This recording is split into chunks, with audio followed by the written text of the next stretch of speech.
Good morning, ladies and gentlemen. The December 20, 2006 meeting of the City Council is called to order. This meeting has been properly noticed and posted in compliance with the open meeting law. These proceedings are being presented live on KCLV Cable Channel 2 and are closed captioned for our hearing impaired viewers. The council meeting, as well as all other KCLV programming, can be viewed on the city's website at www.kclv.tv. The proceedings will be rebroadcast on KCLV Channel 2 and the web the Wednesday of the meeting at 8 p.m. and also on Friday at 4 a.m., Saturday at 7 p.m., Sunday at 7 a.m., and the following Monday at 1 p.m. Now, we make an announcement as a matter of course here. There's no reason to believe that we'll ever have to use this particular vehicle, but this building is protected by a state-of-the-art fire detection and suppression sprinkler system. So if alarms should go off during today's meeting, please leave by using the exits, and once outside, assemble on the Las Vegas Boulevard side of the property, and employees wearing safety vests or our city marshals will inform you when it's safe to re-enter the building. As I say, this is just an automatic. We say it, and there's no reason to give it much attention because it's just a matter of caution.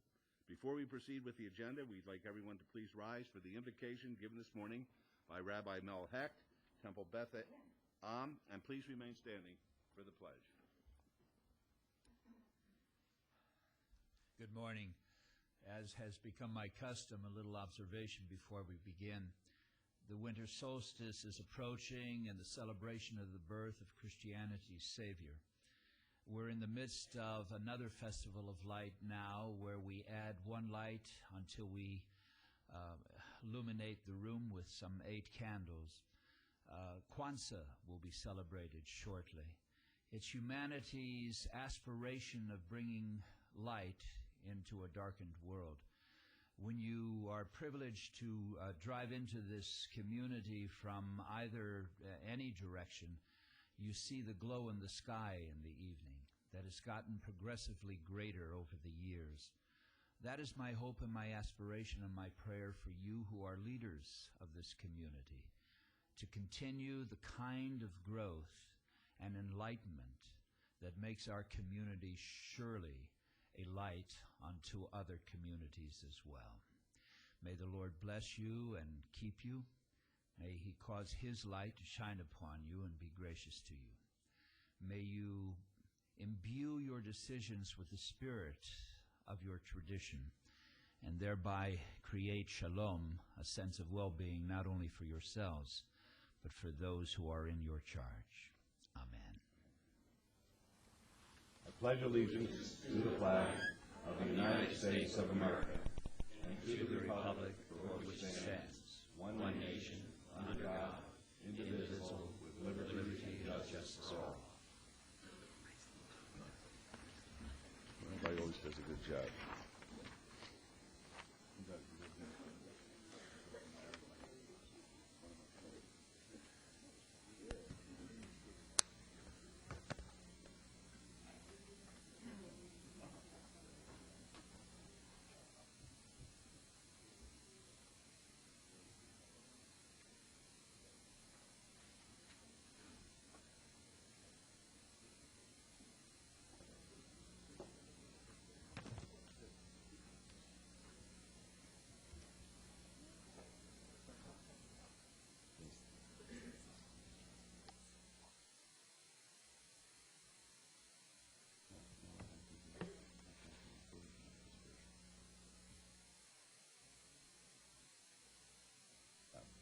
Okay.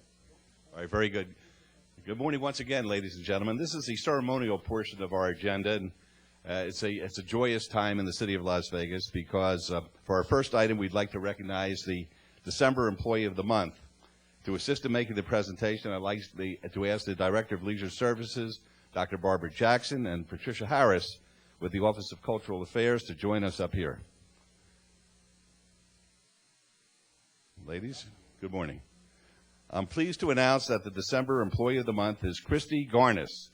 Christy?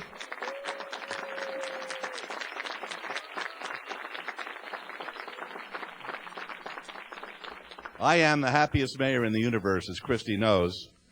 I really love being the mayor of Las Vegas, but it's not the best job in the city.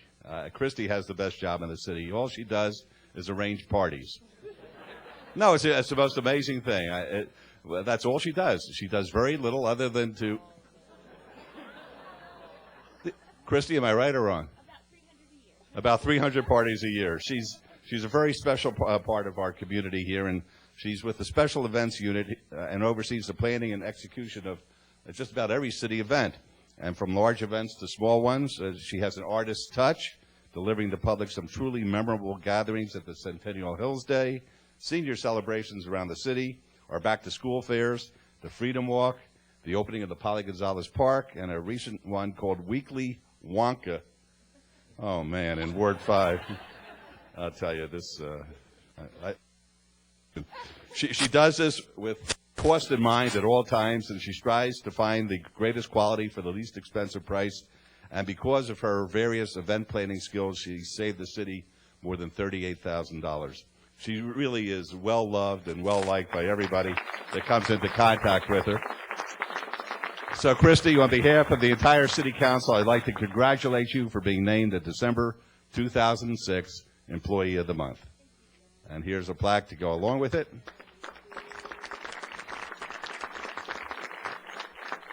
And you received your check already? Okay. Have you spent it? Okay, all right. Great. Just asking. Dr. Jackson.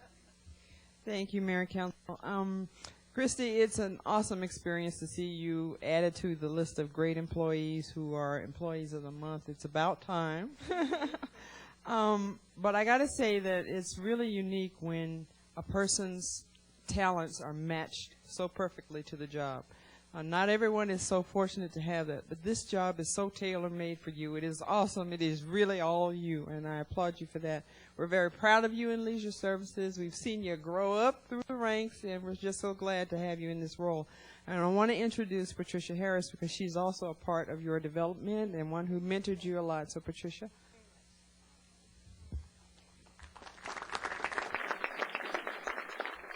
It was my great honor to be able to nominate Christy because Christy has such a love for what she does and takes such time and care of all the people that she serves and serves well. And she knows what each one of these very fine people up here like to drink, like to eat, what they like to snack on, when they like to snack on it, and how they like to snack on it.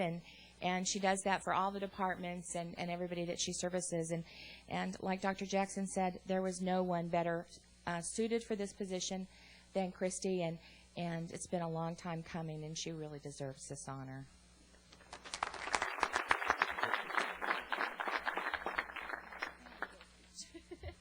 I just wanted to make sure I didn't forget everybody.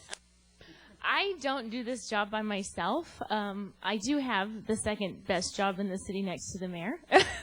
All of these people that are up here are absolutely fabulous, and I'm so truly honored to accept this award and to work for each of them and all of you. But I work with a fabulous, and we do large events. For many of you that don't know, Robin Harden is my supervisor now. Unfortunately, Patricia is not. She is an awesome talent, and she bakes the cake, her and the tech guys, and I cannot do half of my job if it wasn't for how absolutely fabulous they all are.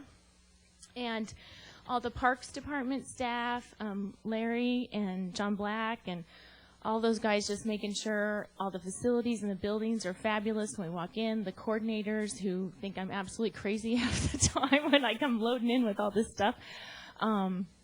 We have the marshals who make sure we're all safe, and if we ever need EMT, which, knock on wood, we never have, Chief Washington's staff has just been fabulous making sure we're there, and Karen is always just fabulous, and Human Resources is awesome, making sure we get our staff, get them trained. I mean, there's just everybody. Charlie's people are wonderful with all the park openings and our streets, and Mark and his crew making sure we have a budget, and just everybody is just fabulous.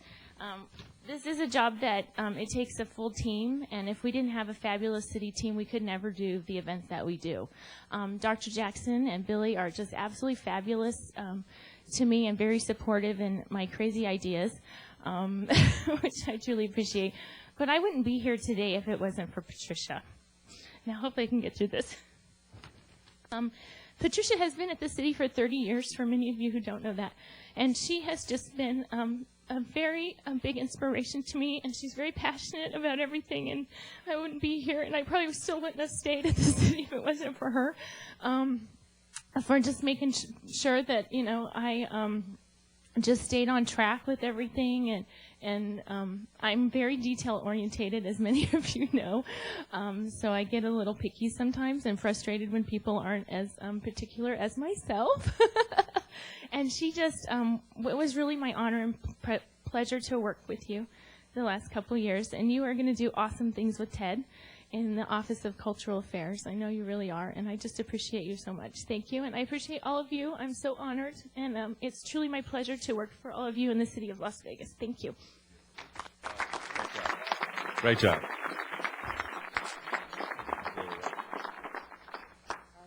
Oh, we have to take a picture.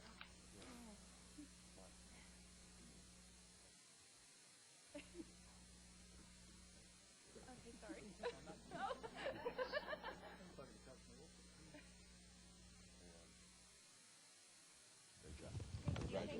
Congratulations. For our next item, Councilman Brown will recognize the December Citizen of the Month. Councilman? Thank you, Your Honor. And I think it may be a surprise, not sure. We had a lot of people at the city being very deceptive in why we were inviting this citizen down. So I'll invite him up first and then talk about all the wonderful things he's done. Harry, would you join us up here? So it is a surprise. Thank you.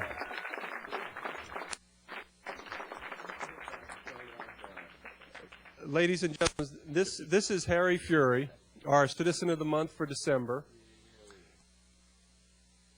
a dear friend for many, many years, and also out in the Northwest, one of our strongest advocates, especially with his homeowners association. He was involved, still involved for the last 10, 11, 12 years, 8 or 9 of them as the president, which is anybody familiar with HOAs, which may be the toughest job in the city, the president of an HOA.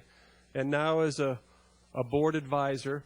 But beyond that, especially in the growth in the Northwest, Councilman Ross is aware of it, all the new development, the commercial versus the residential, the condos and the apartments and the urban and the rural, Harry has always been a voice of reason.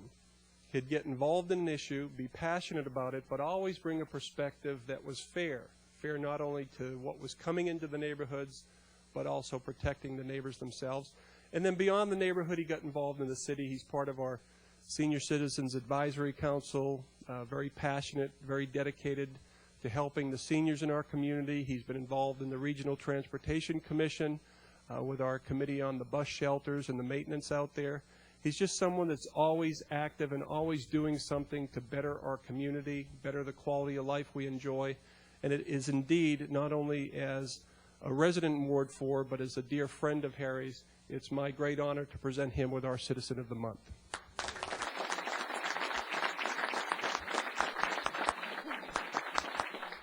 And he's never short on words, so although he may be a little surprised this morning. Shocked would be more like it. But did I really do all those things, Councilman Brown? I am really shocked and surprised. I thought I was coming down to attend a think tank group to do some planning. This is really a surprise. I'm very honored. It's a pleasure to accept. And I do thank every member of the council. I do thank the residents of Las Vegas. But I'm going to add one thing. It wasn't the hardest job to be president of the homeowner association. I work with a great group of people. One is sitting right over here, Tony Bruges. As far as being involved, I do nothing else. I do enjoy my involvement in any of these boards or committees that I have the honor to sit on, and it has been my pleasure to serve. Thank you very much. That's good, though. That's the best. You guys are great actors. Thank you. Don't leave yet, Harry. Get a picture. Oh, okay. You got it.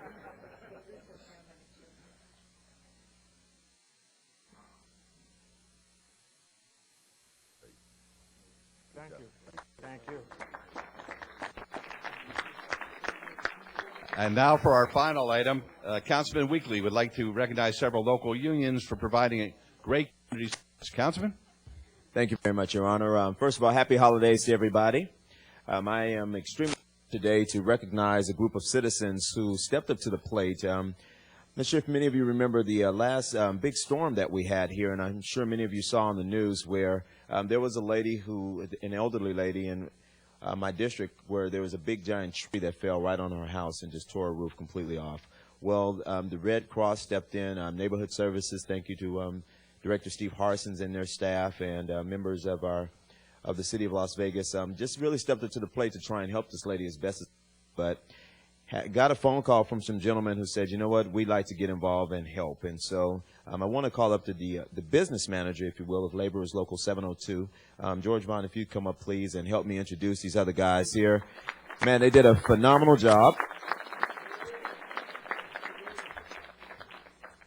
And, George, if you can bring up Mark and some of the others here, and then we can talk about the work that you all did. And we have some before and after photos I think we want to show today as well. I'd like to take this opportunity to introduce Mark Edgell, the director of Southern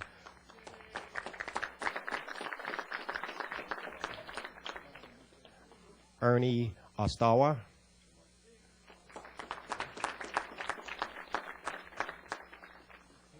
Mike Da Silva, and Steve, I didn't get your last name. I truly apologize for that.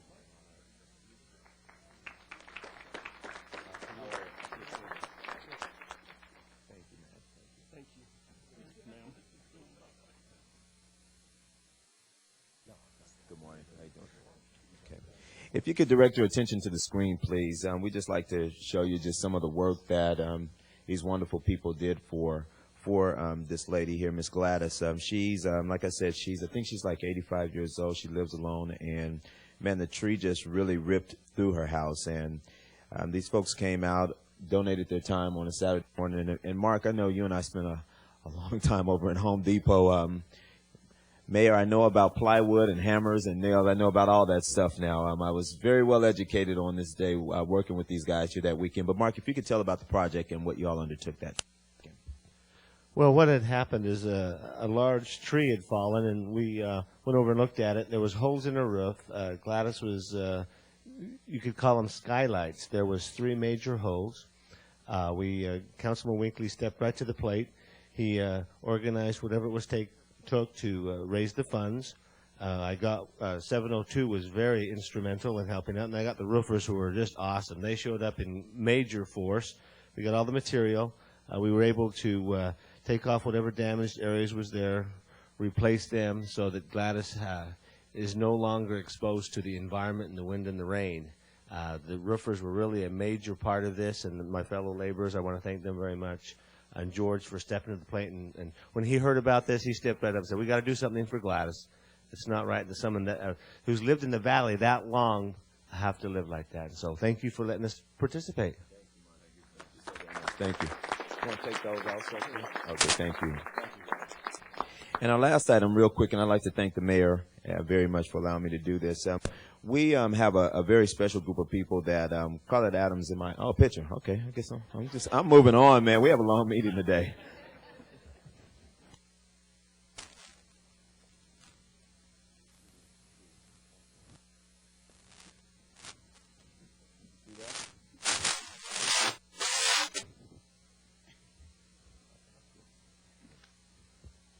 All right, thank you.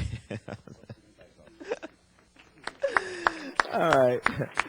And my last item today, I'd like to call up Randy Martano. I know I probably messed your last name up, but Randy, come on up here, man. These are some fantastic folks. They're with Land America Lawyers Title, and you all know through the holiday season we've been, really working to touch the lives as best as we could with a lot of our children and families in our district that needed the help the most. And I know we had a fantastic event over at one of our centers with Bill Tyler, Roy Nelson. We did a beautiful breakfast with Santa for a lot of underprivileged children and their families. We had the opportunity to work with the fire unions and as well as members of our City of Las Vegas Fire and Rescue on a Toys for Tot drive to help bring smiles to children's faces this holiday season. But this was something that I want to thank also to Alicia Ben, if you'd come up as well. Are you going to be a photo? Okay, you're the photo lady. Okay, Roxy, come on up. Roxy Robinson. Carlette Adams in my office worked on this project here, and this was just so awesome. With the cold weather that we're experiencing, we know that we have a lot of children that are without coats. And these men and women from their company stepped up to the plate to make sure that our children are warm this holiday season. And so I just want to personally thank you. And I know you all have a presentation this morning. We have some of the children here that are the recipients of your great deeds this morning. A couple of weeks ago when Roxy came to me with Councilman Weekly's request to help and join him in Coats for Kids for the wintertime. Lawyers Title of Nevada has been in serving this community and being supported by this community of the City of Las Vegas, Clark County, for almost 50 years. So in support of the community, in return for that support, we're proud to present 2 Coats for Kids, approximately 70 brand new coats for the children for this winter. And it was done through the support of the employees of our company, and this is our gift back to the community. And, yeah. And we have Eric Smith, who's here with us this morning, and Eric is one of the members from Hogard Community Center. And Hogard is a project that the City of Las Vegas Neighborhood Services Department, Orlando, I think you were the director then at that time, but David Hogard Community Center is it's a residential neighborhood for grandparents who are caring for their grandchildren. And it was a pilot project that the City of Las Vegas engaged in, thanks to the support of U.S. Reed and members of the Las Vegas City Council. Lots of communities around the country are trying to pilot this project. And so, Eric, we'd like to thank you very much for bringing the kids out. And, Randy, if you'd like to go over, you and Roxy and Alicia go over and meet some of the kids from J. David Hogard Community Center. And thank you all so very much for blessing these children this holiday season. Thank you all. Thank you very much. And we also have a very special guest that we'd like to recognize today. Dressed as Santa Claus, and sitting over on the far side there is Ayanna Harris, and let's give her a big round of applause. Ayanna is probably the biggest fan of the City Council. She spends her entire day, her entire night, just looking at Channel 2, trying to find a City Council meeting that she could watch. And I said to her, Ayanna, get a life. I mean, please, one time is enough, but it's great having you here. And she told me earlier today that, and it broke my heart a little bit, to be honest with you, that Councilman Weekly is her favorite. But welcome, okay? Good.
Okay, folks.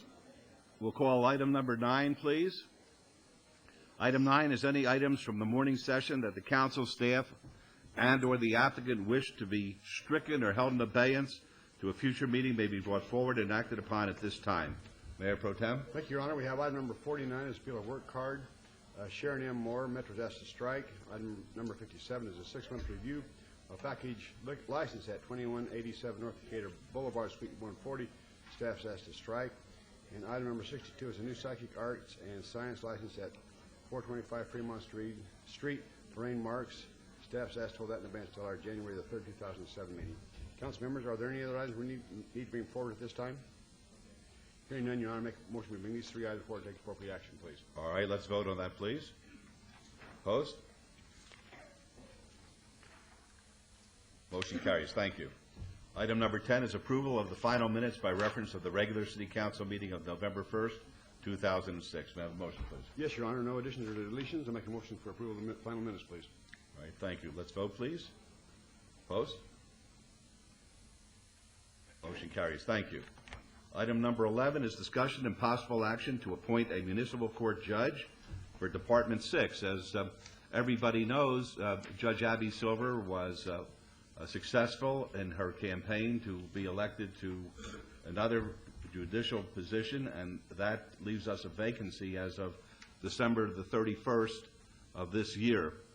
We will not swear in the replacement, in effect, until the meeting of January the 3rd, at which time we will have an investiture-type proceeding here in the council chambers. Did you want to be heard, Ms. Ramos? If I could, Please. please. Thank you. There are a couple items that I'd like to just put on the record. Please. For the public assistance. Your Honor, members of council, Ronnie Ronimus, City Clerk. Judge Silver's resignation is effective December 31st. City Charter, Section 1.160, provides for filling the seat by a majority vote of the council within 30 days after the occurrence of that vacancy. This section further states that the appointee must have the same qualifications as are required of the elected official, and no appointee can pass an election cycle.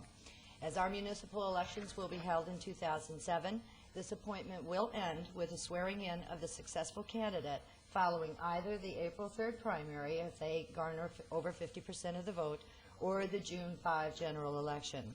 The term on the ballot for December 6 will be for 2 years to fill Judge Silver's unexpired term. Thank you, Ms. Ronimus. Any questions, Ms. Ronimus? All right, thank you. We're very fortunate. We have a wonderful bar here. The bar are the lawyers who practice in our community, and every once in a while there's a lawyer who rises to the top, who is the cream of the crop, a lawyer who is involved with making sure other lawyers do their jobs properly. And we're blessed at this point in time to have with us such a lawyer. And at this time, I would move with the understanding that he and myself have that he will not be running for office, but will be acting as a temporary judge. With that understanding, I would move to appoint a very special member of our legal community here today and welcome his mother, who has flown all the way out from western Pennsylvania to share this experience with her son, Rob Baer. Rob, why don't you come forward, please?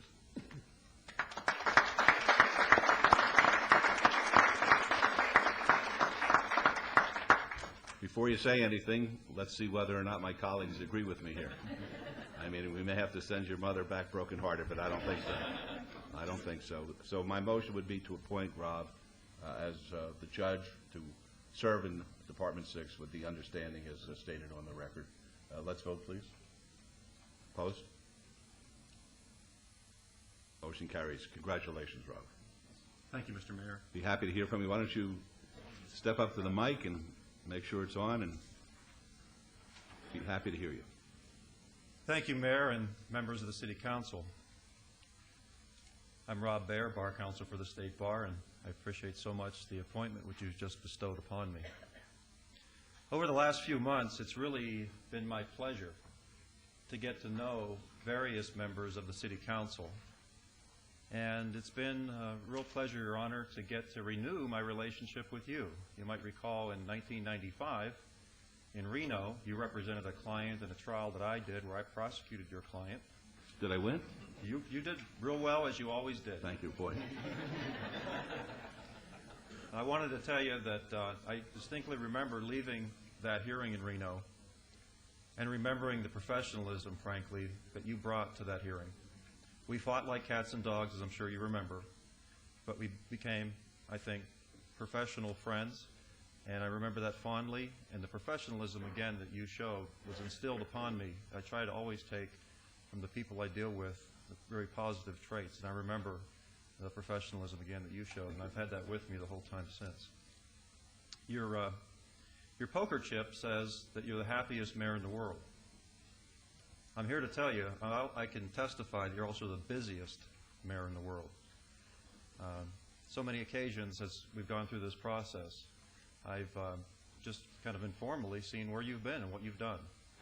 And it's just amazing to me that you could keep up the pace that you've kept up. And as a citizen, I want to tell you thank you for doing that. And as far as the other members of the City Council, wow, I've been humbled at what I've seen. What you do for children, seniors, the homeless, other citizens, it really has taken me back. It's not a 9-to-5 job. It's all the time job. And again, as a citizen, I just want to say thanks. It's blown me away to see the things you've been able to do. The beautiful facility that Mayor Pro Tem Reese has in East Las Vegas, the Senior Center. I'd like to still find out where Councilman Weekly got his outfit for the Weekly Wonka event. And I've been envious of the shirt that Councilman Wolfson wore in the Veterans Day Parade. The members of my office are here. And I wanted to say that there's absolutely no way, truly, that I would be standing here and receiving this appointment if it wasn't for the 13 years of blood, sweat, and tears that these people have given to me. Everything they do enhances the reputation of the State Bar of Nevada. And as I stand here as bar counsel for 13 years and now an appointed judge, I know that they come with me to that court because I would have never been able to do what I've done without their assistance. The reputation they've helped us build, I benefit from here today. I want to thank Wayne Blevins, who hired me when I was 32 years old as bar counsel and took a chance on a kid. I just hope I made him proud over the years. Mayor, thank you so much for acknowledging my mom. She is here. She came from Pennsylvania to be here. Her and my father adopted me from an orphanage when I was 6 months old. My dad's not here, but he and his two Purple Hearts are buried in Arlington National Cemetery. But he's in my heart, and he actually is here as I think about it now. Mom, I love you. The person I am, the man I am, the lawyer I am, and now the judge that I intend to be are all because I've lived my life trying to make my parents proud, and my best friend is my mom. She's been in town a few days because as soon as I knew what might happen, first priority was to call my mom and get her here. Thank God she could travel. The other night, though, we went to dinner, and I said to my mom, Mom, give me some advice. What should a judge be like? How should a judge think? What should I do as a judge? Well, here's the little to-go menu from that restaurant. What she didn't know was I was writing down the advice that she conveyed upon me. She told me, son, be yourself. Be kind to everyone. We're all human. Just because someone's in trouble, don't look down on them. But remember, look them in their eyes to see if they're lying. Couldn't get any better advice than that. Sure couldn't. Some people wonder why I was involved with this. I've got the best office in the world. I've been there 13 years. Real short story to tell you why I got involved in trying to seek this appointment. This year I was very lucky to be the keynote speaker at the Nevada Trial Lawyers Convention up in Seattle. You know, I have a tradition. Before every big trial, before every big event, I like to talk with my mom and convene with my dad in my heart. So it's about an hour before I go be a keynote speaker. 5 members of the Supreme Court are in my audience, 100 and some lawyers. The chief district judge from the 8th Judicial District is there. And so I call my mom about an hour before I go on stage, so to speak, just to talk to her. Well, my mom's a little hurried. My mom's never hurried with me on the phone. This occasion, she's a little bit hurried. Her attention span is just not there. She's never like that. So I say to her what I'm getting ready to go do, and she, again, is a little hurried. So I ask her, I say, Mom, why are you so hurried today? She says, well, I didn't want to have to tell you, but Judge Judy's coming on in a few moments. And I don't want to miss it. Now, my mom didn't know what I've been up to. She didn't know I was trying to get this appointment. I didn't want to have her disappointed if I didn't have success in that regard. But in any event, when I hung up that phone, I knew exactly why I was trying to do what I'm doing. And thank you again for the appointment. As a judge, I'll remember what I learned as a criminal defense lawyer. That person sitting right next to me, no matter how busy that court is, for them, it might just be the most important day of their lives, and I'll always remember that as a judge. Thank you so much, and I appreciate your appointment. And my intention, of course, is to give every part of my blood, sweat, and tears of my heart to this and make you proud. Thank you very much, Rob. I will stipulate with you to one thing, okay? Your mom has her priorities in order. Okay, Mayor, congratulations. may I just say one word, Certainly. please? We have an excellent, excellent municipal court bench now. We've got very, very good judges. And Rob, I've known you a long time, and after hearing you talk today again, you've proven again to me that by this appointment you have raised the bar of our municipal court bench. You are a great addition, and I want to thank you for agreeing to serve. Thank you, Councilman, and thank you, as always, for your friendship, too. Thank you very much. Thank you. Great.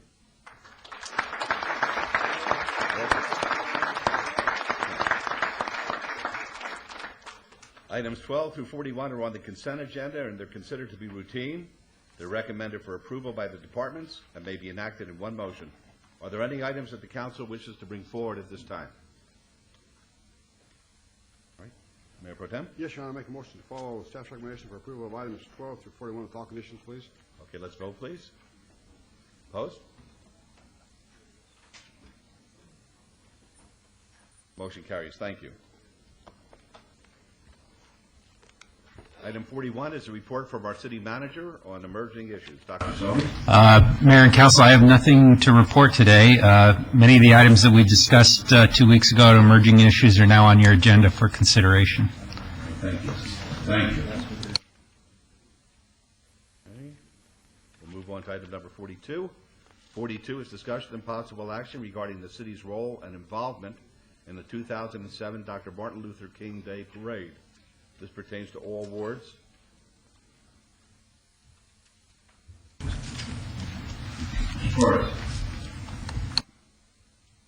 Good morning, Mayor and Council. Ramon Suarez with the Office of Government and Community Affairs. This morning with me is Mr. Ken Evans of the King Day Parade to answer any questions you might have on this item.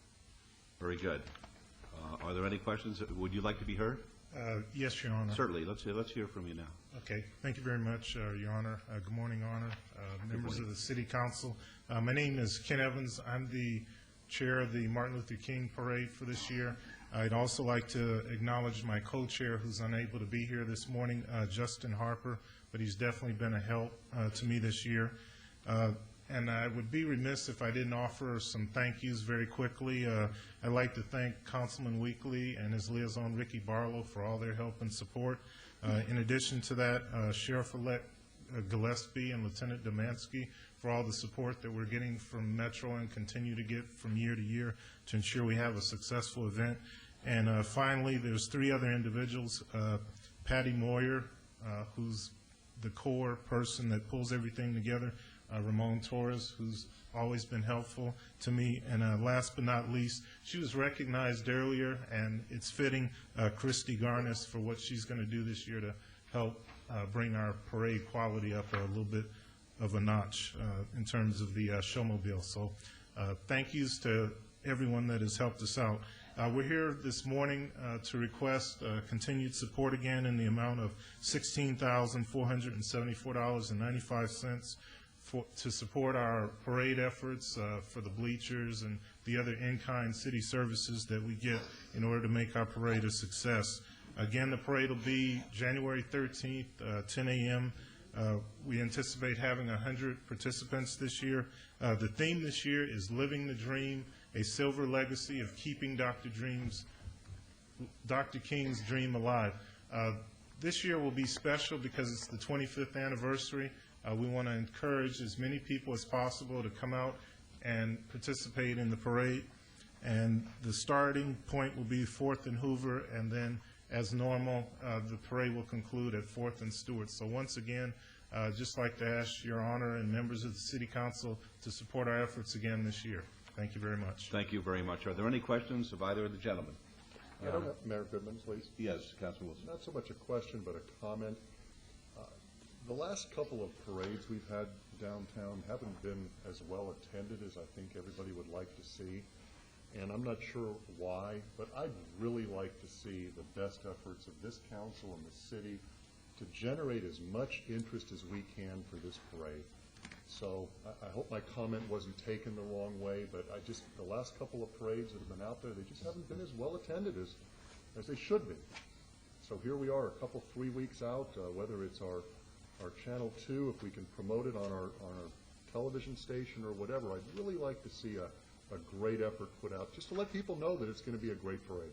All right, Ramon, that's a very poignant comment. Perhaps you could work through the Public Information Office and put a full court press on the local media, particularly the video media, television, to get the word out.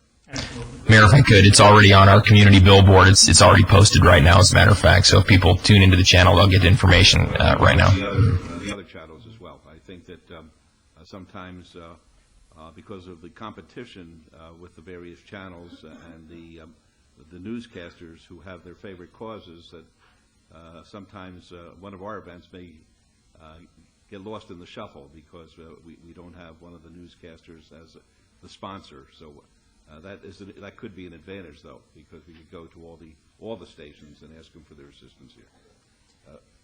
And I know also that the committee has been reaching out to local media and to try and get partners in the process to get the word out. Very good. Councilor Weekly. Yes, sir. Thank you very much. First of all, I'd like to disclose for the record, I'm the former president of the Dr. King Committee of Las Vegas here, and so with that, I don't believe that there are any kind of conflicts or anything like that. So I will be voting on this item. But I do want to say I appreciate that, Councilman Wolfson. One of the things I'm celebrating 25 years here. I'd like to commend the founder of getting this initiative started to continue the legacy of Dr. King. But I will say this is one parade, and thank you so very much again to the men and women of the Metropolitan Police Department, as well as our marshals who are out there. This is one of the largest parades in the actual state of Nevada, and the attendance is actually enormous. And so we also would be remiss, Ken, if we did not thank Dr. Barbara Jackson and Dr. Selby for just the years of support that they've given to us in helping to support the efforts in this. And so thank you, and Mr. Williams and all of your whole committee, everybody, Mr. Taylor, for doing just a fantastic job, and we look forward to another dynamic parade. Thank you very much, Councilman. Thank you. May I have a motion, please? Councilor Weekly, would you like to make the motion? Sure, Your Honor. Thank you very much. I'd like to move for approval, please. All right, let's vote, please. And thank you all for your support. Opposed? Motion carries. Good luck to you, gentlemen. Thank you all very much. You're welcome. Item 43 is discussion and possible action regarding the First Amendment to Disposition and Development Agreement between the City of Las Vegas, Nevada, and City Parkway, Roman numeral 5, Inc., and Keep Memory Alive, located at the northeastern corner of Bonneville Avenue and Grand Central Parkway. This is in Ward 5. Mr. Adams. Good morning. Scott Adams, Director of the Office of Business Development. This is an amendment to the previously approved disposition and development agreement among the City of Las Vegas, City Parkway 5, and Keep Memory Alive, respecting the development of the Lou Ruvo Brain Institute on Union Park. This amendment was really necessitated really by a couple things. One is Newland's new master plan for Union Park created some subtle changes to the site and required a change in legal description to the site. But also there's an extension of the site conveyance deadline from the end of this year to the end of April of next year, of '07. This amendment also sort of reestablishes and redefines access easements, parking relationships between the city and parking that would be ultimately provided on different sites throughout Union Park to provide parking for the Brain Institute, as well as establishing the fact that should that site adjacent to the Institute be developed by the medical school or a medical use, it would be the opportunity to build structured parking in support of the Lou Rouveau Institute as well. So it's actually, they're fairly minor changes to the agreement, but they're necessitated in order to move this project along. We have representatives from the Institute here, Dr. Khachaturian and Peter Bernhardt, and they would be, I'm sure, glad to answer any questions you might have about the progress of their project. And before we hear from Mr. Bernhardt or Dr. Khachaturian, I think that this is a wonderful opportunity to tell the community about somebody very special who lives amongst us. Zavon Khachaturian is the world-class expert on neurodegenerative diseases and especially Alzheimer's.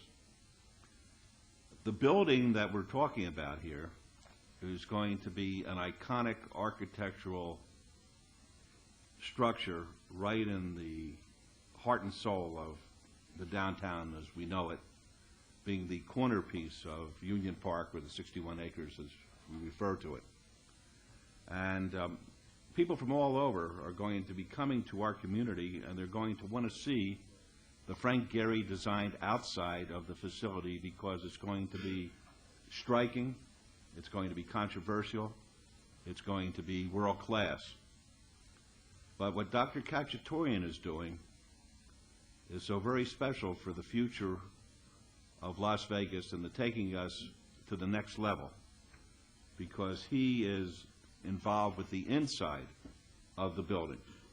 And he has established a think tank where he has brought in 30 of the world's greatest doctors who don't have the restrictions that they would have if they were trying to address these neurodegenerative diseases if they were in a community like Cambridge with Harvard looking at them, or down at Duke, or up at Palo Alto with Stanford, where they would have to be afraid to exchange ideas for fear that they would curry some disfavor with the administrations of the universities. This is like a neutral zone where Dr. Khachaturian has planted himself, and he's brought in these folks to discuss these diseases. And I'm a betting man, as everybody knows. I bet that by the end of the day, Dr. Khachaturian is going to have a cure for one of these diseases that plagues our society, be it Alzheimer's, be it Parkinson's, be it ALS, Lou Gehrig's disease that Councilman Brown is so active with. And I just want the community to know that. This is a good time to talk about it, because folks, believe it or not, listen to these council meetings. And I want them to know that something very special is happening before their very eyes. So that gave me an opportunity to make a record on that. Mr. Bernhardt. Thank you, Mayor Goodman, members of the City Council. It's indeed my honor and privilege to be here with Dr. Khachaturian and to present him to you and introduce him to you and to the City of Las Vegas. He's a remarkable man, and you will be very impressed with the accomplishments that he will achieve for the city in conjunction with the Lou Rouveau Brain Institute. Also with me is Michael Showett from Territory, Inc. Michael has been an integral part of working with the city, with staff, with respect to getting this design ready. Some of you may have had the opportunity to attend the opening of the Frank Gehry exhibit at the Las Vegas Art Museum on West Sahara last week. If you did not get a chance to attend between now and the end of March, I encourage all of you to go up and look at that exhibit. What you will see in that exhibit is unique in the art industry. You see Mr. Gehry's initial drawings on a yellow pad and on trace paper, and this project then goes from that initial idea, scribbles on a piece of yellow legal pad, all the way through to an incredible model showing people and activities inside what will be the Lou Rouveau Brain Institute, working to fight and to conquer these neurodegenerative diseases. So if you can get up there and see that, I think you'll be very impressed with what the Lou Rouveau Brain Institute will be doing for the city of Las Vegas as part of Union Park. We've had excellent cooperation from city staff in working through this design. It will be an icon in the city once it's built, and we're looking forward to working together closely with the city as we move forward. Dr. Khachaturian, did you wish to say a couple words about your work? Thank you very much. I just want to acknowledge, Your Honors, the fact that you played an important role in my decision to come here to Las Vegas. I met with Larry Ruvo in your office. I was first inspired by Larry's dedication to the cause and to his undying heart for the city of Las Vegas and Nevada, and your vision for a renaissance in the city. That combination gave me the inspiration to come out of retirement to create something novel here. What we want to do here is create a new way of attacking problems of the aging that due to neurodegenerative diseases, as well as find ways in which we could keep growing number of older individuals healthy and functioning. You attended the conference we had, the think tank, which you were a great champion. His Honor was the first person to come forward and support. It's been a great inspiration to me. His vision how to retransform this area, this city, has just inspired me to find ways in which I could create a scientific, medical counterpart to that, to do that in this city. The country needs it, because if we do not solve the problems of aging population, we do not find ways in which people can get older and maintain their quality of life, life is not going to be worth much. People are going to get the disease at age 60 and be disabled until they are 100 years old. So we need to really find a way to solve this disease, and we're going to do that in Las Vegas along the lines that the mayor described. Again, I want to thank you, and the city and the state has been just a tremendous experience so far. Thank you very much.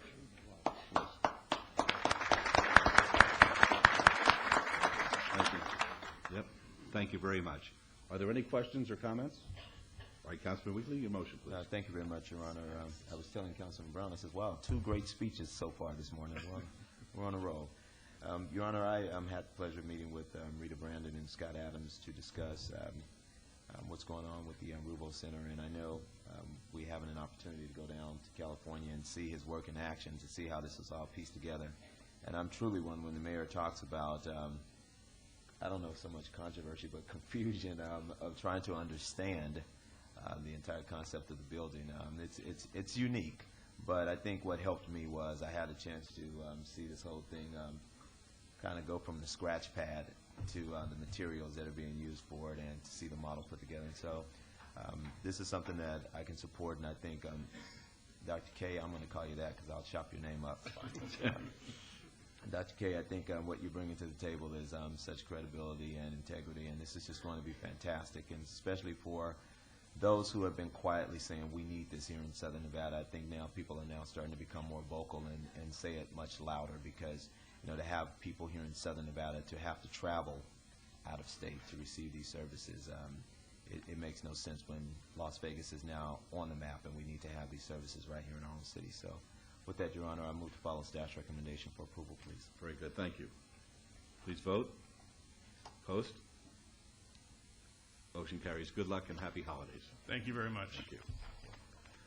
Item 44 is report and possible action on the recent Clean Air Act amendment to the Nevada Revised Statutes and subsequent challenge to its constitutionality filed in district court by several local businesses. Who's going to be giving that report? I think I will. Brad's been following the issue. I was hoping that we'd have a final result for you this morning. As you're aware, the Clean Air Act passed in the November election, and shortly thereafter there was a legal challenge to its constitutionality. I spent all day yesterday in Department 3 of District Court with some pretty fine lawyers who litigated this issue. We have been ordered to return to court today at 3 o'clock. The judge did not arrive at a decision yesterday. I expect that today there will be some more arguments and hopefully a decision by the end of the day. Okay. I'll be glad to answer any questions. Fine. Are there any questions of Mr. Durbin? Thank you very much for the report. May I have a motion that receive the report, please? So moved, Your Honor. Let's vote, please. Opposed? Motion carries. Thank you. Item 45 is report and possible action regarding the status of the exclusive negotiation agreement with DLC Urban Core, LLC, and efforts by the City of Las Vegas to attract a full-service grocer to West Las Vegas. That's in Ward 5. Mr. Adams. Scott Adams again, Director of the Office of Business Development. At the last redevelopment agency meeting where we obeyed the routine project update, Councilman Weekly had asked that we bring back to you an update or report on just exactly where we're at on attracting a grocery store into West Las Vegas. This item is agended for the City Council meeting because the agreement that exists between the city and DLC Urban Core is with the city. The city owns that property. So given the fact that you may or may not take action, this needed to be agendaed on the City Council agenda. What I wanted to briefly go through is a kind of a chronology of events, the efforts we've made at the Enterprise Park site, all the different stores that we've contacted, what the current market situation is right now, and then some strategies, really some thoughts to consider as we move forward in terms of attracting a grocery store. Let me go back to the chronology. I know I started with the city in July, and I know one of the first events I attended as Director of the Office of Business Development was the announcement out at the site of the closing of the Vons store. That was in August of 2004, and we shouldn't feel that Vons was singling out West Las Vegas in that the number of stores were closed that were marginally performing stores throughout the metropolitan area, and those closed between January of 04 and April of 05. Right now, Property Development Associates, which is an affiliate of Safeway stores, controls the Owen store through 2015 through a lease. There is a lease with that owner, and so there's an issue with getting their approval of anything that goes back into that store that they closed. On July of 05, we issued a press release offering a $300,000 incentive package for either the Owens location or an Enterprise Park store location to attract a grocery store into the area. Now, during this time, we've been out aggressively marketing through the International Council of Shopping Centers, through direct marketing, making contacts, grocery anchors to attract them into either location. A little over a year later, in the third quarter of this past year, we upped the ante in terms of the incentives to $5 million.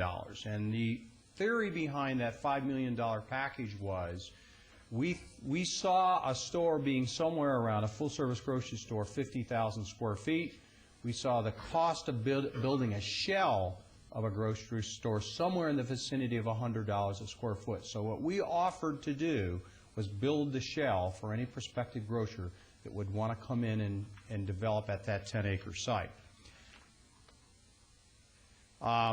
Then in September of 05, we discussed and you approved the issuance of an RFP for the 10-acre Enterprise Park site. We extensively marketed that RFP. We held a pre-development conference with a number of interested parties, and then later in December of that year, we selected DLC Urban Core, a group with considerable urban grocery-anchored retail experience, to be the developer under an ENA on that site. And in that ENA, we really talked about attracting a 40,000 minimum square foot grocery anchor. During this period, DLC's worked with several national chains and marketed the site. We worked with them at the 2006 International Council Shopping Centers Conference. The city had a booth. We worked a number of prospects during that time period.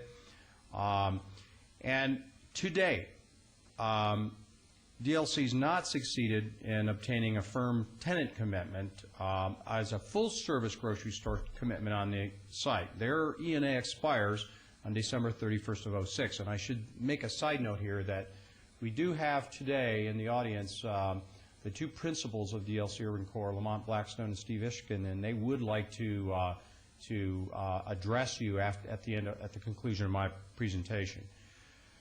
This was one of several options for master plans that DLC Urban Core presented to us that I've reported to you previously for that 10-acre site. On the right-hand side is the 10-acre site at the corner of MLK and Lake Mead. And one of the reasons we issued the RFP was I attended a working session with a number of industry experts at the 05 the 2005 International Council of Shopping Centers conference, where there was a general feeling that the corner location at MLK and Lake Mead was superior to a mid-block location at Edmond Town Center. I think there was a general feeling that in the industry that was a much better retailing location, and our chances of attracting a grocery store would be much better if we pursued the development of a grocery-anchored center at that location. But nevertheless, we still have the Edmond Town Center there with a vacant store. So what we've got are really two horses in the race, so to speak. We've got a 10-acre site that is probably better from a marketing and retail location, and we've got an already existing shopping center that's recently been expanded as a high-quality retail center on Owen. So we've really got two options that we've been presenting to grocery prospects for locating a grocery store. And we've contacted literally the world. We got a list of every major grocer in America, and we have contacted almost every grocery that works the western part of the United States. Now, the interesting thing about the industry is that it's been consolidating dramatically over recent years. One of the biggest industry trends in the grocery industry, and I never thought to this day that I would know as much as I know now about grocery store development as your economic development director as we've immersed ourselves into this project, but the biggest trend in the industry has been the emergence of Walmart as the #1 grocer in America. And that's a recent trend. That's happened really over the last 15 years. And Walmart has progressively been so successful that they have been essentially killing off grocery chains nationally. And there are now only a few major chains left, and that's Kroger, that's the Super Value chain, which is Albertsons.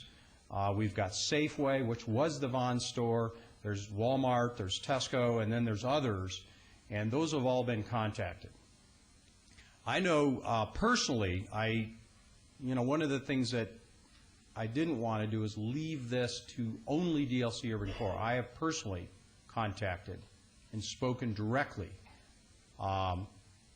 with the heads of real estate of all these major chains. And so I could understand fully why or why not they're making the decisions they are about locating a chain here. So the current market situation is we've contacted all those chains. Either Edmond Town Center, DLC Urban Core, the city has made contact with all these different chains. We still have 4 national operators, and I was reluctant to name these publicly today, but I'm going to do so because I think the neighborhood and the community needs to understand what's going on. There are 4 still out there that have not made a decision yet. Well, actually, some have. Save-A-Lot is a new chain. They built small stores. They want to be in that area. They've opened a new store at Washington and Rancho. They would like to be at Edmond Town Center. That there's a difficulty in that it's a 40,000 square foot pad. They do a 15 to 20,000 square foot format. They need a co-tenant to go in with them, and that's been an issue. Food for Less is still out there. They have been doing what's called a metro market analysis, a drill-down analysis of an urban market to find out what the real buying power is, and they're still pending a decision. There may be a decision, positive decision, to locate a Food for Less at that location. We have had one meeting with Walmart folks. We have another meeting next month with Walmart. They still are on the fence. We're not sure what that means. Walmart is building a new supercenter on Lake Mead east of Rancho. And in fact, that was what contributing factor to Albertsons declining to build a store at the site. Albertsons said, with Walmart so close to the site, we just aren't going to do it. Again, Walmart's influence nationally has drilled down into this area, and with this new Walmart going in, it's probably going to have an inhibiting effect on getting a grocery store located in that location. And then finally, Tesco. Tesco came to the city quite some time ago. I met with the mayor that we followed on the contacts with Tesco folks. It's a new chain coming into the United States out of the United Kingdom. They, in the United States, are going to roll out 300 stores next year. That's their plan. They're going to be smaller formats, though. They want to build basically 14,900 square foot footprints. And they're going to open somewhere between 20 and 30 new stores in Las Vegas.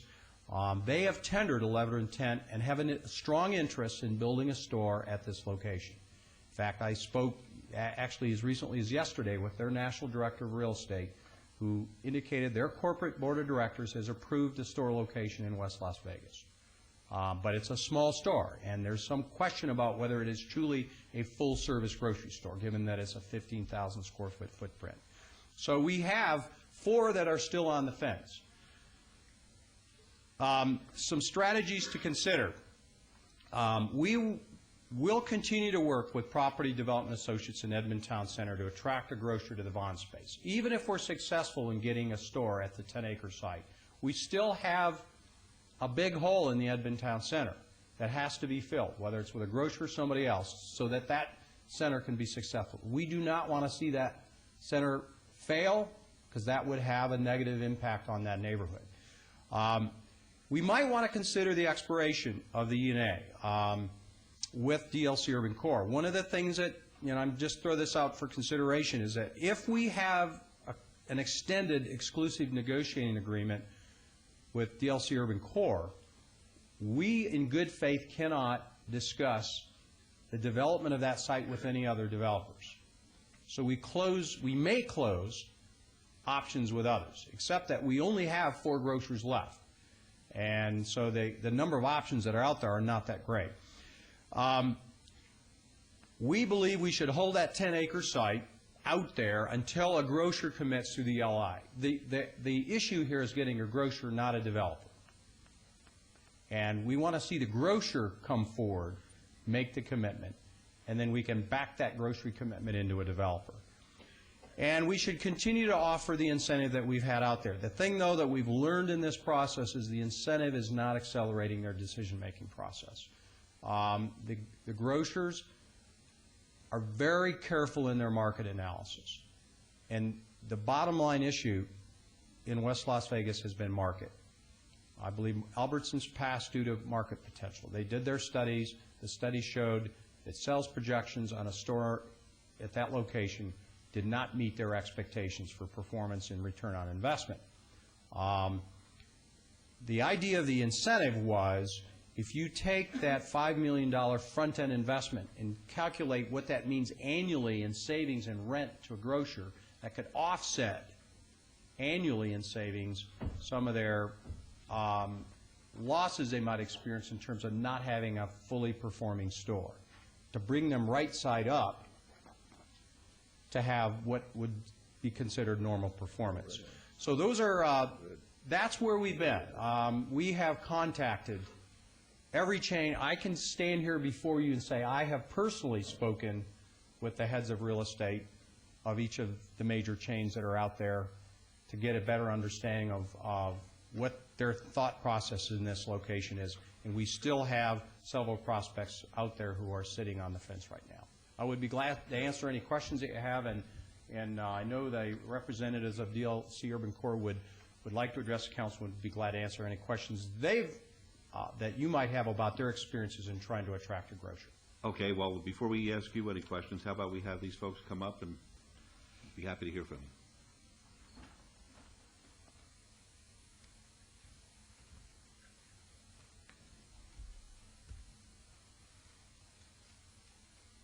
Yes, sir. Mr. Mayor, members of the council, just for the record, Lamont Blackstone, a principal of DLC Urban Core LLC. I'm joined here by my partner, Steve Ifshin, principal as well as co-founder of DLC Urban Core LLC. Be happy to hear from you if you'd like to tell us where you think we stand at this point in time. Surely.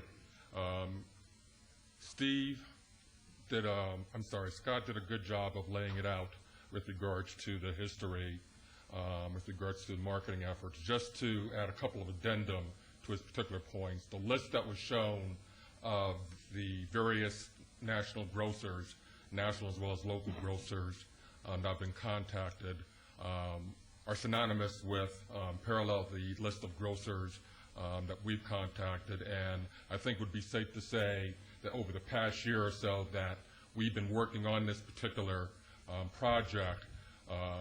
The Office of Business Development did a fairly good job of shadowing our efforts in terms of who we were talking to and getting their own confirmation with regards to that.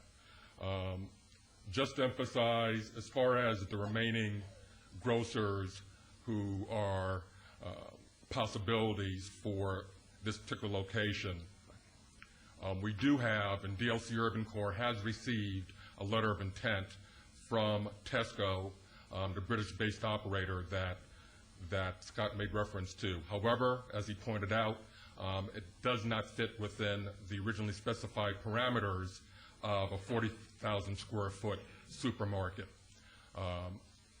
We worked extensively with Albertsons. Actually, we got Albertsons to look at the site twice for two different concepts. One originally for an Albertsons supermarket, which is more in the order of conventional supermarket. The numbers just did not play out with regards to what they needed to see in terms of an acceptable threshold. We went back to them again when it became clear that they were reintroducing the Lucky Stores banner into the Las Vegas market, which is a somewhat different type of format and has a different marketing approach with regards to how they merchandise grocers. They went through the same analysis, and again, that did not work. We've gone back and forth with regards to Food for Less, the Food for Less division of Kroger, and although this is at the 12th hour, what we are pleased to say is that we've been able to produce evidence that Food for Less has already completed their market analysis for the site. They've indicated that that market analysis has reached acceptable thresholds, and they have scheduled a site tour in January of Kroger and Food for Less real estate executives to look at the site, at which time they plan on completing their financial analysis, and then will get back to us with a decision. Now, unfortunately, this whole process has taken longer, far longer than we would have liked, but quite frankly, such is the nature of the business with regards to attracting anchor supermarkets, particularly with regards to a trade area and an area as that has the history here in terms of one supermarket that already went dark. However, notwithstanding the fact that it has taken longer than we originally anticipated, and we are coming up on the end of our one-year time limit, if you will, for the exclusive E&A negotiating agreement.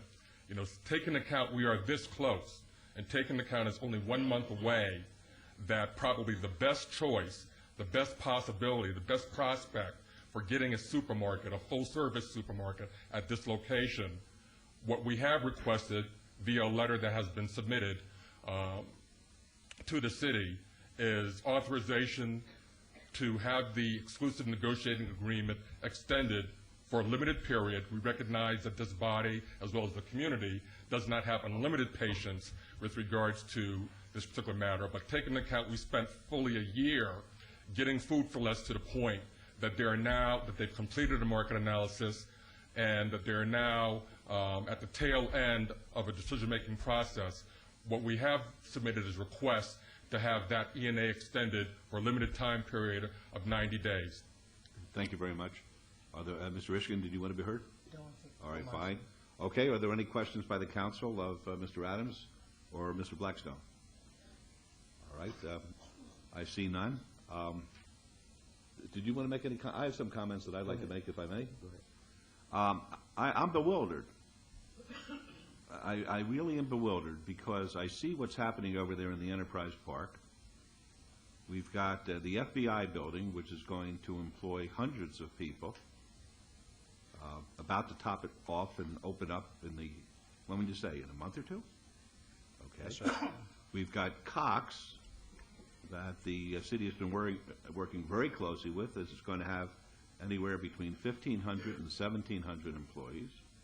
We've got the McDonald Training Center, which is up and running. We've got the House of Beauty, Cosmetology College there. It's an area that appears to be thriving to me, and I don't understand what the hesitancy is. I'll be quite frank with you.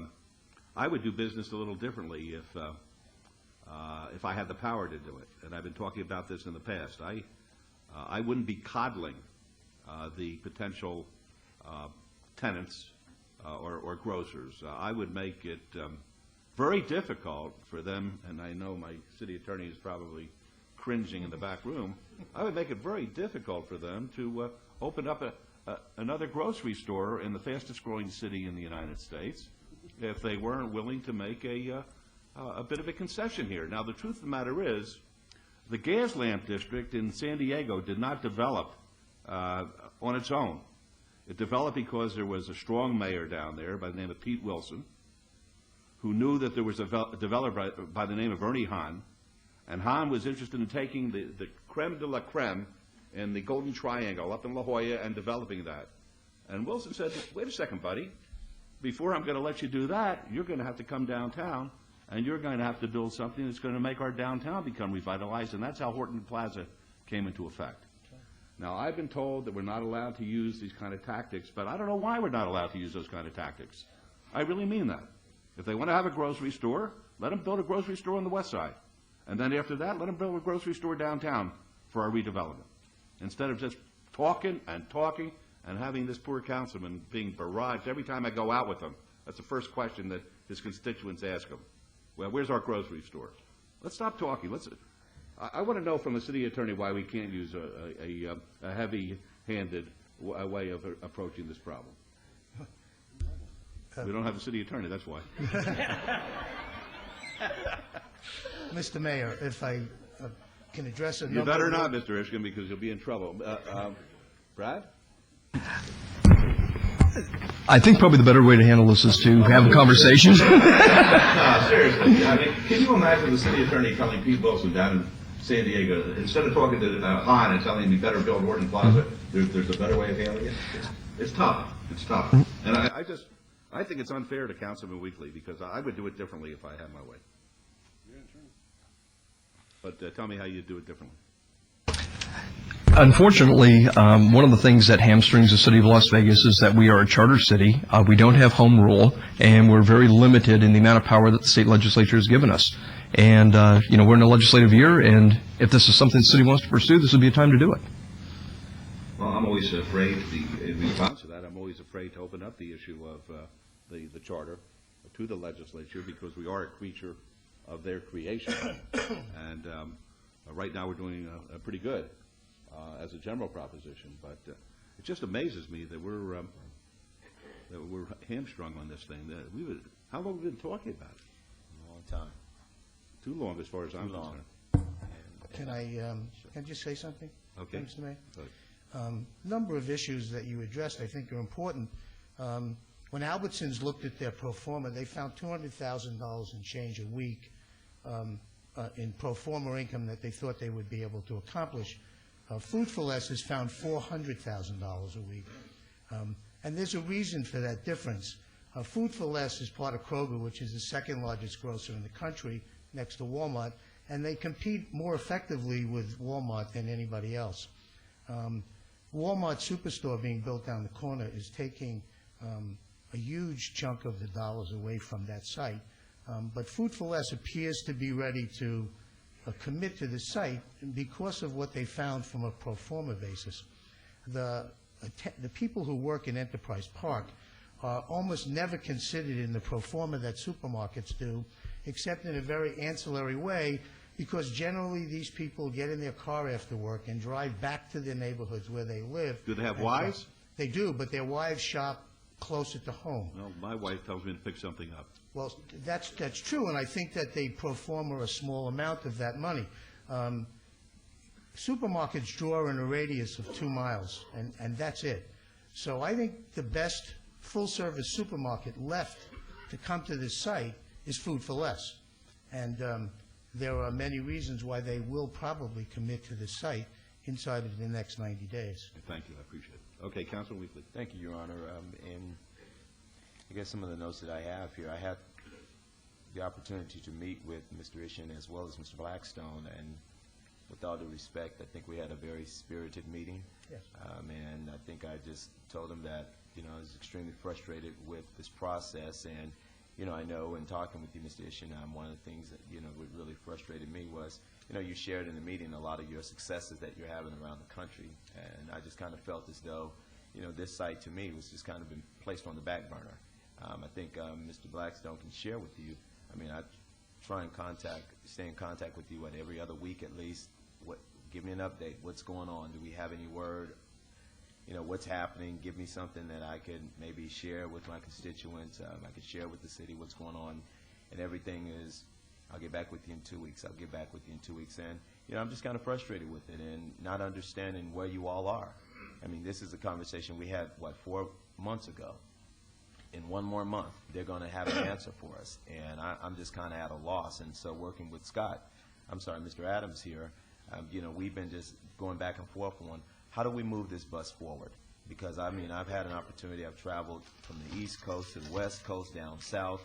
And when you look at areas of various cities around the country that are 10 times worse than this area here, you see major chains in these areas. And for the life of me, maybe I just don't understand business, but I'm not understanding the type of conversations and dialogue we're having with these chains. I'm not understanding why you're not having those same type of conversations. If you all can help me with that. Well, I'm not so sure that we're not having the same conversations. Okay. But when I talk with you all, it appears to me that your conversations with the industry is pretty dismal, whereas our conversations with the industry, and keep in mind, we're very limited in the conversations we can have because we are in an E&A agreement with you all. Our conversations with these folks are not as dismal as I get from you all. Well, I'm not so sure that we're on a different page. Last time we met with you, I think, was only about a month and a half ago, we indicated to you that Food for Less had done their pro forma and that they were prepared to go to the next level, and they have gone to the next level. Well, and that's what he told trips. me 4 months ago. No, we told you we were in your office about a month and a half ago. No, that was prior to you. I contact him regularly, whether he's in the country or out of the country. I'm constantly on his cell phone. Well, I can only go ahead.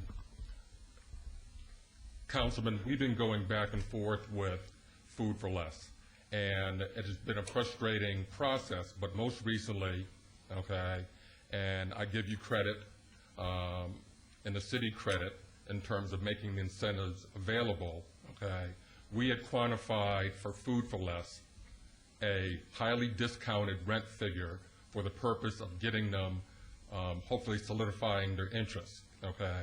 That has been helpful in terms of getting them to that point in terms of putting a specific number on the table that they could underwrite against their own volume projections for the area, you know, to try to move this process forward. Yes. As far as, you know, I'm not exactly sure what you mean in terms of our conversations being dismal. In terms of dismal in the sense that we've gone through an extensive list of supermarket operators, and the vast majority of them declined.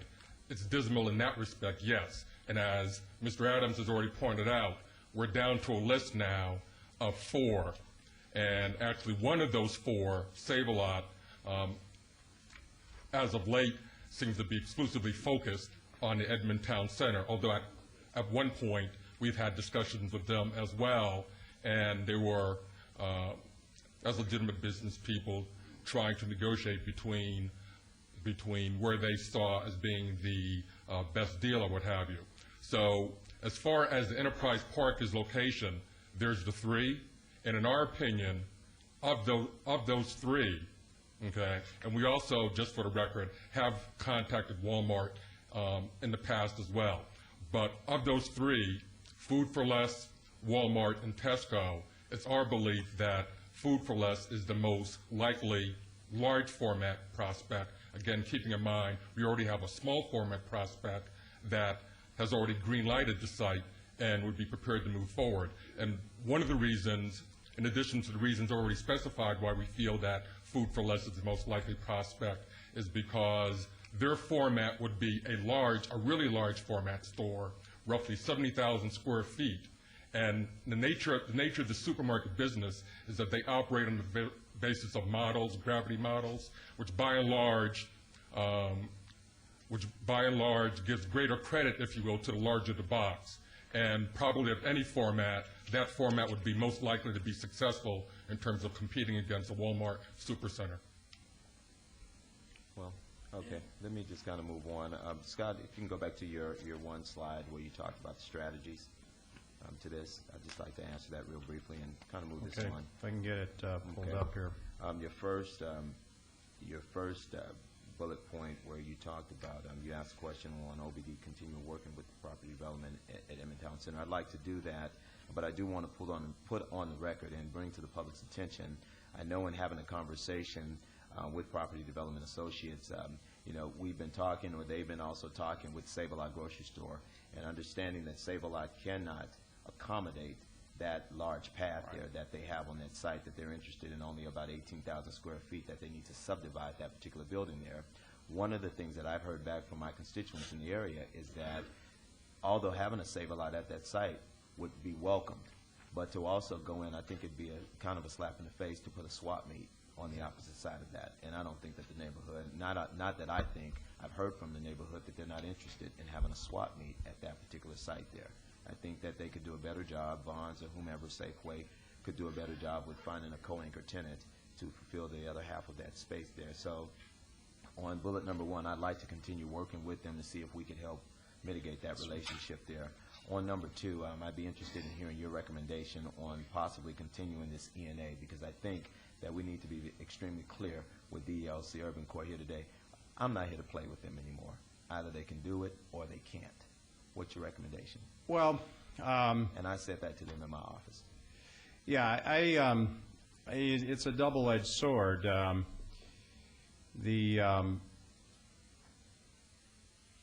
One of my concerns is we have several firms in play, and I wouldn't want to close off the opportunity to work with one of those firms through another developer if that's who they prefer to work with, and that gets us a grocery store at that site.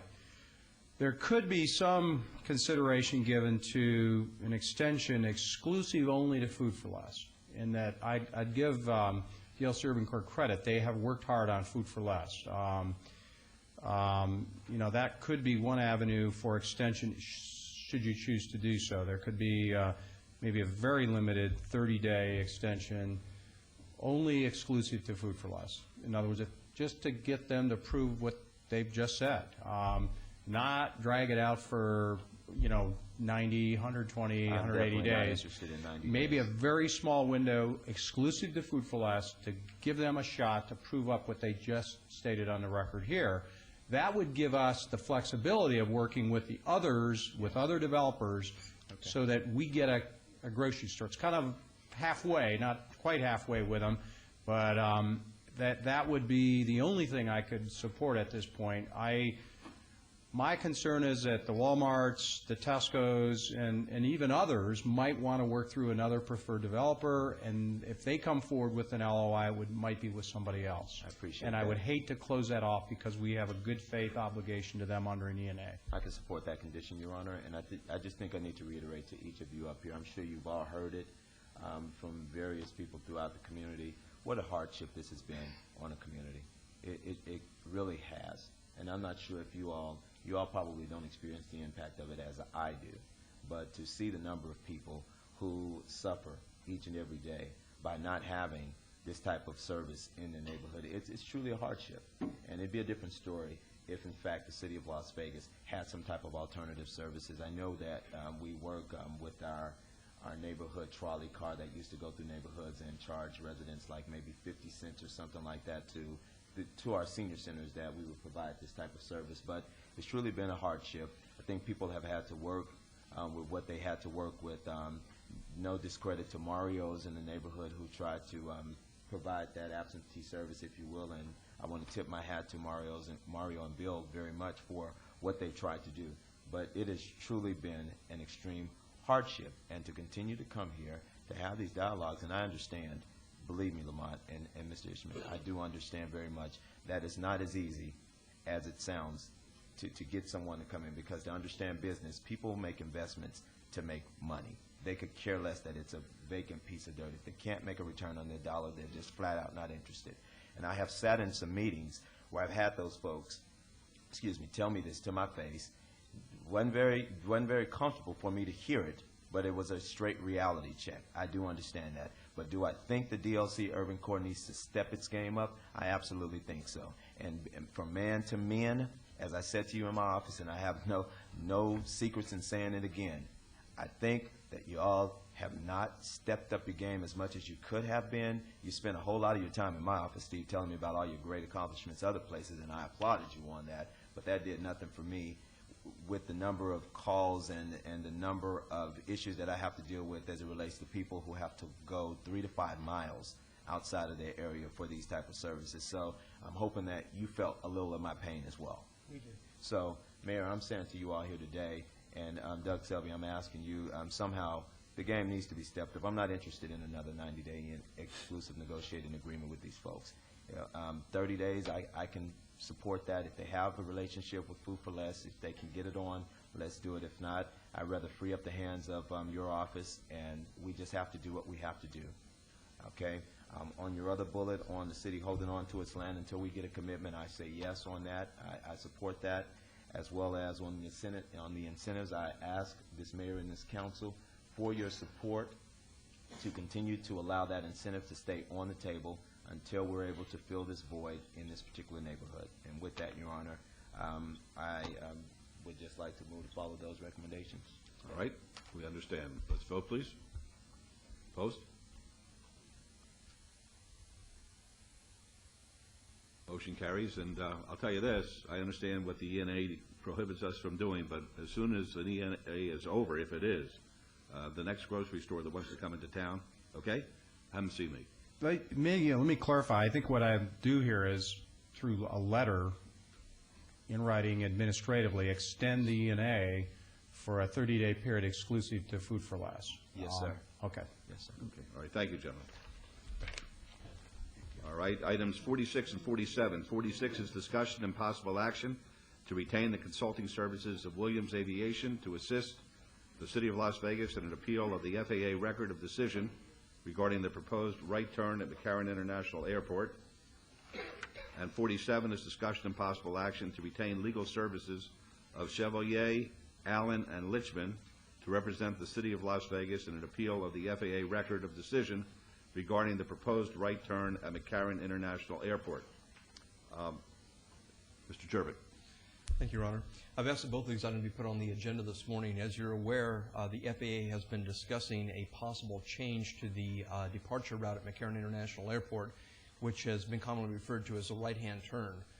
This has been studied in late 2005 and in 2006. Public comment ended in March of this year.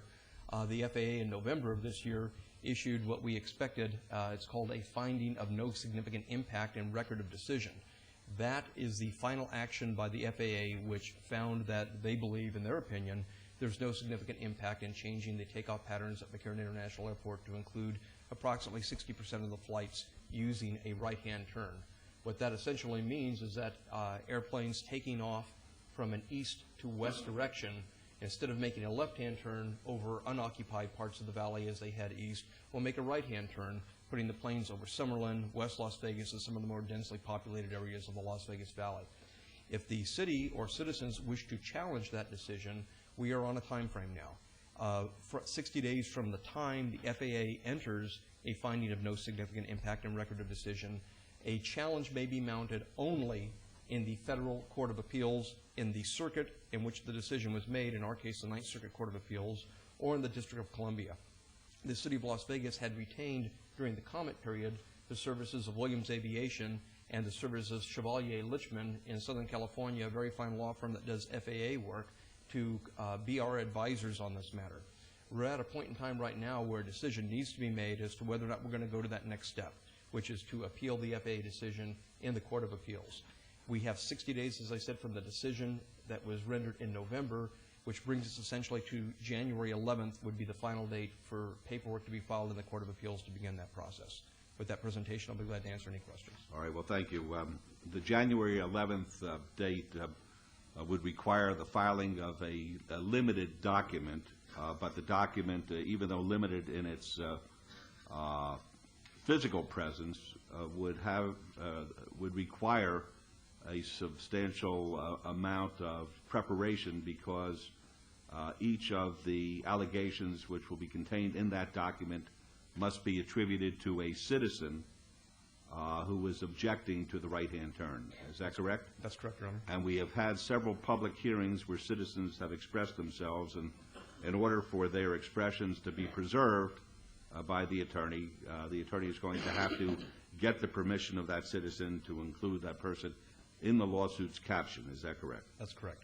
Okay. Of course, I'm going to have the other council members address this because we're all vitally interested in this. There's a lot of money that's at stake here, but to me, the important issue is public safety. I've said that from day one. Councilman Wilson has stressed that in his neighborhood meetings. Councilwoman Tarkanian has pegged it up a notch by calling attention to the crashes that have taken place recently in the North Las Vegas area, which will definitely be affected by what's happening if, in fact, the right-hand turn is utilized as suggested. But at the same time, we have to be prudent in the way we are the stewards of taxpayer dollars. There have been monies that have been set aside for the expert thus far that have not been expended. Is that correct? That's correct. I'm going to suggest for today's purposes that we authorize the attorney to prepare the document, but not file the document until the attorney comes before the council, because I want to have certain assurances from the attorney as to the prospects of success. I don't want to feel as though we're flushing money down the toilet. I want to feel as though we're going to be able to accomplish something in our efforts with the FAA. And as pointed out by the Mayor Pro Tem to me in the office this morning, he was saying that we've had issues with the FAA in the past that perhaps have not been resolved to our complete satisfaction regarding helicopters. And he's been intimately involved with that with Chris Congiuliani at his side. So what I would like is I would like Ms. Lichman to appear in front of us at our next council meeting, to have the document ready to go on January the 11th. The next council meeting is January 3rd. Is that correct, Ms. Ronimus? Okay, I'd like her to appear in front of us. I want her to assure us of several things. I want her to assure us that she will give us a monthly report as to her progress, as to her billing, and as to her prognosis of success without jeopardizing her legal position, because I know the way lawyers have to keep a couple cards close to the vest, and I wouldn't expect her to do that, but we're all her clients here, and the least that I would expect her to do is to go down the hallway during our briefings and to brief us so that we know that in our hearts we're doing the right thing here and that we're doing it for the right reason in order to make this community a safe place. This is not, and I'll tell it as long as I live, this is not an issue of rich and poor.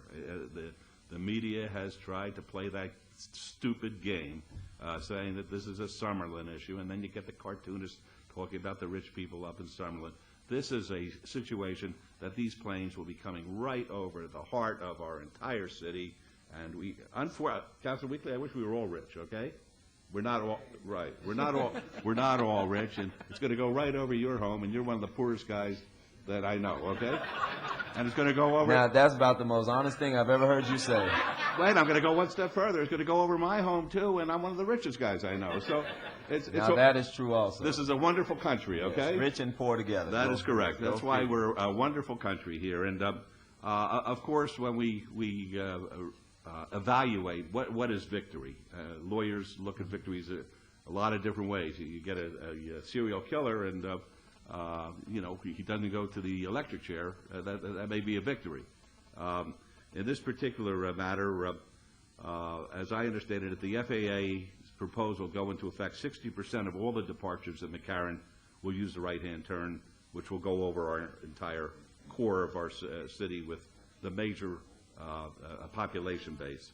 The lawsuit could, of course, cause a reversal of that decision. That's a complete victory, okay, if we reverse what the FAA says. But at the same time, I know in negotiations, and Councilman Wilson knows about negotiations in a legal situation, you trade off some things, and if we can make a substantial impact on the 60% and drive that down, that could be considered in some ways a less victory, but a victory in and of itself. And that's what I want Ms. Lichtman to be able to talk to us about, to make sure that we're doing our job right, and because we're charged with the responsibility protecting the public safety. That's the role of the mayor and the city council. And that's where I stand on this thing. I'm happy to hear from the other councilmen. Your Honor? Yes. Real brief. Councilman Wilson, I know you have a strong story on this, but I do want to say, we do understand the pain over in a large portion of my district because we deal with the North Las Vegas airport. And I know that many of you all have seen recently there was a crash that had taken place over in one of my neighborhoods here. So we deal with it constantly. When you talk about planes are going to be flying over my neighborhood, Mayor, we already get it. We get low-flying planes from North Las Vegas. We get helicopters. Thank goodness for Metro, who patrols our area there. We get those helicopters. We have UMC in our neighborhood, Valley Hospital, with helicopters. And so we're inundated with aviation in Ward 5, believe me. So we feel the pain. Okay. Thank you. Mayor Pro Tem. Yes, I just want to reiterate our conversation this morning. About 12 years ago when I was elected, I met with some of the neighbors that live close to the Strip, and we had helicopters flying within 100, 200 feet of their houses. Christian Kiliani, while she was at the legislature, she did create a bill that created a group that could meet and discuss. There's been many, many meetings. I was part of the group that met to do something, talk to the FAA, and as far as I know, nothing's ever happened, except maybe the helicopters are flying a little bit higher. The area I represent, we do have a lot of air traffic from Nellis. It seems like every night there's always 4 or 5 jets, helicopters flying over my house also. It is a problem, and I think we need to look at it as I don't want people to feel like we have to look at it as a regional issue. This was brought up because of the right turn, and all the other issues are just sidelines, I think, of what we're really trying to do. But I just want people to know that I do support, and I have supported for 12 years, trying to get rid of some of these nuisances that we have in our neighborhood. And sometimes you feel like just batting your head up against the wall because they just look at you and thumb their nose at you. And I just hope this is not what happens in this case. I just hope that we can get a little, I guess, bang for our buck, so to speak, and that we can be at least make sure that those people that are out here today and that have been here feel that we are trying to do our best. Thank you. Mr. Mayor? Councilwoman Tarkady? I would like to state that the words you spoke, we strongly support in Ward 1. And Helen Cannon, who was here at the last meeting, called me, and we spoke this morning, and she just wanted to go on the record as saying it's all about safety, and that she strongly, along with a large group of citizens in her area, are very supportive of our continuing the fight to do what's right as far as this turn is concerned. Thank you very much. Councilman Wilson. Thank you, Mayor Goodman. Just for anybody who's listening in our audience today as well as who watches, the agenda items, the way they read, we're talking about monies for Williams Aviation in the amount of $100,000 and monies for the law firm Chevalier, Allen & Lickman of $300,000. We have the opportunity, Mayor, to sit down with at least Ms. Lickman, the lawyer from the law firm. And it's my understanding, Mr. Jervik, that these are amounts that are possible projected high-end amounts. We're not being asked to award a $100,000 contract to Williams Aviation or a $300,000 contract to this law firm. What we're being asked and what the mayor is moving to obey to the next meeting is for an amount up to those amounts. And I agree with Your Honor when you talk about the need for prudence to have monthly reporting so that should this council vote at our next session to make these awards, once again, we're not writing checks for these amounts. Basically what we're doing is if we vote this way, is we have the ability to spend up to these amounts if we think it's prudent. But along the way, if we feel that it's not prudent to spend these entire amounts, we don't have to. I think these were projections by the consultant and the lawyer as to how much it could cost if we fought all the way.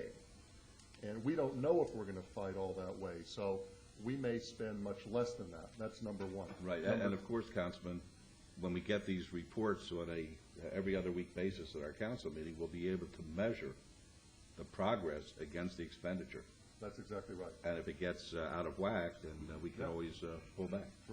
You're exactly right. And another aspect of this is that it's my understanding that regardless of what we may file in January, and I have a pretty good confidence level that we're going to file something in January to preserve our rights and to move forward with this appeal, that these planes are going to start flying in March. Probably. In other words, there's nothing that we're going to be able to do in January or February, as I understand it from the meeting with the lawyer, that's going to cause the FAA to stop what they intend to start. We're not filing anything asking for injunctive relief, for example. We're not filing anything, as I understand it, to ask that the FAA's right turn, which is scheduled to begin in March, to not start. I don't think we can prevent that. My point is that come March and April, we're going to get a pretty good idea about these airplanes, because they're going to start flying, and we're going to start seeing exactly the kind of potential impact they have. Thirdly, I want to say this, that I had the occasion to conduct 2 town hall meetings in the last 3 weeks out in my ward, and one of the subject matters was this FAA proposed right turn. And Mr. Jerbick, you did a great job by coming and addressing my constituents and providing them with a current update.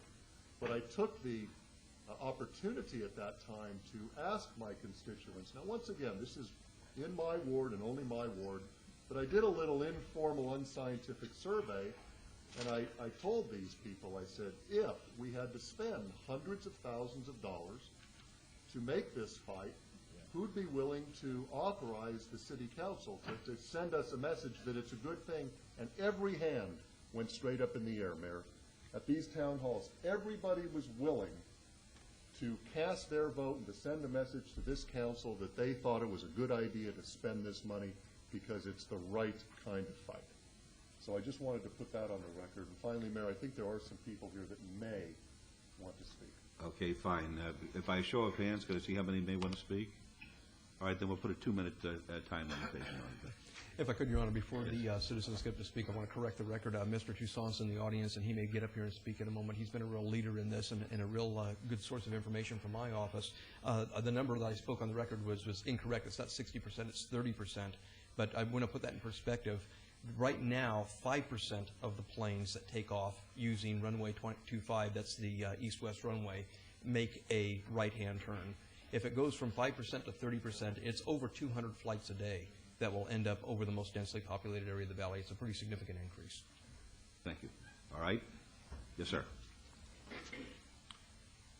Tom McGowan, Las Vegas resident, with a background in U.S. Naval Air during the Korean War. There is a viable alternative before you leave. There is a viable alternative. I'm going to be listening back. You can, I hope, yeah, you can have me back there, sorry. And what I mean to say to this council is you can spend up to $400,000, but you need not. It's not entirely necessary. The viable alternative is available, not only to this council, but to everybody in this country. The important ingredient is first you have to care enough to ask what it is. Thank you. Thank you. Toussaint? Good morning, Greg Toussaint, Lakes resident. We call you politicians, councilman, councilwoman, mayor. That's not always meant in a positive way by many people, because a lot of times our elected officials duck the hard issues. They don't necessarily represent their constituents. They often represent special interests. We've seen our county commissioners duck this issue entirely. Some have said they were in favor of the right turn. Most said they have no opinion. This is a federal issue. They're not involved, despite the fact that they operate our airport. Our congressional delegation, senators, none of them, not a single one, would stand up and say they were opposed to this right turn and support the needs of their constituents. And that's the kind of behavior, unfortunately, that gets a negative connotation in the word politician. I'm happy to say that the City Council is an exception to that rule. You guys have been involved in this thing from day one, a year ago now. It's been a year. You've led the charge. You've formed citizen panels to fight this.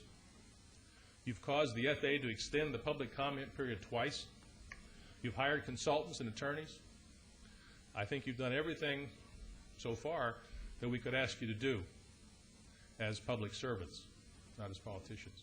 So I want to thank you on behalf of myself, and I think a lot of people in your community, on what you've done for us so far. It's been a very, very refreshing experience for me and for so many other people. We're now considering spending up to perhaps $400,000, or you are. Excuse me, just 1 second. Sure. That $400,000 represents less than $1 for each of the 500,000 people who live under the flight of this flight path. That's not necessarily a bad investment. I think it's really worth your time. Thank you. Thank you very much. Appreciate that. Mr. Mayor, Councilman, Councilwoman, Burton Steinberg, resident of the Lakes for 19 years. I have attended 2 of the 3 forums set up by the Federal Aviation Administration, and I've read many articles in the newspaper regarding this entire issue. And the only thing I'll say is that this is strictly for the benefit of the airlines, and that is one thing that was definitely stated in the newspaper. And airplanes coming over our homes at 5,000 feet really isn't anything great for the quality of life. Thank you very much. Thank you. Good morning, everybody. Mayor, City Council. My name is Donna Toussaint, 9030 West Sahara. And I really want to thank the mayor for putting the important issue on the table. It's been really a fun thing for the media to say this is a noise issue, this is a Summerlin issue. It's not. When these planes go over, and they go over the county seat, that's not in Summerlin. This building isn't in Summerlin. The Fremont Street Experience is not in Summerlin. Councilman Weekly does not live in Summerlin. This is going to affect everybody. Right now, we do get arrivals. We do have airplane noise. We do have that. But one thing that really is disconcerting to me as a citizen is that nobody's really talked about the security issue. And the security issue is you have a plane fully loaded with fuel, making a right-hand turn, going belly up, it's blind, going over the heart of the city, and we're saying over this building, and when I came in this building today, I had to go through a metal detector. Why was that? You know, we have to be concerned about security. I don't know where Homeland Security is on this issue, but the reality is we're giving someone who might potentially want to do harm to us the ability to do that. When 9/11 hit, it impacted the city of Las Vegas and the Clark County business area to the point where thousands of people lost their jobs. If the unthinkable were to happen in Las Vegas, you're not going to have to worry about a supermarket in Ward 5, because guess what? There's not going to be anybody here to buy food. We need to think about the security of us and going over the heart of the city, over 500 million people, as opposed to going left and going over an area that's less densely populated and worry about the desert tortoises is something that I just can't get my mind around. So I want to thank you. You guys are wonderful, and you know what? We're very lucky to have you. Thank you. Thank you. Yeah, the record should be corrected. You misspoke yourself. 500,000, not 500 million. That's true. Right. Yes. Mr. Mayor, City Council. My name is Charles Jones. I live in Summerlin, but the airplanes aren't going to be flying over where I live. I was one of 8 people that was on your aviation committee. We thank you. And I'm going to say some maybe harsh things here. It's going to be a reality check. I talked to Councilman Wolfson the other day, and he asked that I come today and make the same statement, so I'm going to. First of all, I think the decision for the right turn was an academic decision. It was not a safety decision. It was a selfish decision by the FAA, not taking into consideration what the aviation panel came up with, what your desires are, what the people live in Las Vegas. And it's a Las Vegas FAA problem, not necessarily a county problem. They've opted out, haven't done anything. But after the decision was made, well, before the decision was made, I did an awful lot of studying on the area, and I think the first conversation I ever had with the mayor was at one of the FAA meetings that it's strictly a safety accident prevention issue. So I geared myself up after the FAA decision, went out to the base, spent several days watching the traffic out there just to make sure that I was up to speed. I went into the control room, talked to all 15 controllers, talked to everybody out there, and the FAA's decision to mingle traffic with Nellis Air Force Base was a very, very poor decision. And the reason I call it an academic decision is because I don't believe anybody that made the decision came out and watched the traffic in this valley. And I've spent weeks at all different locations watching the traffic in the valley, watching the traffic out at Nellis. It's going to take me about 15 minutes, but I will say, and I'd be glad to sit down and discuss this with anybody. I've been approached by Williams Aviation. They've come and talked to me. I said I will cooperate with the attorneys. And I say that this was a scheme by the FAA to use Summerlin against the people that live under the existing traffic. And it became a conspiracy, and I have a letter signed with names of where the FAA approached people who live under existing traffic to start a fuss with Summerlin. And that's when all these issues came up in the letters to the editor. The RJ and the Sun came out with articles really not telling the truth of what the problem was. I called each one of the people that wrote the articles up. A couple of them came out to my house. We, excuse me, we talked. Nothing got changed in the paper.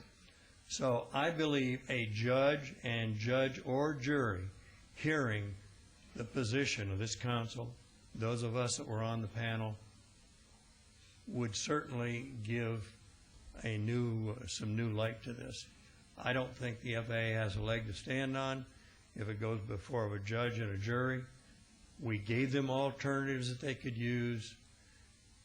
It's just not been a good situation. It will not go before a jury. The way it works, this is a very, I've come into two, it's interesting, two areas. One was Yucca Mountain, that when you have litigation regarding Yucca Mountain, it ends up in a United States Court of Appeals, either in the Ninth Circuit, because that's where Yucca Mountain is situated, or back in D.C. The same thing's true here.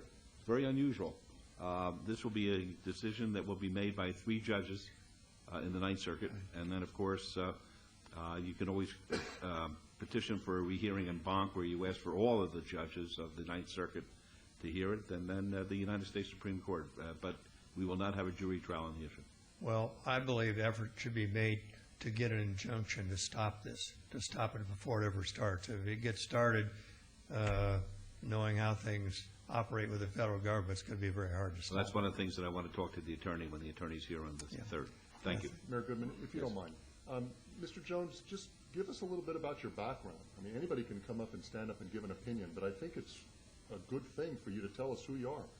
Well, I'm a retired Air Force general, and that $1.25 will get you a cup of coffee in most places. But I did spend about 34 years wearing a uniform and flying. I flew my entire career in the Air Force. And I was a test pilot, several different jobs, wing commander for 15 years. So I've been around the aviation business quite a bit. I left the Air Force after I had 9 years in, and I went with the FAA as an air carrier inspector on the 727s and 37s. I was current in the airplanes. I have an airline transport rating, and I flew in and out of Las Vegas giving check rides to the pilots quite a bit, and I've flown in and out of Nellis Air Force Base from 1956 through 1986 when I retired. So I'm familiar with this area, and I go at the base all the time. And I started flying when I was 16 years old as a young kid. So I've got about 45 years of the aviation experience. And I got involved in this situation because about 2 years ago, I was kind of disgusted with the airplanes coming over the mountain, over Red Rock, putting the gear and flaps down from low altitude, coming out up on the power, and dragging into the pattern. I was also a little concerned about an airplane that takes off out of there and turns right about 4:15 in the morning, and every hour thereafter up to about 8 o'clock. And so I talked, and I did consulting work for that company. So I asked the vice president if they would consider taking off straight out, going around Mount Charleston, and getting that noise away from the valley, because going over that ridge, it's an echo chamber, just echoes, a lot louder than just in the middle of the valley. Well, I called the administrator of the FAA up when I couldn't get things done locally, and the chief of staff of the FAA had Mr. Withacombe, who was in charge of the Western region, and I think it was Mr. Cochran, or name's close to that, who's in charge of the air traffic, and Dale Meadows and myself meet out at McCarran Airport. Well, the end result was we got the airplanes coming in high, pulling the power back, waiting to put their gear and flaps down like they should, and it got very quiet over the valley. The second part of that was I got the company that made those early takeoffs in the morning to go I asked them to go around Mount Charleston. Well, their company wouldn't buy that, but they did agree to go to the other side of the mountains so that echo wouldn't happen in the mornings, and they did that for a long time.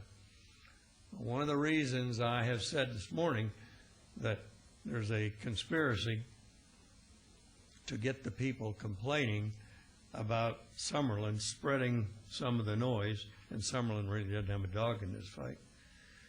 Well, as soon as the FAA announced they were going to make that right turn, lo and behold, 1 or 2 airplanes 3 or 4 times a week would come right back over the old route, noise again in the valley. So I contacted the man that runs it, and I said, why are you making the right turn when we agreed you would fly the other side of the mountains? He said, well, the FAA is turning us right.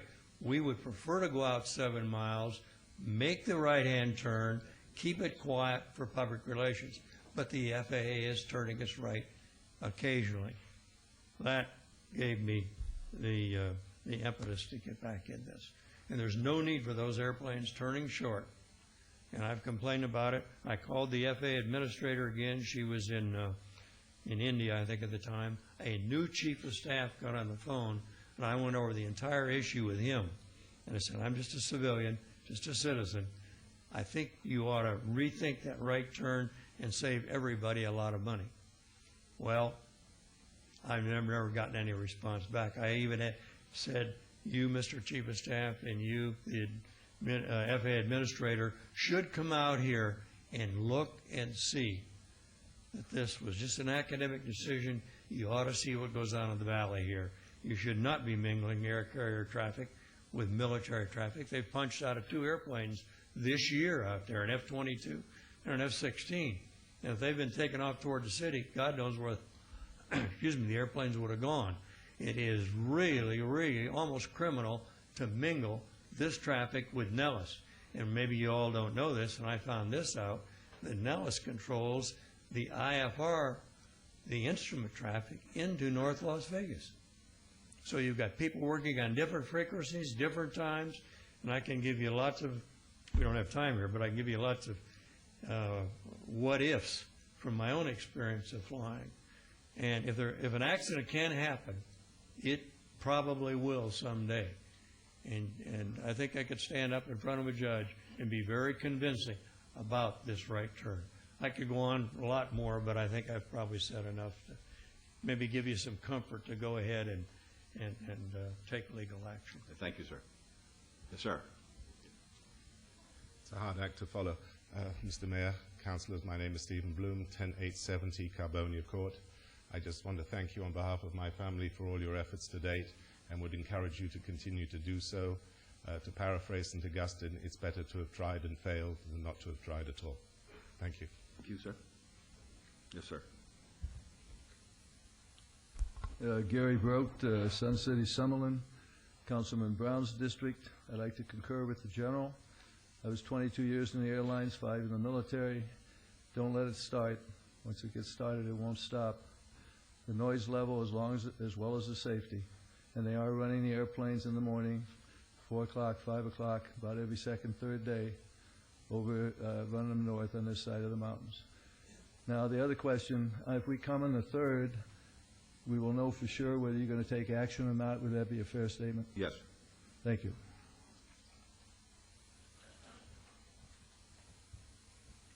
Good morning, Mayor, City Council.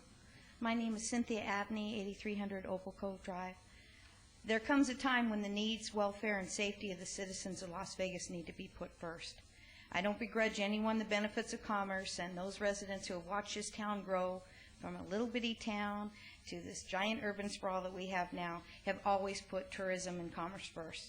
But the time has come for the city residents' safety to come first over commerce. Based on my experiences on your panel where we came forward and gave you our information that we had learned about the inadequacy and the weakness of the FAA's proposal to reinstate the right turn, I strongly encourage and deeply appreciate the city going forward to fight the FAA's plan. Thanks again. Thank you. Yes, sir. Mayor Goodman, Councilman, my name is Jack Ford, 3044 Yankee Clipper Drive. I'm a retired Navy air traffic controller with 17 years in that business. Everything that's been said here is true. I never in my life ever saw where they changed a departure pattern from a sparsely populated area to one that's highly populated. This is an abomination, and I thank you for your support. Thank you, sir. Okay, anybody else?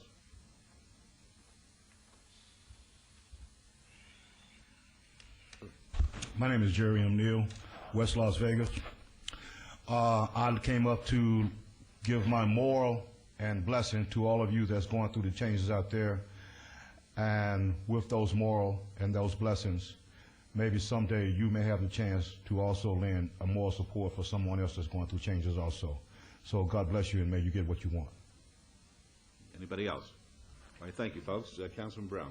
Thank you, Your Honor. I just, if I could briefly reemphasize some points. And one is, certainly we've heard from the members of this council and the citizens that we're all currently impacted out in the Northwest, and I share this with Councilman Ross.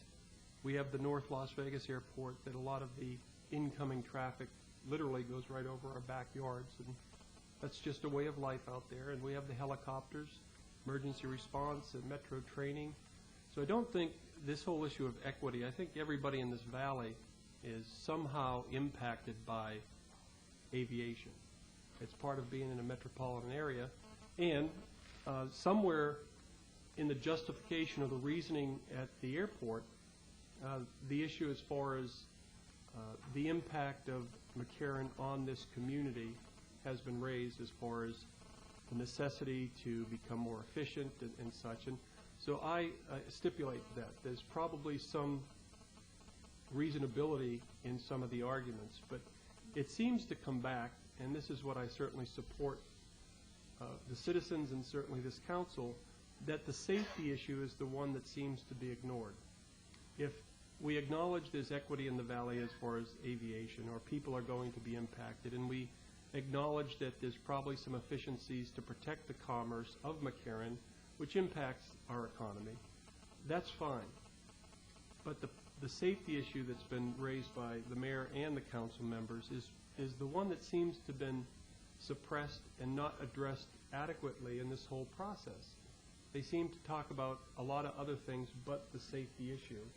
And that appears from your comments, Your Honor, to be our direction if we move forward with legal counsel, is let's raise that safety issue. Let's raise it to the point where the facts are brought forth, and certainly some of the experts that spoke today know far better than I. But that's what I'm interested in hearing, our experts with input from additional people in our community. What's this all about from a safety standpoint? And I want to, as the attorney comes back with some kind of report to this council, I would like that to be one of the priorities that we hear at the next council meeting. Thank you. Thank you. Any other comments at this time? All right, thank you very much. Mayor Pro Tem? Your Honor, I think we're on the right track. I just make a motion to follow staff's recommendation. That would be that's in abeyance for 2 weeks, both items? What we're going to do is we're going to not hold them in abeyance, but what we're going to do is we'll we'll hold them in abeyance with the directive that Dr. Lichman comes here at our next meeting, that in the meantime she'll prepare the document which will give us standing to proceed in the Ninth Circuit Court of Appeals, and that will be ready to go pending our approval at the next meeting. Good. Fair enough? Very good.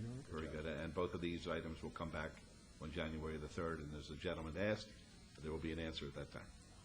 Okay, let's vote. Yes? Yes. Yes. Yes. Yes. Let's vote, please. Post.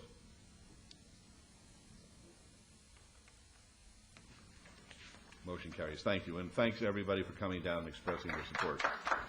Appreciate that. Item 48 is discussion and possible action on appeal of work card denial, approved December 21st, 2005, subject to one-year review. Gail Dayweb. Is Ms. Dayweb here? Mr. DiFiore, is Ms. Dayweb here? I don't see her. What do you propose to do? Mayor, members of the council, I'm pinch hitting for Metro. They got called out on another detail this morning. And you'll see in your report, your original report, the area of concern, and the updated report indicates that there's been no concern since that time. We have no opposition to having a permanent work card issued to Ms. Dayweb. All right, very good. Are there any questions to Mr. DiFiore? All right, Mayor Pro Tem. Yes, Your Honor, I move to give her a permanent work card, please. Let's vote on that, please. Post. Motion carries. And you'll advise her of that, please? Yes, we will. Thank you very much. Item 50 is discussion and possible action regarding a 4-month moratorium on the acceptance of any and all new applications for special use permits for off-premise outdoor advertising billboard signs. This applies to all wards. Mr. Jervik? Thank you, Your Honor. In conversation with Councilman Brown and with planning staff, with business licensing, and with building and safety, a number of issues were raised with respect to the erection of billboards in our community, the sustaining of existing billboards in our community, the standard by which we review them, the time lapse in between use permit reviews, and based upon some of those concerns that were raised in those meetings, this line item is on before you today.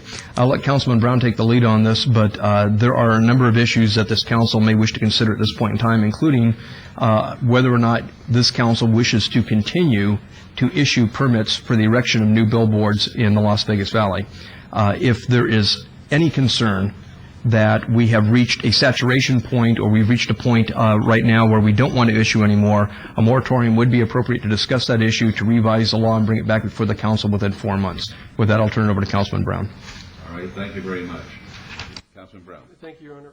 As Mr. Jervik has stated, I asked for this item, as it's stated, as far as allowing staff sufficient time to address some of these issues, and we see it just about every meeting. There seems to be an increased frequency in reviews for billboards, inconsistency in the time, be it 3 months, 6 months, 2 years, the impact on staff resources, just on that alone, special use permit billboards versus grandfathered billboards. There are some billboards out there that we're not even sure have permits, whether they were annexed into the city. Impacts on billboards along the highway with all the construction. When sound walls go up, how does our code address the ability for companies to move or relocate or raise the height? Technology, a new issue that's been introduced with some of these LED boards. Whether that goes through an administrative process or a special use, does that create more permitting? All those issues I think we can resolve. But more importantly, as Mr. Jervik has indicated, more importantly, the question needs to be asked, has the city of Las Vegas reached a point where enough's enough? Do we have the appropriate number of billboards in appropriate locations in our city? Have we reached that saturation point? And it's my understanding that the city of Las Vegas is the only public agency in Southern Nevada that still accepts applications for new billboard locations, which has added additional pressure for companies to look for new sites. So again, all those issues, but most importantly, I'd like this council to ask that question. Is the saturation point been met, and should we cease accepting applications for new billboard applications, new billboards? When we ask ourselves that question, Councilman, Is that part of the discussion that will be taking place during the proposed moratorium term? Absolutely, and it's my understanding, I'm not sure if Margot's here, but Margot Wheeler, the Director of Planning, has put together some numbers statistically as far as per capita in the city of Las Vegas, and delineates as far as special use permits versus grandfathered, and compares it to some of the other public agencies in the valley. So that is certainly part of the discussion. From my personal perspective, I think if we have not reached that point, we're certainly darn close to that point. And we shouldn't be the only one that companies are targeting, because we may very well be out of appropriate sites, and then the pressure to create inappropriate sites, especially off the freeway system into neighborhoods, I think has become very evident, at least in the last year that I've seen some of these applications. Well, I don't necessarily agree with your philosophical position, but that doesn't mean to say that I won't keep my mind open during a period of time to study it. I just believe that free enterprise allows individuals to try to get a billboard in a particular location, and it's up to government to decide whether or not it's appropriate under a given set of circumstances, rather than to put a blanket prohibition on billboards. But if you feel that we can have a meaningful discussion within this 4-month window, I'll support the moratorium, but I would like to see it resolved one way or the other at the end of the 4 months. Yeah, and I agree, Your Honor. You're agreeing and disagreeing. I think philosophically, I have no problems with billboards. I think if done in appropriate locations, they are part of the fabric of Las Vegas, the signage and the outdoor, and especially the newer ones that actually aesthetically have blended in well in their locations. A lot of these issues, and that's why it's before us today, a lot of these issues have to be brought before individual members of this council to have that question answered. Is it appropriate?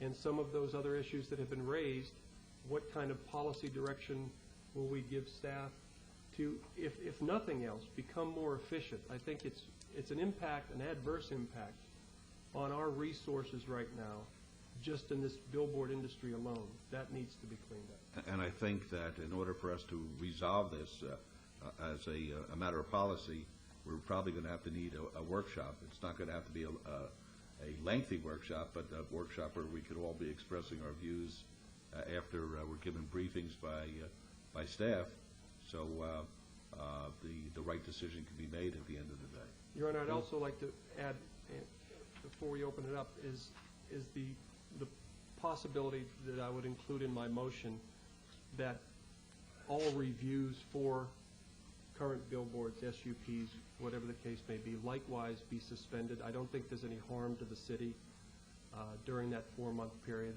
Mr. Jerba, correct me if I'm wrong, but I would include that in my motion. Well, I know the discussion. I know we have one that's going to be brought up today, and that's the Presbyterian Church one, and I know that there are a lot of people who are going to be looking at that very closely. I would ask that anything that's on today's agenda be considered today, and then perhaps future determinations with other issues that will be put off until we Mr. Mayor? decide. Yes.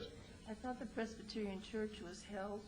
It's not going to be heard today, is my Well, I don't know. understanding. I don't know. Because of Philia having an operation. Yeah, there was a letter that came in. Oh, I did not see that. Yeah, I think that it'll be on the agenda this afternoon to be held. I agree. I see.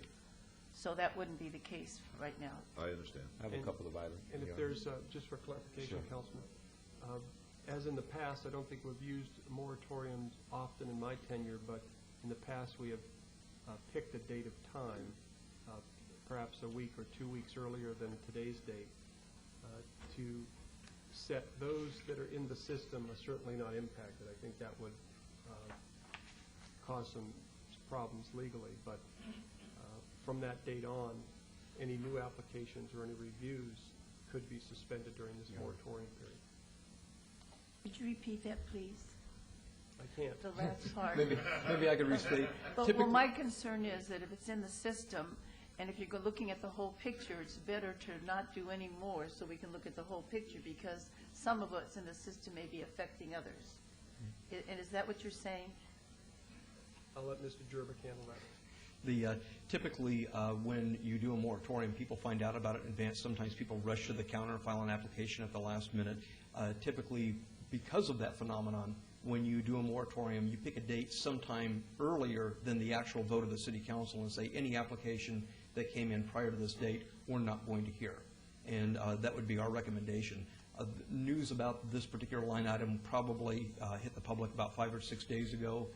It might be prudent, just as a suggestion, to make the moratorium effective at least from December 10th on, so that nobody will have taken unfair advantage of getting a hold of the line item, filing an application at the last minute just to get in line.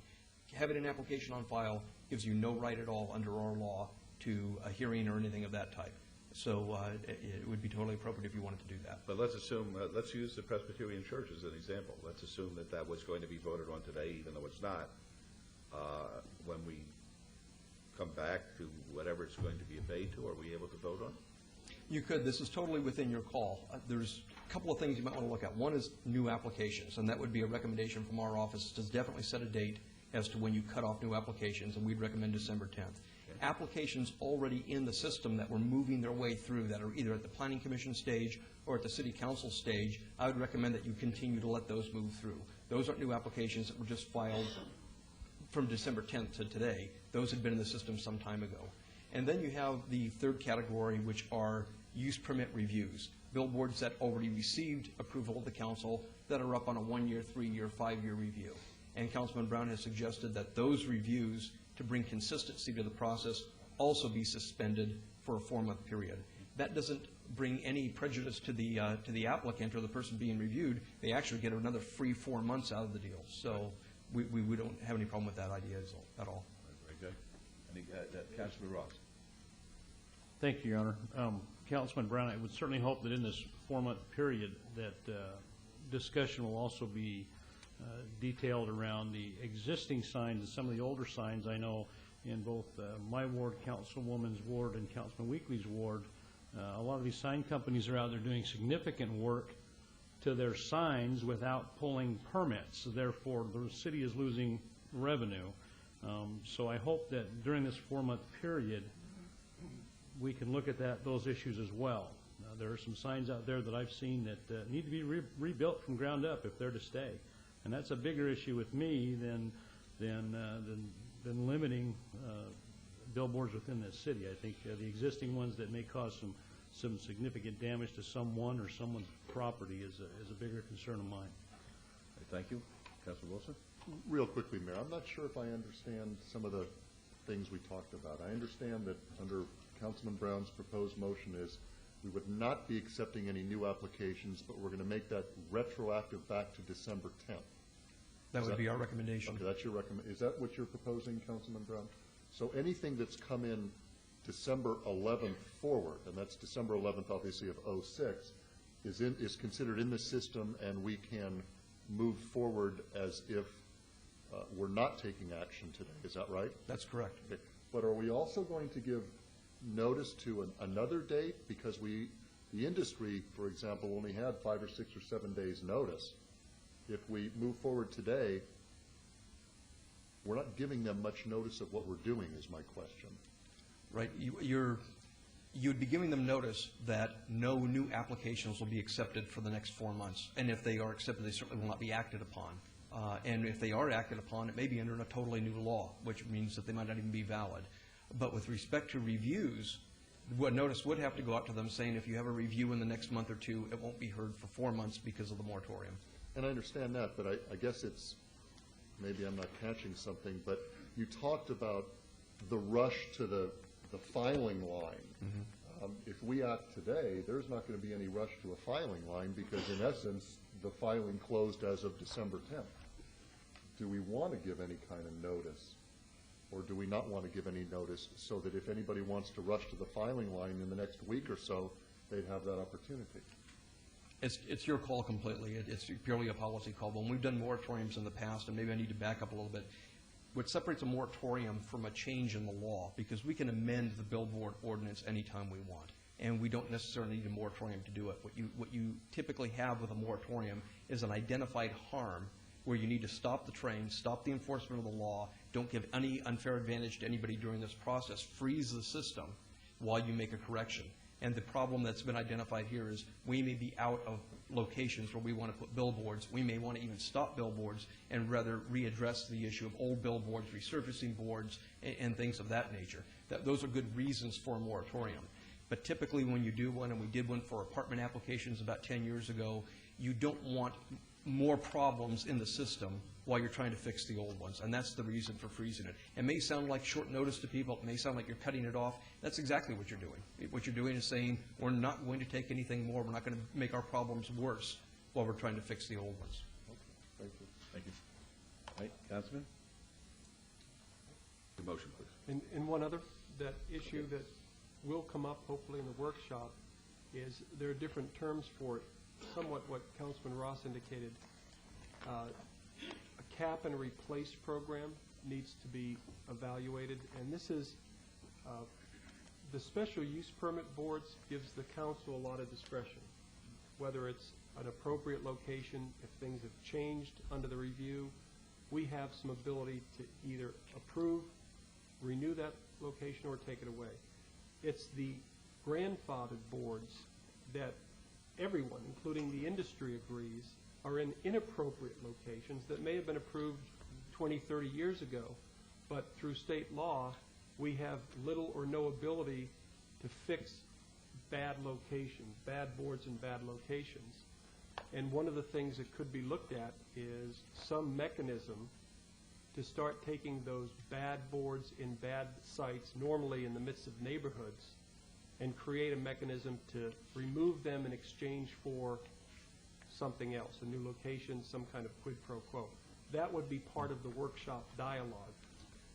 Tough decision, a tough issue to address, but ultimately, I think this council wants good boards, clean boards, aesthetically pleasing boards, and rid ourselves of the bad stuff.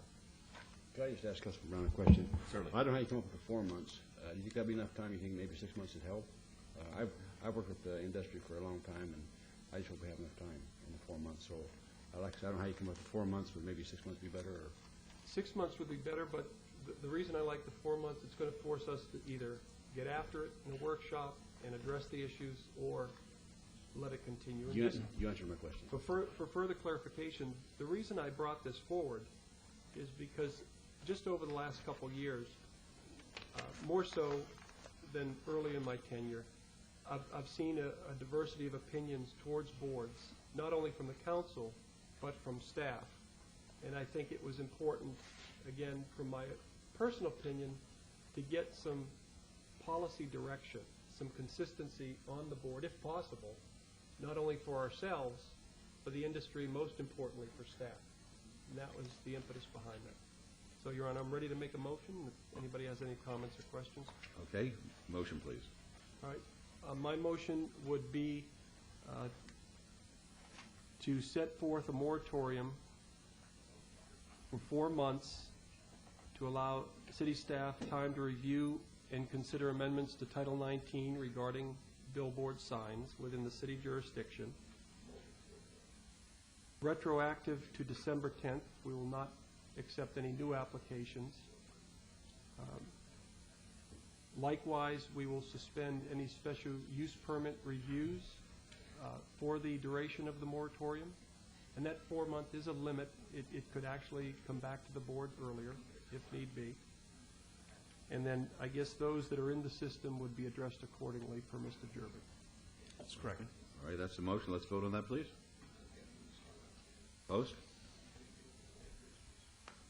Motion carries. Thank you, Mr. Jervik.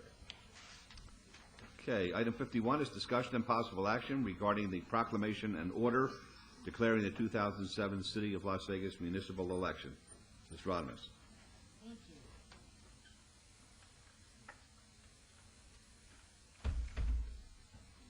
Your Honor, members of council, Ronnie Rodimus, City Clerk. Article 5 of the City Charter and Nevada Revised Statutes govern the conduct of our elections. As our municipal elections are under control of you, the City Council, it's appropriate at this time for you to formally order the 2007 municipal election.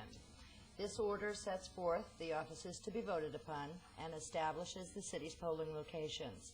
Upon your order, our office will proceed with the required publications. The city's election 2007 website will be up shortly and will be located on our internet homepage on the left link list.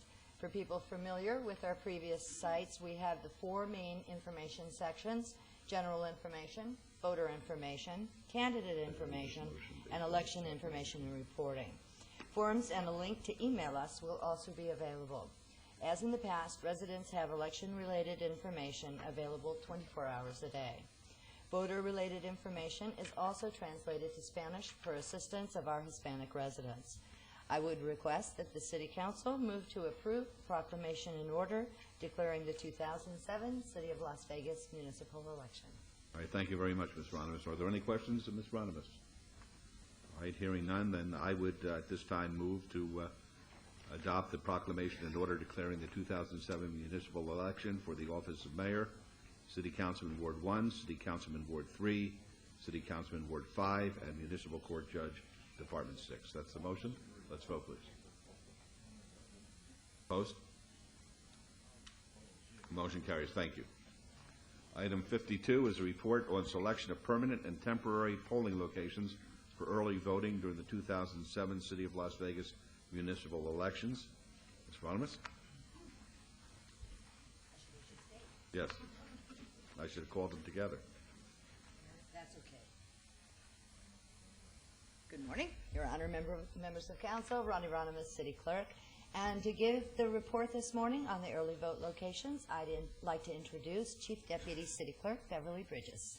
Bridges. Thank you. Good morning, Your Honor, members of City Council. Beverly Bridges, Chief Deputy City Clerk.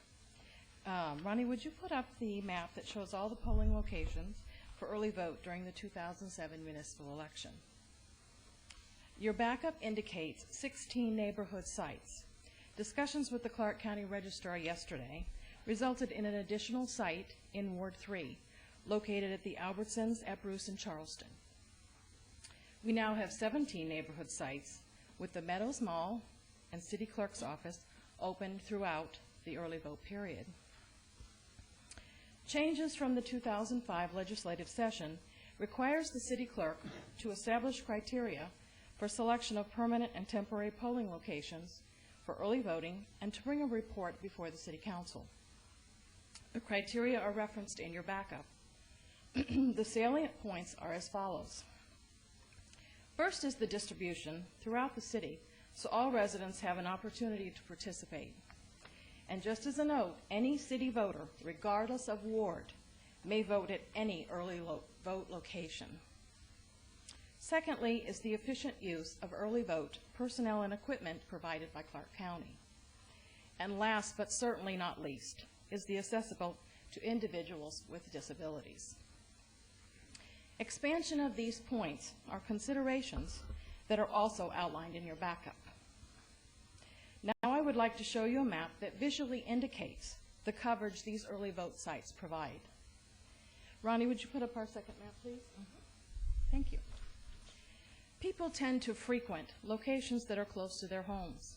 We have used as a rule of thumb a 3-mile radius, which has proven to be successful in the past. I would like to note that organizations who allow the city to use their facilities as early vote sites do so as a service to our community. I am comfortable that we have provided all residents of our city an opportunity to participate based on where they live. This was our goal this year. Are there any questions? Are there any questions, Ms. Bridges? All right, Thank you, and happy holidays to all of you. Thank you, Bev. We appreciate that. Thank you. Thank you. Okay, there's no vote required on that, so we'll go on to item number 53. This is discussion and possible action regarding a third amendment to restated management agreement between the City of Las Vegas and Angel Park Golf LLC at Angel Park Golf Course, 100 South Rampart Boulevard in Ward 2. Mr. Your Honor, Green. could you call the next 2 items as well? Sure. Thank you. Item 54 is discussion and possible action regarding the Angel Park Capital Improvement Agreement between the City of Las Vegas, Angel Park Golf LLC, and Great Wash Park LLC at Angel Park Golf Course, 100 South Rampart Boulevard. This is in Ward 2. And item 55 is discussion and possible action regarding a reciprocal right-of-way agreement between the City of Las Vegas and Great Wash Park LLC at Angel Park Golf Course, 100 South Rampart Boulevard in Ward 2. Mr. Green. Your Honor, Tom Green from the City Attorney's Office. I believe the council has all been briefed by the City Manager's Office concerning these three items, so I'm not sure if you need a summary of these items from us or not. I'm here to answer any questions. I also have in the audience Mr. Frank Pankratz from Great Wash LLC, the company that is constructing Queensridge Village just to the south of Angel Park, and Mr. David Bogue is here, the manager of Angel Park. If you have any questions of them, they're virtually our partners on these three matters, and we've joined together and negotiated a resolution to numerous issues that were involved there, and I could present a summary of that if you'd like. All right, thank you. Would anybody like to hear further from Mr. Green? All right, are there any questions of Mr. Green? I have you well trained. Absolutely. Not me. All right. Mayor Goodman, please. Yes, Councilman Wilson. Just for the benefit of everybody who's watching, Frank, if you don't mind, would you come up to the podium? This is a great, great project that everybody in my ward and everybody in the city in general is looking forward to seeing come to fruition. What's on today is just kind of what I'll call housekeeping measures. And I want to thank you, Mr. Green, Mr. Pankratz, and Mr. Bogue on behalf of Angel Park for working together. Where are you, Mr. Bogue? I want to thank you, sir, because we're talking about a couple of turnabouts, and we had to do some work within the three entities, including the City of Las Vegas, to make this thing work. So I just wanted to publicly thank you, gentlemen. And then, Frank, everybody's asking me, as the Ward 2 councilman, when this project is going to start going vertical. So when are we going to start seeing some action over there? I think I chatted with Larry Harrella a week and a half ago and told him that the equipment was going to be moving on to site, and it did last Wednesday, and they are proceeding with the grading as we speak. And this evening we're having a perimeter neighborhood meeting at our offices to make sure any of their concerns are addressed, and for us to let them know that we're sensitive, that they're neighbors. They've worked with us and the council for the last 2 years on this, and so we're off and running. When are you going vertical? We would, because there's a lot of grading that has to occur, we would hope that in February we're pouring concrete on the first footers for the first section of the garage. Super. Okay, thank you. Very good. Any other questions? Any of Mr. Pankratz? All right, thank you. Motion, please. Thank you. May I move on all three items at the same time? Were they all called at the same time? You actually can do that if you have a sense that the council is going to approve these. The problem would only arise if some particular member didn't like one of the items. So it's just a technical matter. Councilman Wilson, there's a request for public comment, which I'll grant. Yes. Very brief, just one quick question. When will there be a presentation given for the meeting attendant, that members of the public, so they know what it is you're talking about and ruling on? When? So on the backup, so. Oh, it's on the backup. Oh, thank you. I guess we go, after you act, we go and look at the backup, right? Thanks. Backup is certainly available to the public before the meetings. The backup is in the clerk's office for anybody who wants to see what we're briefed on before we have the meeting, and the public certainly has access to it. And it's also on the website for those who are able to access websites. Well, let's do this, Mayor, with your permission, and I say this with great respect. Mr. McGowan, what's your beef this morning? I mean, about these items. Did you not get a chance to hear what they're about?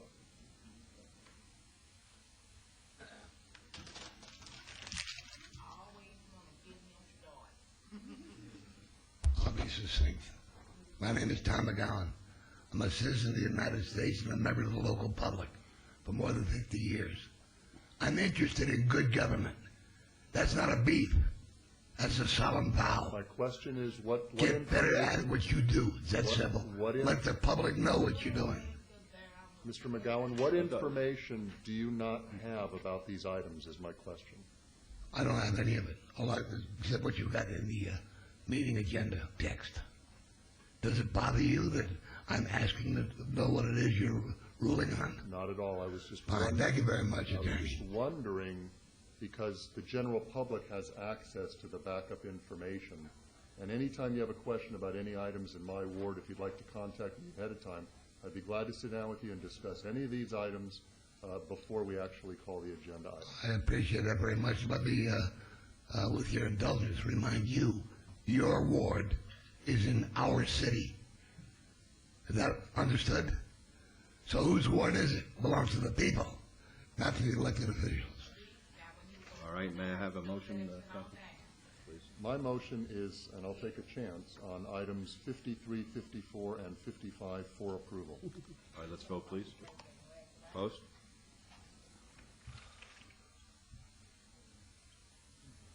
All right, motion carries. Item 56 is discussion and possible action on the City of Las Vegas Comprehensive Annual Financial Report for fiscal year 2006. Vincent. Good morning, Mayor and Council. Mark Vincent, Finance and Business Services. A couple of weeks ago, a week and a half ago, I think we delivered to you a copy of our annual comprehensive annual financial report. It is the audit that's required of us annually by Nevada revised statutes. Our outside auditing firm is KPMG LLP. Their audit was conducted in accordance with generally accepted auditing standards and governmental auditing standards. They issued an unqualified opinion. They found no areas of material weaknesses or internal control weaknesses or noncompliance. I'd like to go over just a few highlights in the financials. It won't take very long. One thing that you will find in the basic financial statements, and something that's as a result of the new accounting rules that we implemented several years ago called GASB 34, we have now a basic financial statement that reports our cash and cash equivalents, and that's about $508 million. And oftentimes, particularly during election cycles, people look at that and say the city's got a lot of cash. You know, what's going on? Do they need to have these revenues? Maybe we should divert some revenues for the city for other purposes. This slide basically is telling you that only 10% or less than 10% of those revenues are actually for general purposes. Most of those revenues are set aside for capital projects, many of which are already under construction, or they're set aside revenues by ratepayers for the Sanitation Enterprise Fund or Parking Fund, Building and Safety Fund, and those revenues are set aside for those specific purposes.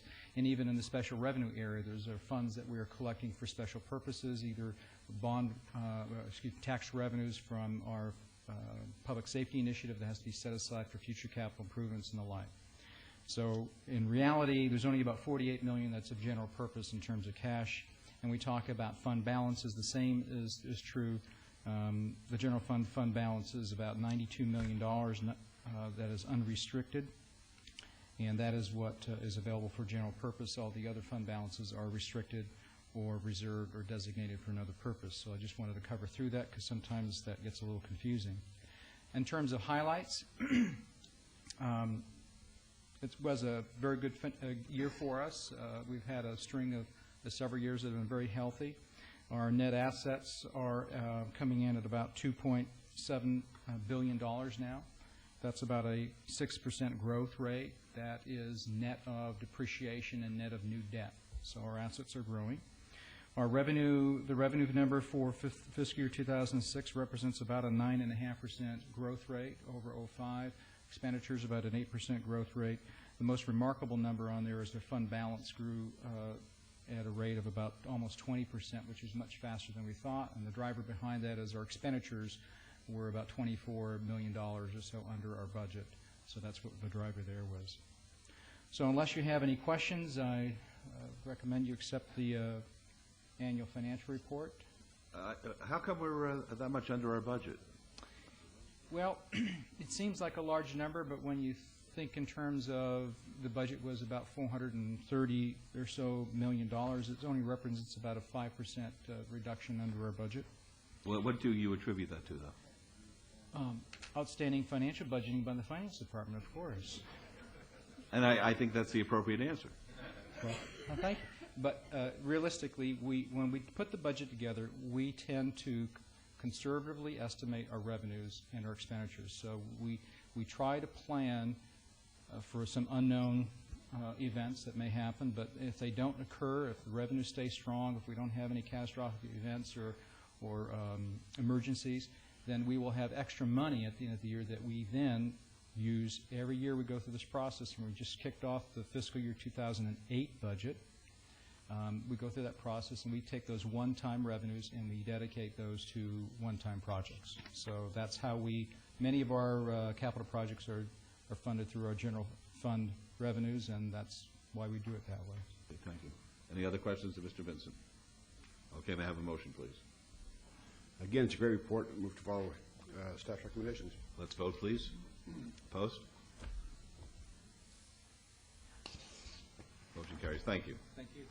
Item 58 is discussion and possible action regarding a new temporary liquor caterer license for Lynn Barbarit, doing business as Events Catering, 8170 West Sahara Avenue in Ward 2.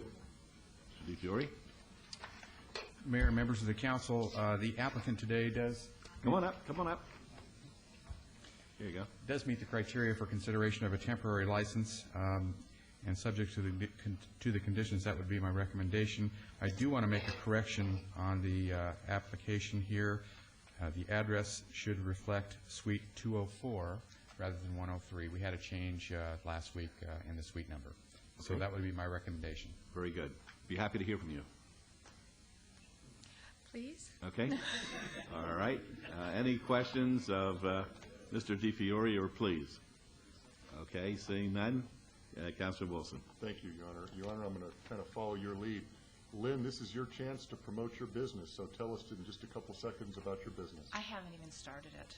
I've been a teacher for 11 years, wanted out of, with all due respect, I know you're on the school board for the longest time, and decided I wanted to get out of it. And I just have some friends that are in the liquor caterer business, and they say, you know, this is something that you might want to be able to get into. I've got a child, so I can kind of set my own hours and maybe do some holiday events, maybe New Year's Eve and Christmas, if you guys approve me and I get those permits going. Look at the energy on her. My motion is for approval. Thank you. Let's vote, please. Thank you. Opposed? Motion carries. Good luck to you in your business. Thanks. Good luck. Okay, item 59 will be heard this afternoon in conjunction with item number 129, so we'll move on to item 60. 60 is discussion and possible action regarding temporary approval of a new burglar alarm service license subject to the provisions of the Planning and Fire Codes. All Tint and Protection LLC, doing business as All Protection Services at 1122 South Rainbow Boulevard. This is in Ward 1. Mr. DiFiore? Mayor, members of the council, the applicant again does meet the criteria for consideration of a temporary license for this burglar alarm service license, and subject to the provisions of the Planning and Fire Codes, that would be my recommendation. All right, gentlemen. Could you identify yourselves for the record, please? My name is Sid Ginsburg. Nicholas Tita. Hey, would you like to be heard? Yes. Okay.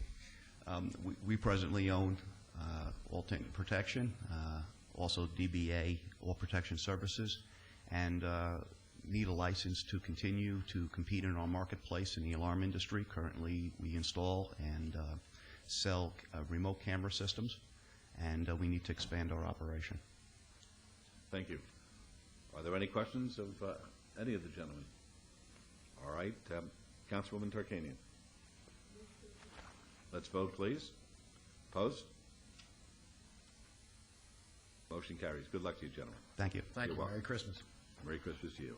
Item 61 is discussion and possible action regarding a temporary transfer of interest and approval of officers for a martial arts instruction business license from American Taekwondo Federation, LLC, to American Taekwondo Federation, LLC, doing business as ATF Black Belt Academy, located at 3211 North Tenaya Way, Suite 105. This is in Ward 4. Mr. DiFiore? Mayor, members of the council, this is a transfer of interest and approval of officers on a temporary basis. Mrs. Malati is the new officer in this particular corporation, replacing a prior officer, and there is no preliminary of concern on the suitability of this applicant, and the recommendation would be for approval of the temporary transfer of interest. Okay, folks, we happy to hear from you. Good morning, gentlemen and ladies. Please identify yourself first. Yes. My name is Alan Malati. I'm the owner and operator of the American Taekwondo Federation, LLC. After removing one of the officers from the company, we have decided to actually add the wife, which is the real boss, if you know what I mean. I do. That's the one thing I really do know. Yes. Since it's a business operated by a family, so decided just to have Ms. Malati as, as my partner since, like I stated before, she's the one who actually runs the rules in the house, so thank you very much. Okay. Any questions of the lady or gentleman or Mr. DeFiore? All right, Councilor Brown. Your Honor, the reason we're here today is I had been contacted by some citizens as far as the operation of the business and certainly some concerns. I had Mr. DeFiore go out and investigate, and just some of the things that they did find out, the change of ownership and retail sales, that's almost routine. But it raised some other issues as far as, and I've met with the Malatis. They were kind enough to come in and spend a good hour or so with us, but it reached a point where some of the citizens were real concerned as far as some instruction, some safety, and all that. And I would ask, with your permission, some have come down. I would like to have them speak on the record.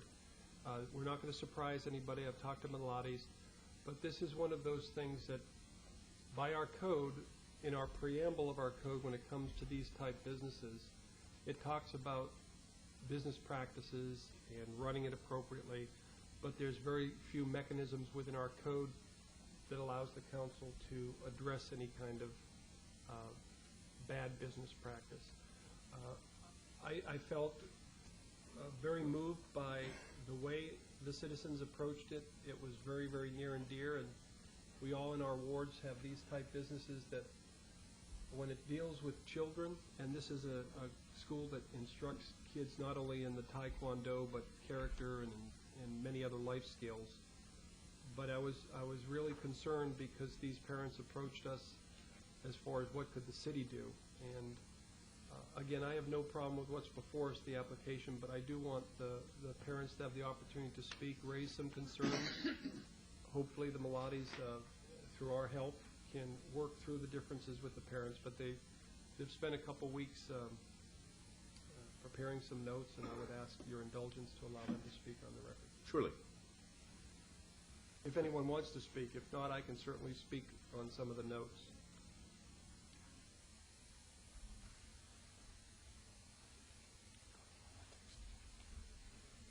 Okay, just step right up, please, and give us your name. And what do you think, a 3-minute clock?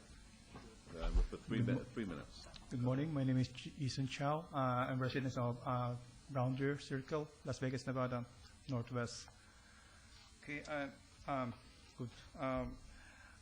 We are here to have some concern about the issue of safety of our kids and the instructor, how they run their business, and the instructor's experience. First, the safety. My kids, our kids, okay, when they are inspiring, when they are hurt, nobody take care. Even the instructor, they don't give first aids or pay attention to the children who've been hurt. One of the students was hurt badly. They just asked them to sit beside the punching bag, and later you can see pool of blood on his face, and that's the time that student said, "Oh, I have a blood in my face." That's the time they just initiate the first aids, and they didn't even call the parents what happened on that kids, and they asked parents to send him home by himself and the other parents. And also, when they have a sparring day, the kids, they don't divide the division with the small kids and the big kids. They just spar by themselves. So the small kids just keep on crying because they are hurt. They don't do anything about that. We already talked to Mr. Malati about that. He don't do anything about that. It's about safety, and I don't think the instructors have their own CPR or first aid certificate, so they don't know how to handle that kind of situation. About the experience of the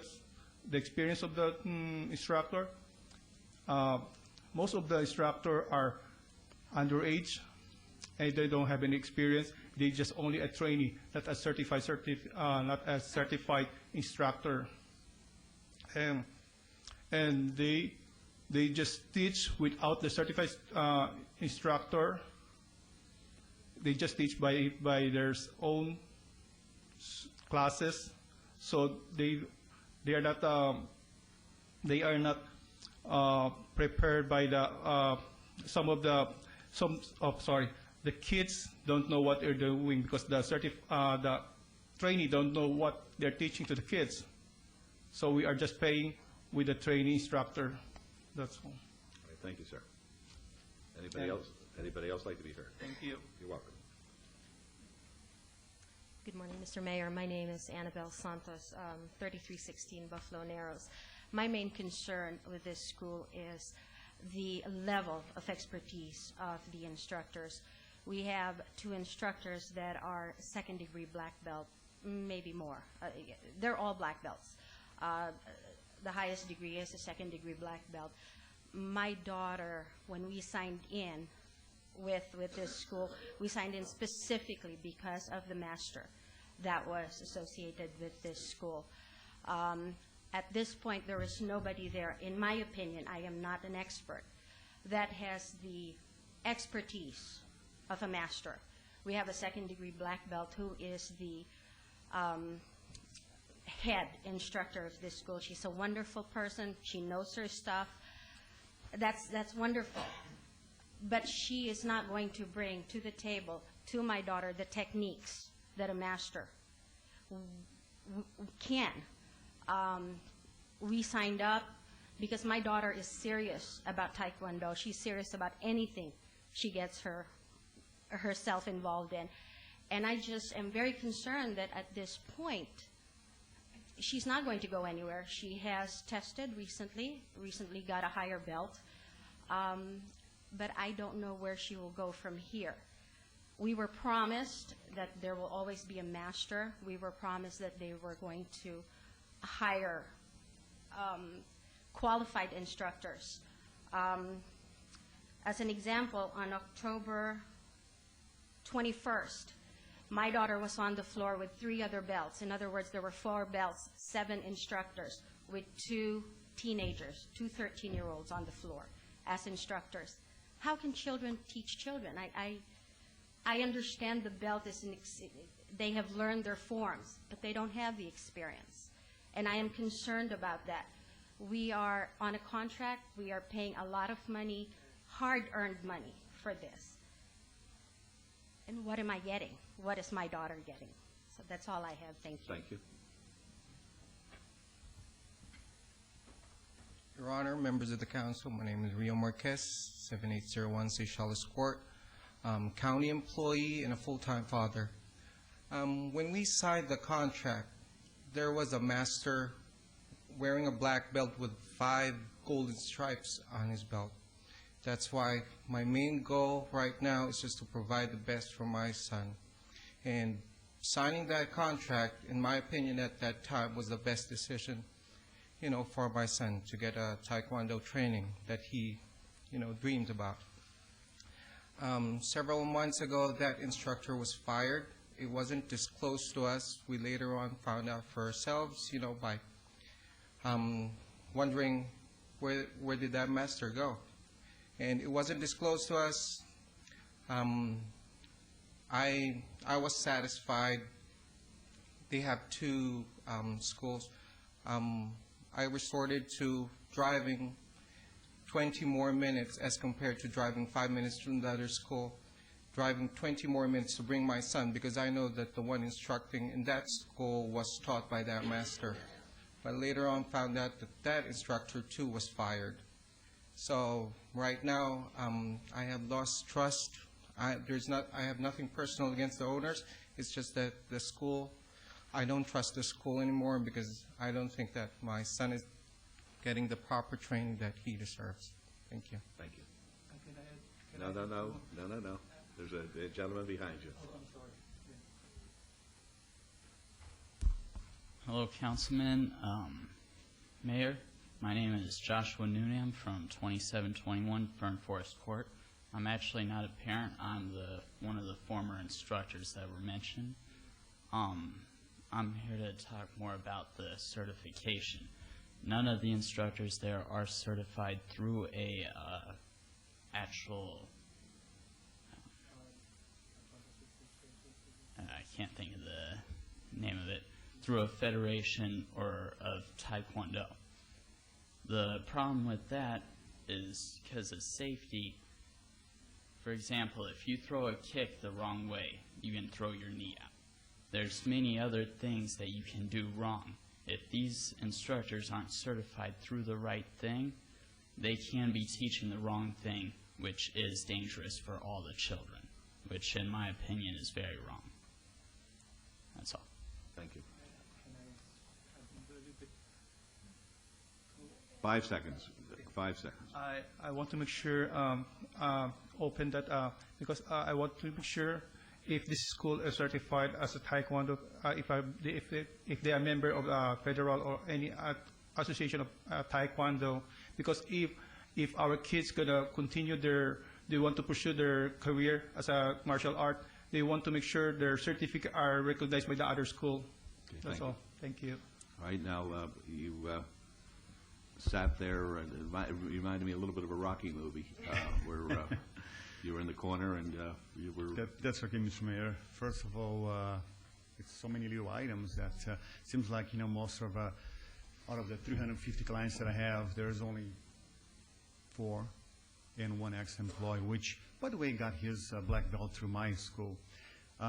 In the past, I had what was a person which was my old partner, a 4th degree black belt through American Taekwondo Association, which is a franchise, just like 7-Eleven, one each corner. Now they're not affiliated to any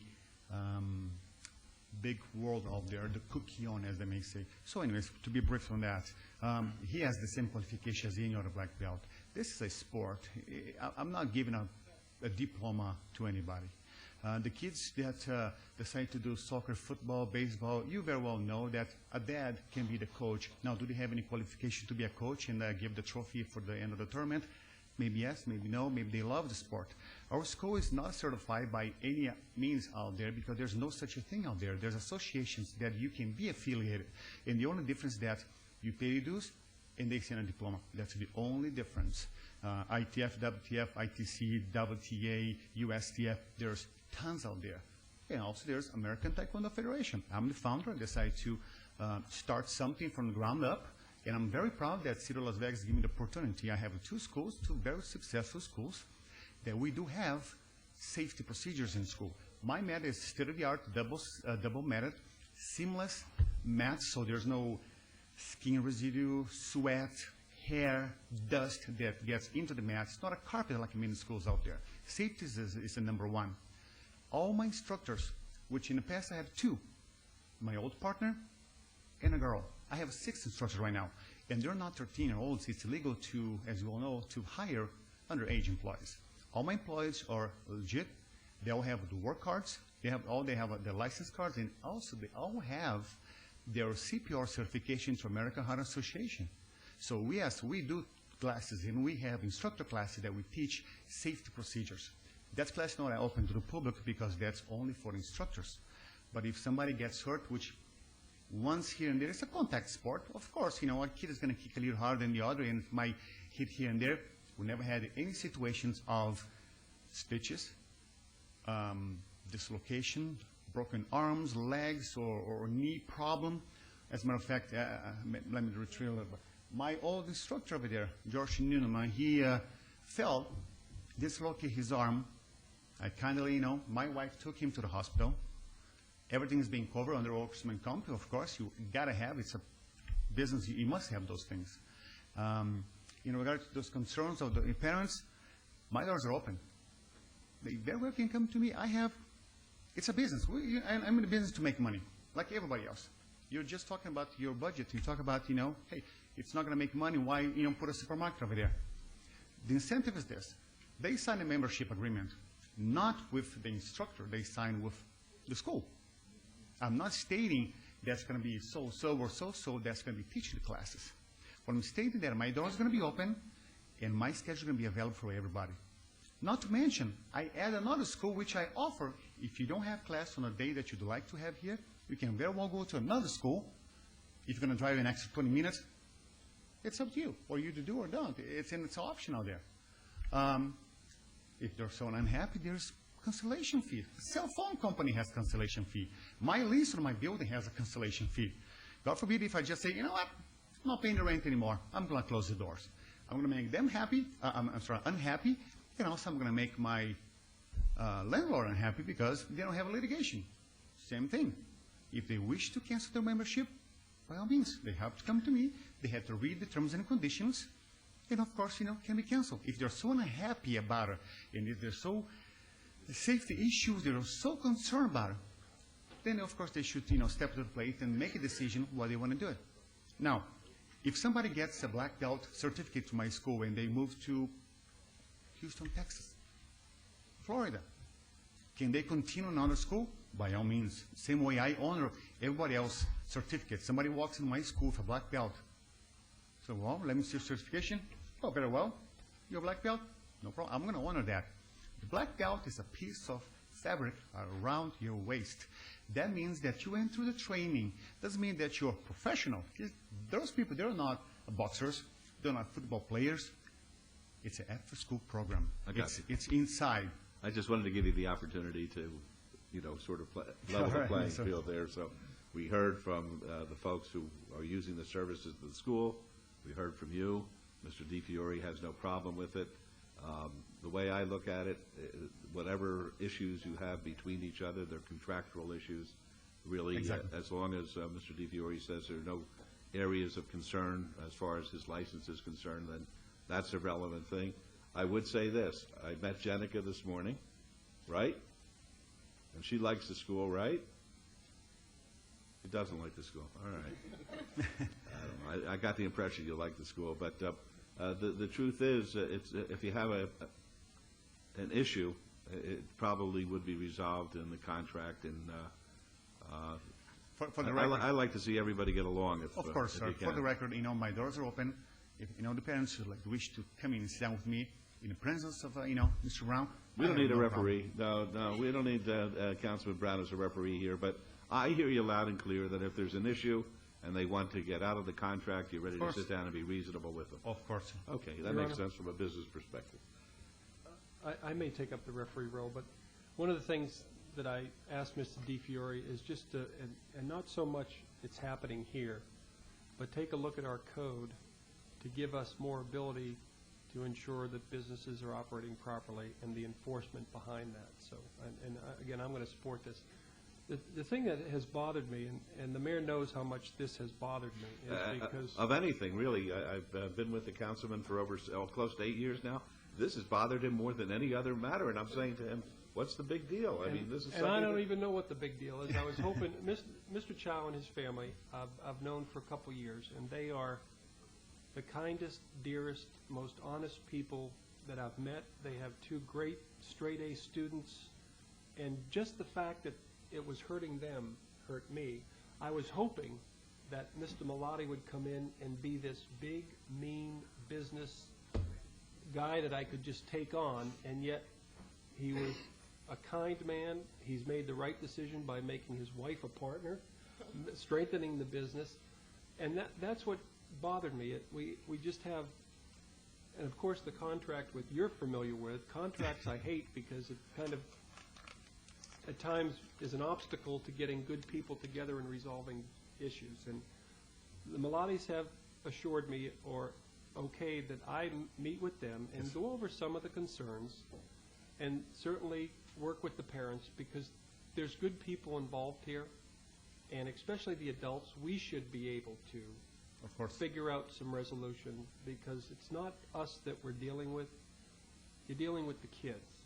And that, I think, to the mayor's question, that's what's bothered me most, is when kids are in a situation, and hopefully without the parent pressure, in a situation that there's not a comfort level or there's concern or safety or instructors, that bothers me more than anything. And I'd like the opportunity to work with both of you, and whether it's a cancellation or whether it's addressing some issues, real or perceived, giving us the opportunity to talk and then work with the parents. Of course. And then continuing the success of your business and hopefully not have this situation, not only with your business, but any business that deals with kids down the road.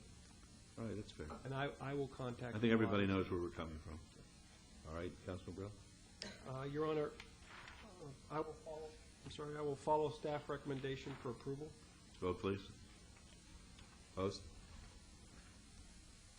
Motion carries. Thank you. Okay, folks, try to work it out if you can, really. You're all too nice. Okay, item 63 is report by Theodore Roosevelt Institute on the Southern Nevada Regional Economic Study. Mr. Adams. Yeah, I know this is listed as a planning and development item, but I was asked to introduce the speaker on this. A group of economic developers throughout the region, including OBD, Henderson, North Las Vegas, the county, and the Nevada Development Authority, working through the Regional Planning Coalition, sought funding, oversaw the hiring of a consultant and that consultant's effort to complete a new regional economic base study for the valley. The last time a study had been done of this type was back in the early 90s, and the thrust of this effort was really to look at how we could diversify our economy over the next 20 years, focusing on new industry clusters and targets that we could attract and grow in our local economy, and then going further to identify what land needs there would be for our industry base over the next 20 years, so that as decision makers looked at land use in the valley, we'd know what our land needs are for growing a diversified economy. So with that, I'd like to introduce Dr. Alan Schlottman, who is the Executive Director of the Theodore Roosevelt Institute. He is also a professor at UNLV. Thank you. Doctor. Mayor Goodman and Councilman Weekly, and to some extent Councilman Wolfson, have heard some of this before, but I'll make it brief. We were asked fundamentally to do three things. One, look at future population growth and the implications for the type of industries that were appropriate for our community. Short version, we are still, believe it or not, forecast by our work, consistent with the census, to the year 2030 to be the fastest growing area in the United States. We've turned a set of ancillary tools, individual projections for each of your wards by census block groups and tracts, over to both business development and planning and development to have as tools rather than just a research report. We wanted to have tools that folks could work with. Second, we were asked to, as Scott mentioned, to look at a set of, to use the term, businesses and potential targets, either to grow internally among our own community or externally to bring into the community that were consistent with your efforts already in the city and elsewhere in Southern Nevada. We identified those which, some of you heard that presentation, a set of basically 8 types of clusters which are not separate, which are interlinked and include both services and manufacturing, and we tried to identify within those clusters the ability for all segments of the workforce in our community to be part of that future economic growth. And then third, and again, the set of tools related to that, like for example, Mayor Goodman's heard several times the whole notion of a industry occupation matrix, so that as future people talk to Scott Adams and Scott says, gee, what type of people do they really hire? Click on the machine and it shows exactly the kind of occupational requirements. We tried to go beyond what we were asked to do on that. And the third thing was to say, based on the work we've done in other communities, North Carolina, Texas, California, et cetera, is identify some potential bumps in the road that might impede the quote-unquote rosiest forecast. And again, we've turned that material over to all the individual municipalities, including planning and development, business development here in the city. And as you know, some of that had to do with occupational requirements. Second, we are still concerned with the concept of workforce housing. And third, as Scott mentioned, the whole issue of industrial land availability.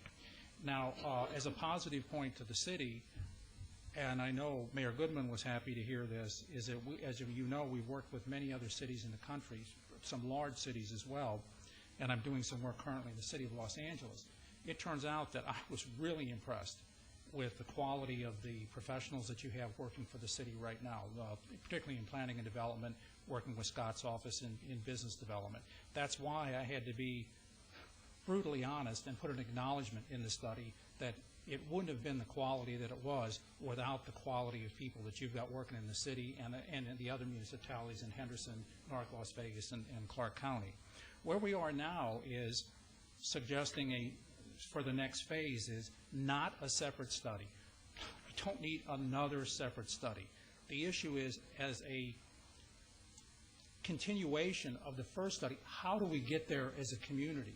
And how do we get there without some of the interjurisdictional competition that sometimes impedes growth? So what people end up doing is saying, well, I'm not going anywhere, Mr. Mayor, I'm just going to go to Phoenix instead.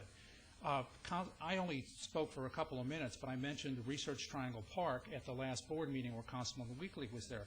And the board, for example, basically spent, I think you would agree, up to 30 minutes just basically talking about how the communities could, what are the ways, Alan, that the communities like Research Triangle Park, instead of Raleigh-Durham and, fighting with each other, how could we have, for example, development clusters where all the communities share in that growth, which means, of course, tax revenues. And that's the point of where we're trying to go with Phase 2, is how to get there where, for example, the things that you're consistently trying to do in the city, that Scott's consistently trying to do with the targets that he's talked to us about, how do we do that both with the individual communities, but also if there's a cluster that takes, like, for example, 3,500 acres of land someplace, Mr. Mayor, how can you organize that so that wherever that's placed, all the individual municipalities can share in that economic growth?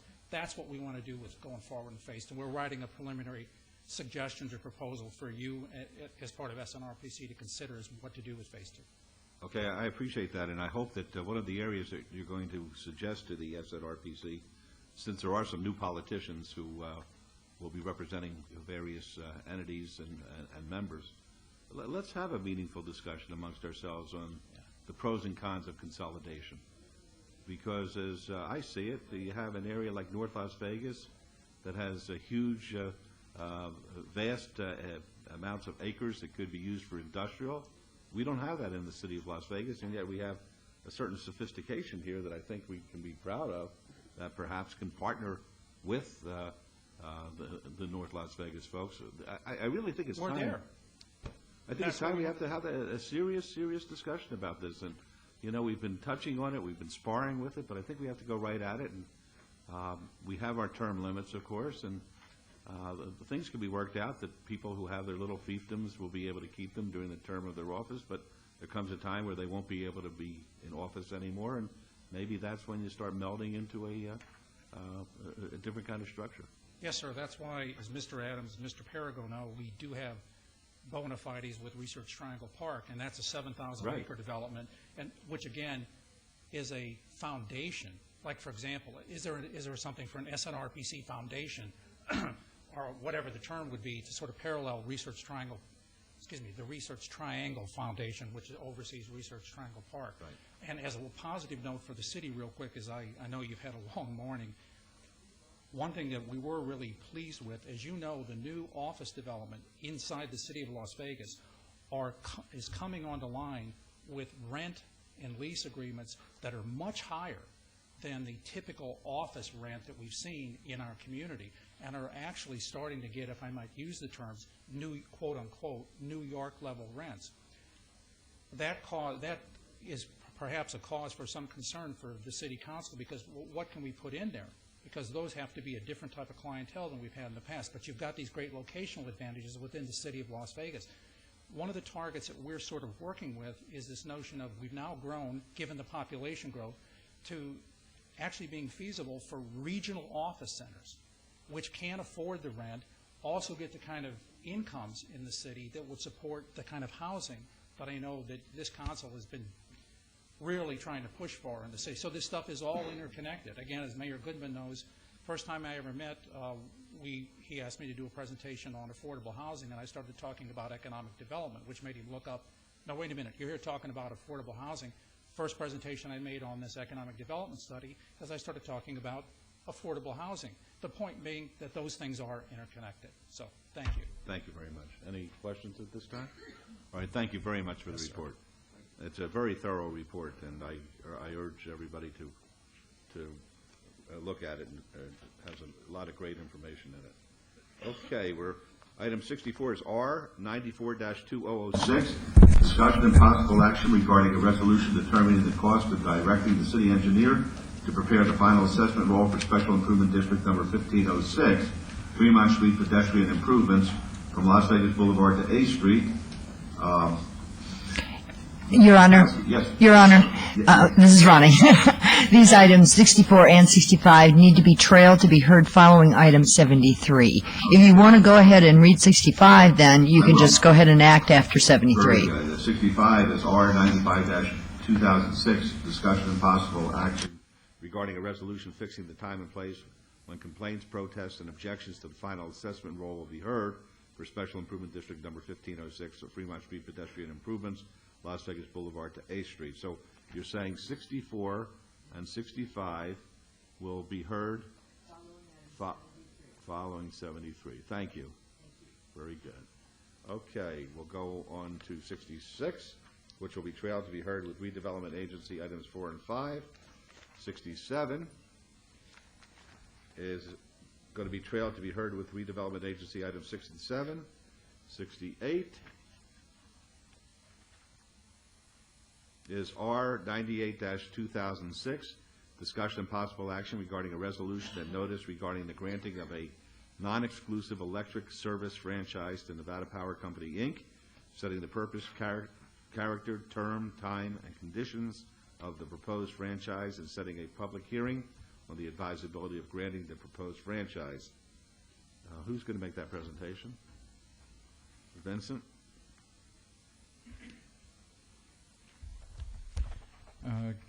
Mark Vincent again, Your Honor. This item has to do with Nevada Power coming forward and asking for a new franchise. The current franchise they have that provides service in a non-exclusive capacity in the city will expire in November of 2007.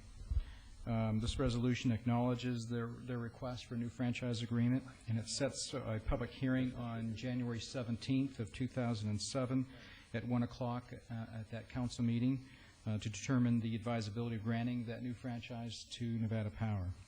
And the notice for the public hearing will occur within 2 weeks following adoption of this resolution. And we are also introducing a new bill today. I think it's item 88.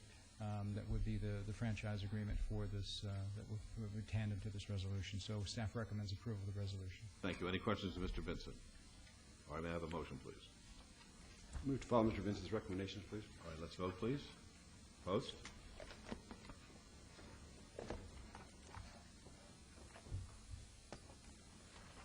Motion carries. Thank you. Go on to the second vote, please.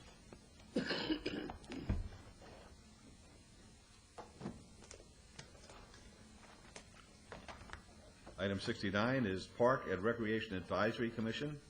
Latia Lee Heenan, her term expires January 7, 2007. The procedure is for the board to appoint a new member, or we have an option to reappoint Ms. Heenan. Let's see, this was my recommendation. Do we know whether she's been doing a good job? Your Honor, in the backup it says that she's missed, I think, 2 meetings in about 3 years. So I'm going to reappoint her. Move to reappoint her. Let's vote, please.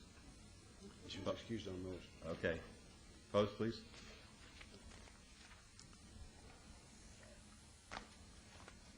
Motion carries. Thank you.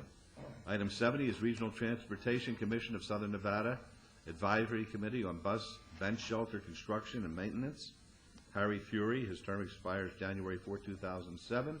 And Mel Irwin, his term expires January 4, 2007. Same thing. We can appoint new people or reappoint Mr. Fury or Mr. Irwin. Let's see. Mr. Fury was Councilman Brown's appointment. What's your pleasure, Councilman Brown? As our Citizen of the Month, he was awarded that this morning. I would move for his reappointment. All right, and Councilwoman Tarkanian had appointed Mr. Irwin. Okay, so both motions are for reappointment. Let's vote on them together. Please vote. Post. Motion carries. Thank you. Item 71 is discussion and possible action to appoint 1 member and 1 alternate to the Regional Flood Control District Stormwater Permit Coordinating Committee.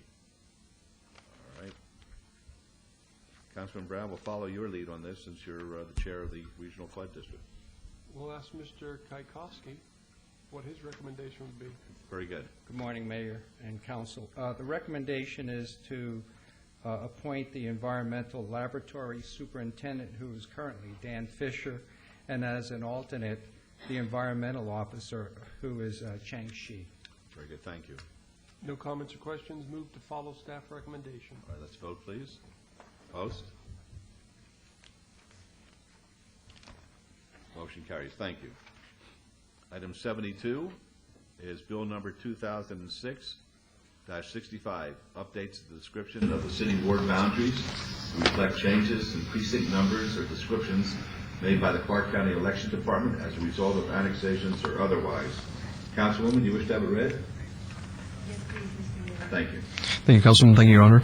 Bill number 26-65, an ordinance to update the description of the city ward boundaries to reflect the changes of precinct numbers or descriptions made by the Clark County Election Department as a result of annexations or otherwise, and to provide for other related matters.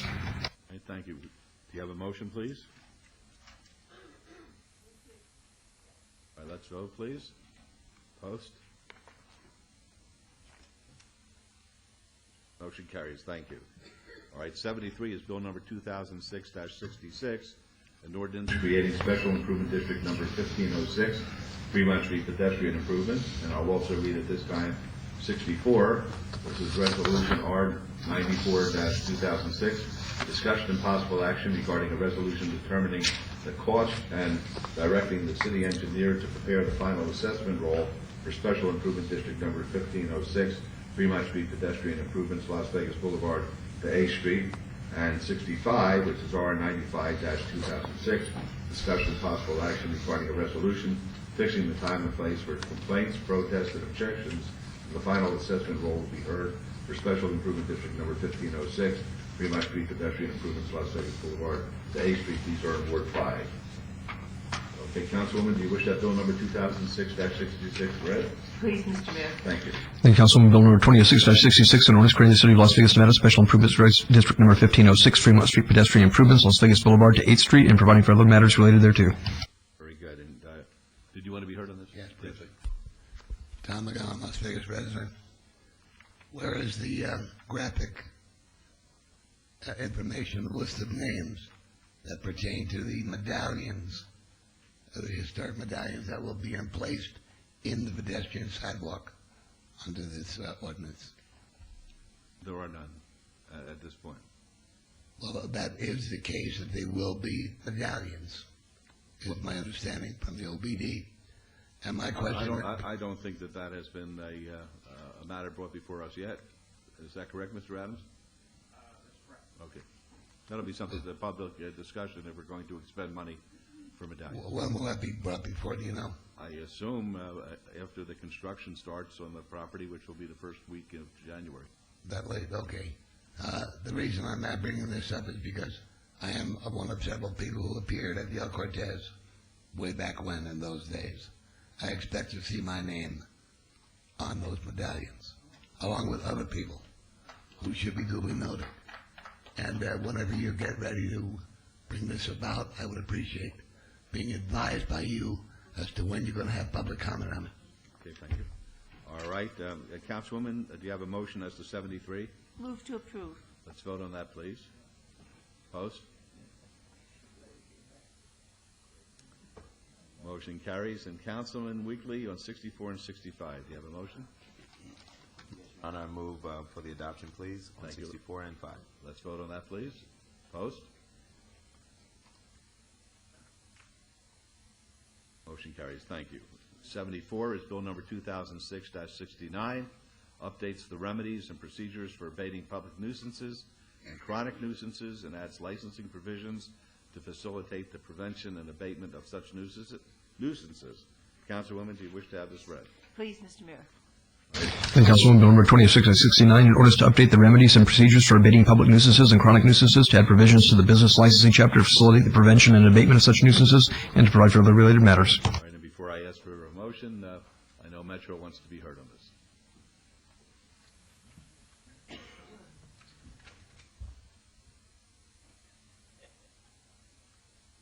Good afternoon, Mayor. Mayor Pro Tem.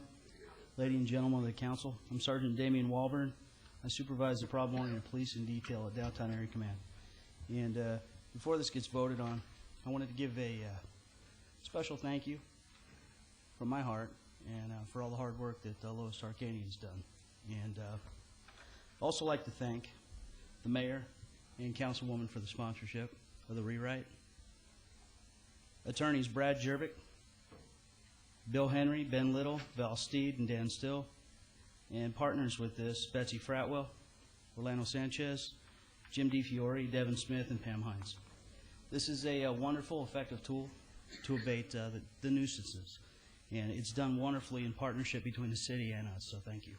Sergeant, could you give us a thumbnail description as to what, and I know what it is, of course, but for the public, as to what this is intended to accomplish?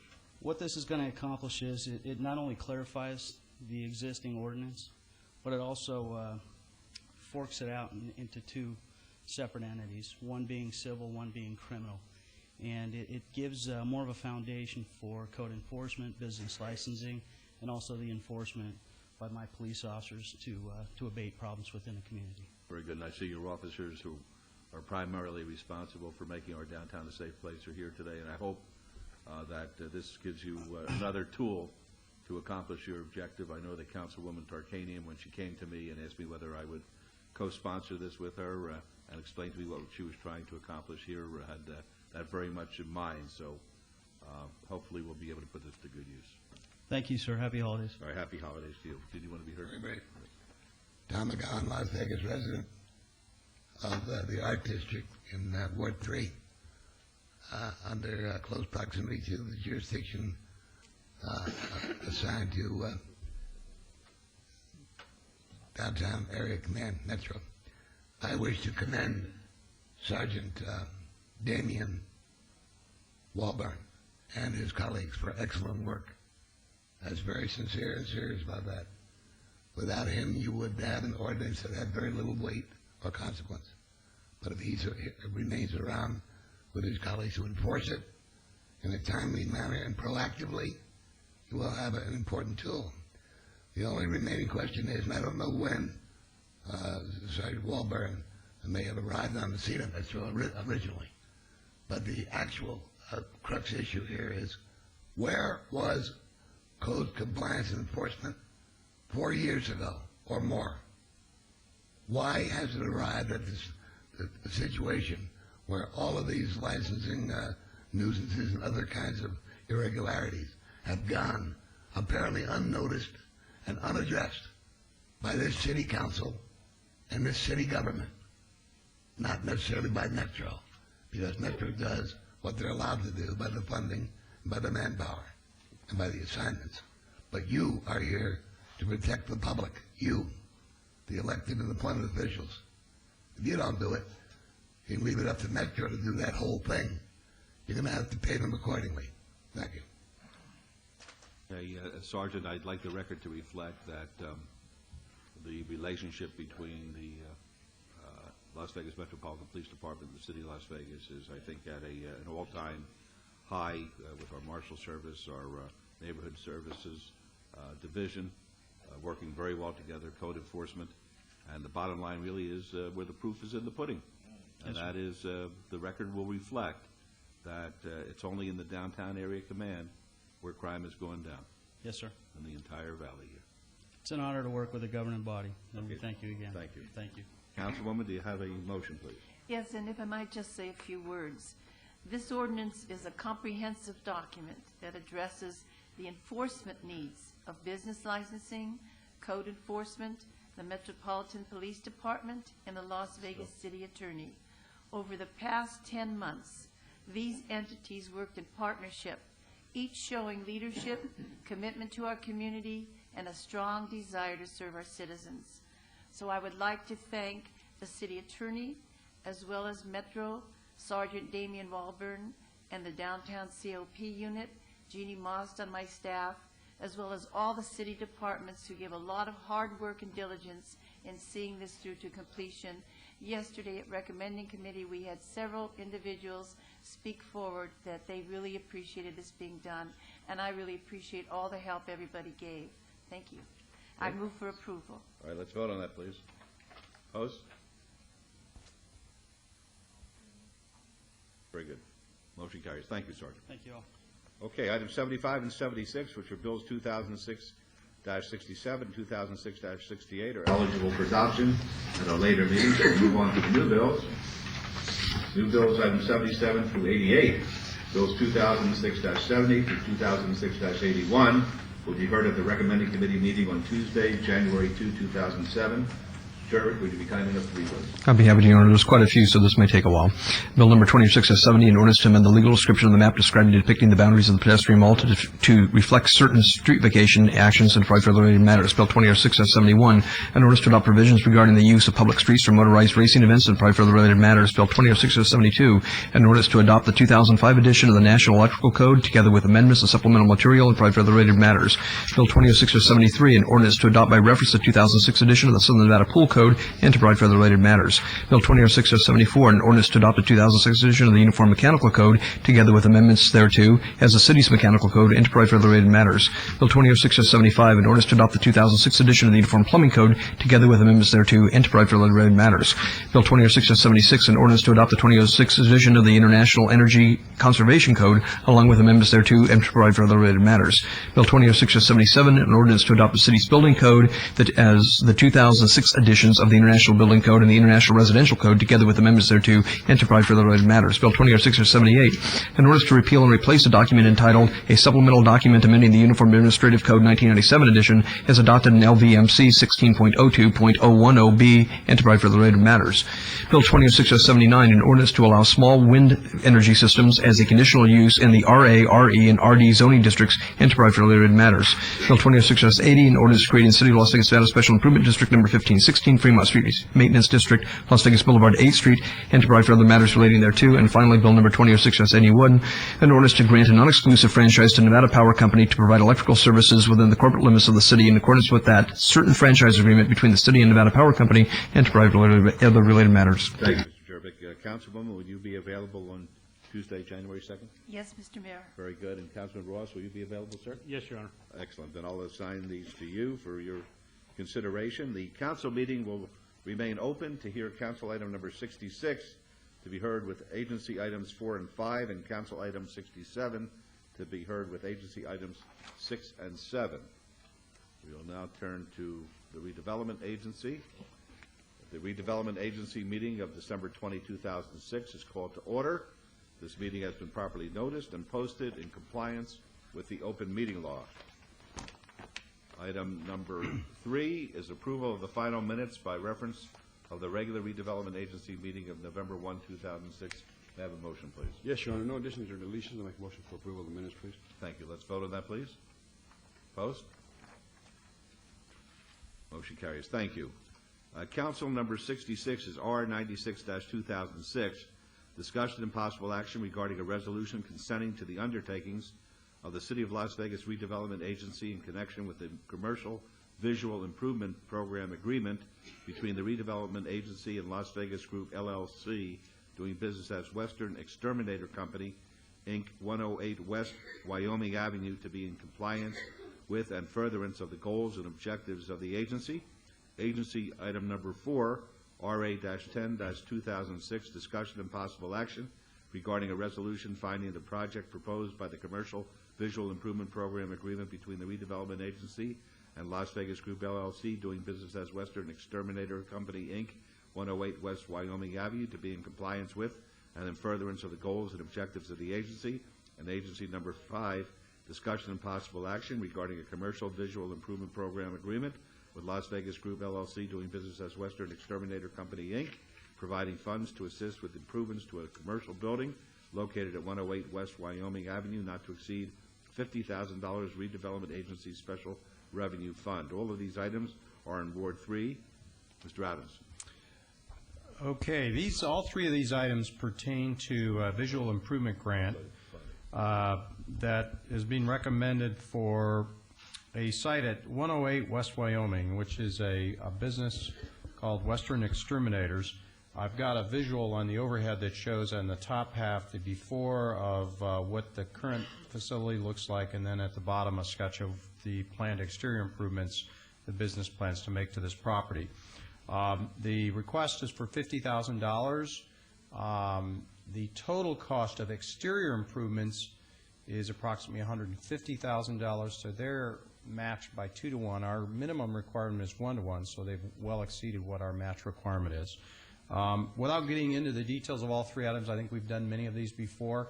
Staff does recommend approval of all 3 of these items, the council item and the 2 RDA agenda items. There is a representative from the business here if you would have any questions about what they plan to do. Fine. Why don't you identify yourself, please? Yes, my name is Stephen Black with Asylum Design, Very good. 101 Convention Center Drive. Be happy to hear from you, Mr. Black. Well, I'm just here to represent the client and let you know that we'd first like to thank the city and the redevelopment agency for their help. They've been very helpful in this project, and we hope that we can count on your support in the future with this. And we really want this to be an impetus for our neighbors, our business neighbors, to make an economic investment in their buildings as well, and we hope to do that. All right, thank you very much. All right, are there any questions of the gentleman? All right, Councilman, Mayor Pro Tem. Thank you, Your Honor.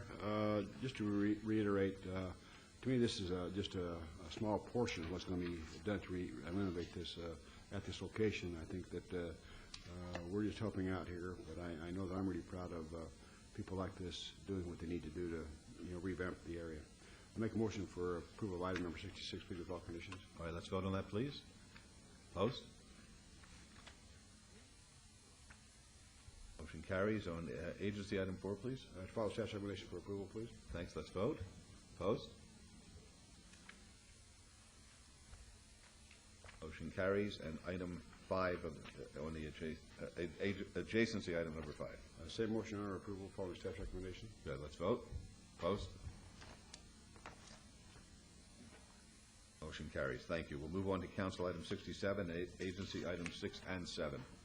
Council 67 is R97-2006, discussion and possible action regarding a resolution consenting to the undertakings of the City of Las Vegas Redevelopment Agency in connection with the Commercial Visual Improvement Program agreement between the Redevelopment Agency and Granite Properties, Roman numeral 2 LLC, located at 20 and 22 Fremont Street, to be in compliance with and in furtherance of the goals and objectives of the agency.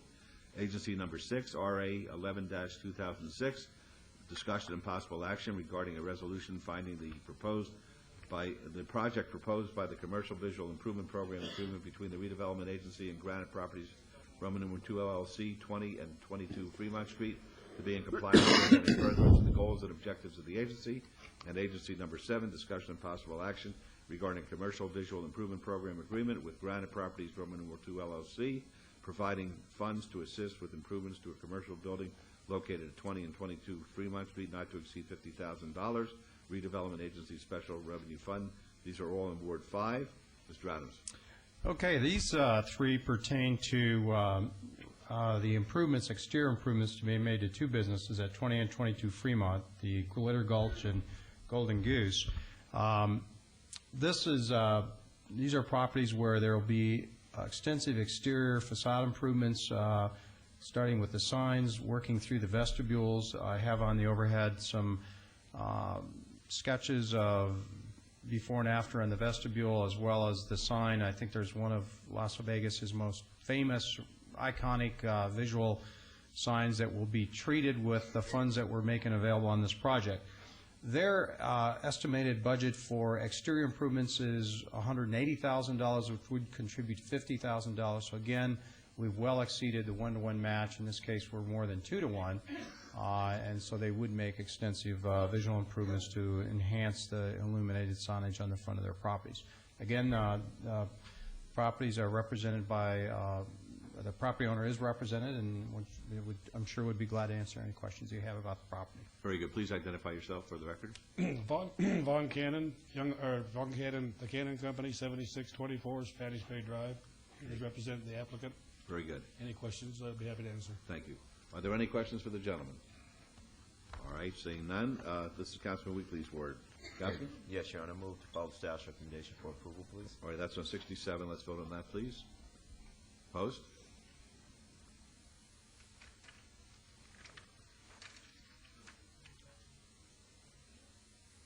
Motion carries. And on agency item 6, please. Move for approval, please. Let's vote, please. Opposed?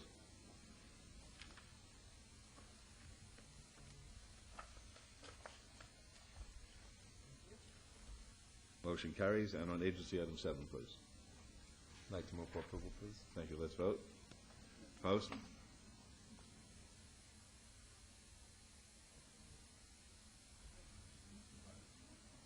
Motion carries. Good luck to you. Thank you very much. You're welcome. All right, we'll close the city council meeting and we'll move on to agency item number 8.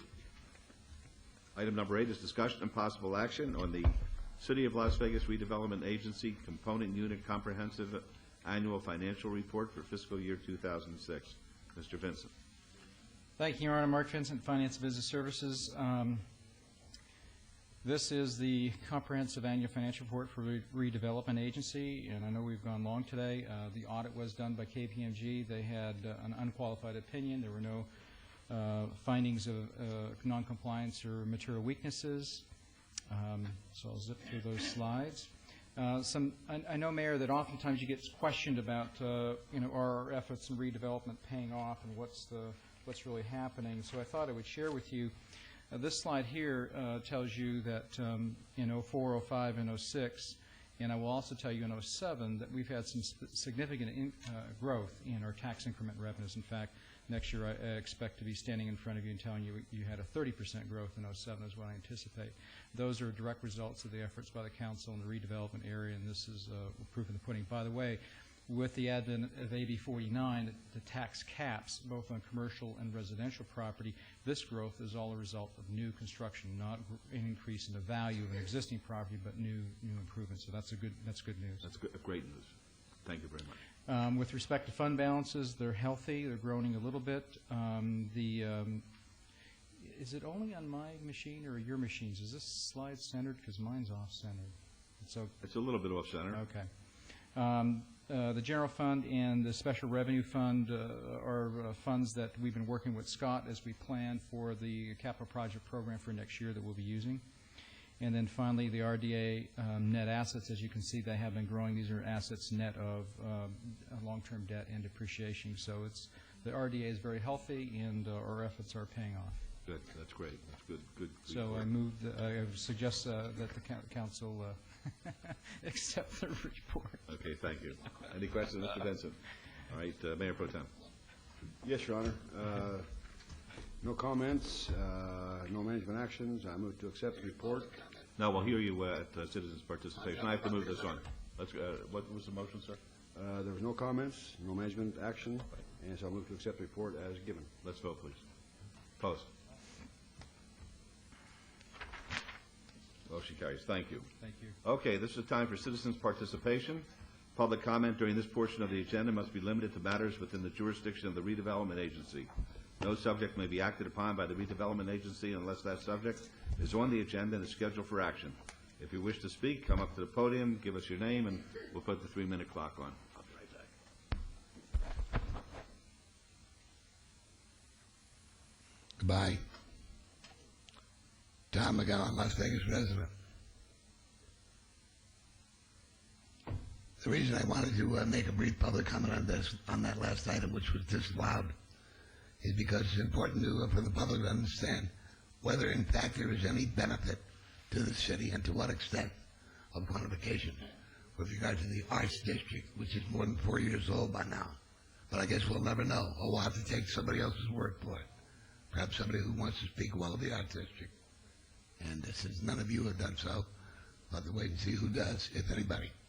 This morning at 9 a.m., on the way down here, I was delayed by obstructions on the route of the 105 cat bus northbound on Casino Center Boulevard at the corner of Gas Avenue. You've heard this before, that cat buses are obstructed from through passage, which is disaccommodates the necessity and convenience of the public who reside in that neighborhood and who have paid for access to public mass transit but are denied equal opportunity to utilize public mass transit because of developers, some of which operate without benefit of a encroachment permit, and who utilize parking spaces in front of bus stops, which are not allowed because they're red zone. This morning, Isuzu pickup, white, 732 PYN, was parked in front of the 105 bus stop. Also right with it, A. Hearn Reynolds has a wide load, approximately had 10 or 12 wheeler that carries a huge heavy construction equipment. And the construction company is Breslin Builders. They're in the process of developing a 53-story tower at the northeast corner of Casino Center Boulevard and Gas Street. Now, they're going to have development without showing any regard at all for the needs of the local public in the interim, during those times, for 2 and 3 years at a clip. Well, there's going to have to be something very serious done about that, because you're going to have to take off the rose-colored glasses, perhaps sober up, and understand that this public, these people, the first duty of government is to protect the people. And if you can't do that, go home, one way, and permanently.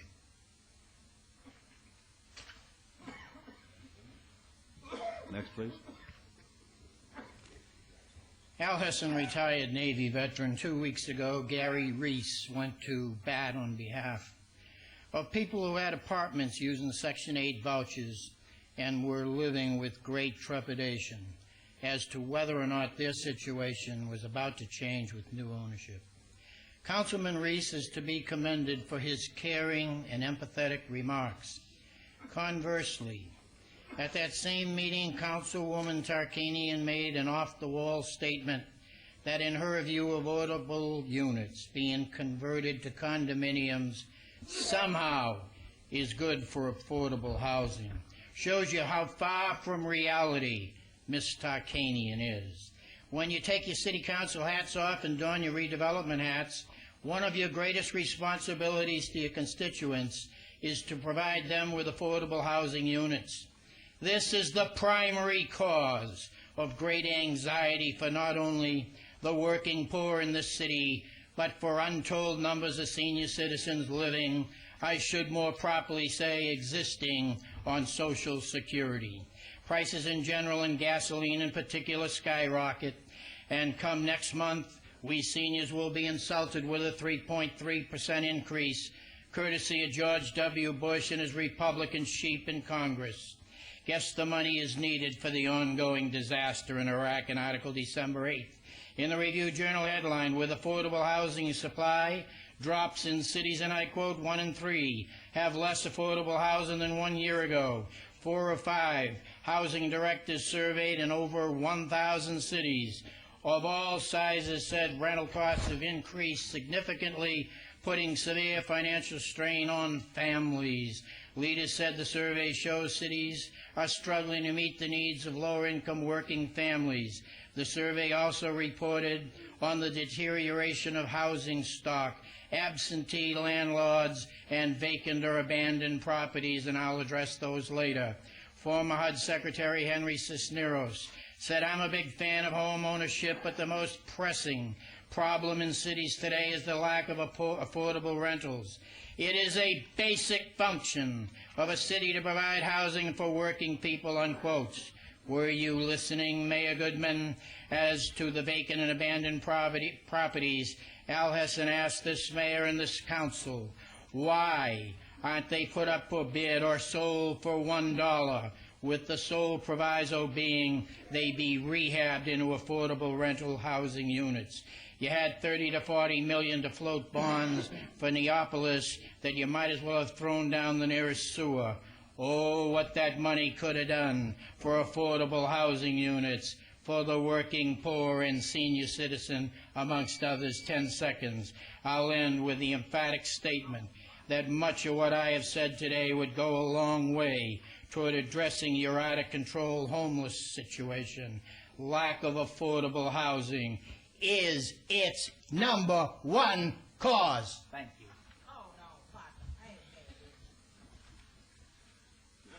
Dorothy Barnes, Las Vegas resident, and that's similar to what I want to address, a housing concern. I came to Las Vegas in August of 1999, and did get on the waiting list for housing, And in meetings past, I did mention, I am from a city where they have an emergency waiting list for senior citizens, people with disabilities, and people with school-aged children. They don't make them wait like 9 months to 1 year, as I waited 9 months to 1 year and was sent to the first housing place was behind the Stratosphere, Baltimore Garden. Upon going there, I had to fill out a second application. Then the lady told me she'll call me in 3 days and let me know if I fit her criteria. She called me in 3 days and told me, I cannot accept you. I'll be sending your application back to the housing office, which I had been there and applied, waited a whole year.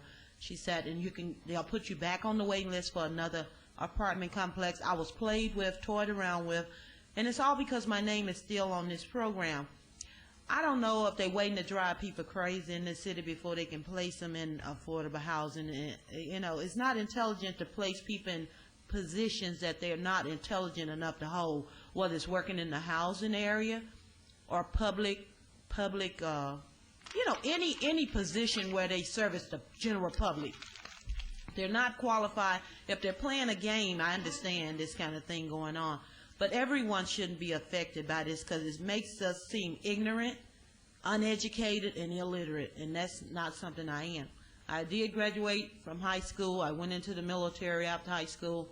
I'm not ignorant or illiterate, and I don't care to be played with. I mean, if they don't want me in this city, fine. Give me enough money, and I'm ready to go today. Thank you. No, give me some grant money. Pick up a collection. Beatrice Turner, West Las Vegas. I didn't get here in time because the county commission was having a meeting today too, because they canceled the one for yesterday.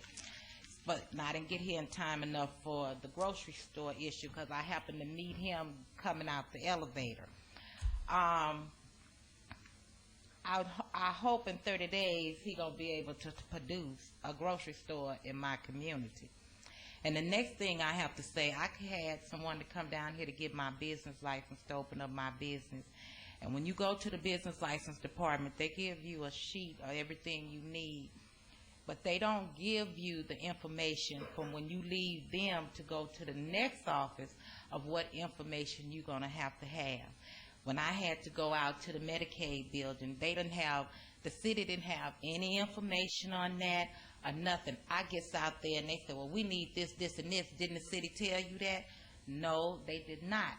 So, you know, when people come in to start a business and to open up a business, the city need to have all the information that the people need in order to get their business started. Because, you know, it don't stop here at the city, but they didn't refuse to take my money for the business license, but yet and still, they didn't have all the information to give me to show me the next step that I would have to take.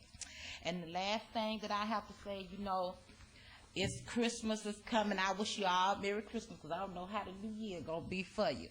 And I want to say this, when all the new folks are sworn in, the new sheriff and the whole 9 yards, I want Gillespie to make sure that those things that he took from over there from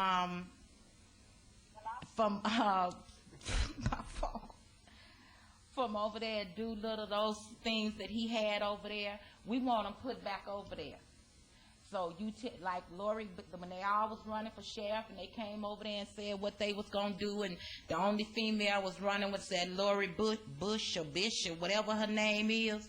She said that he took these programs from Doolittle, that the sheriff we got now. We want them programs that was took back over there, that was over there, put back over there in our community. We want community policing, and we want and I want you, councilman, to let the sheriff know when he swore in this community meeting he's gonna hold with these so-called community leaders that don't live in my community. When I go to sleep at night, he needs to meet with the community as a whole, not the folks that claim they are our community leaders and live up in Sumlin and Green Valley. He needs to meet with the community as a whole. And my last thing I want to say, When am I gonna see something go on that property where Urban Chambers done got that property for $1? I don't wanna see no more dirt, and I don't wanna see no sign. I wanna see a building. If there can't nothing be there, take it back and put me a business there. Better yet, I can get it and open up my club. All right, next, please. Anybody else? Okay, then, okay. Jerry Neal, West Las Vegas.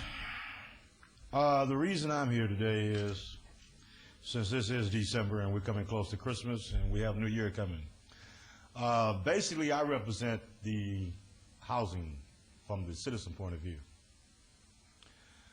I am wanting to say that there has been some changes made when I first came before you. And there were some good changes made, along with some bad things that happened. But we got some good changes. So far, I'm still the president in Marble Manor. Our organization is gradually, creepingly moving along, but it's moving. And I would also like to issue each one of you an invitation to come and have coffee with us in the morning time. I copied that from you, Mayor Goodman.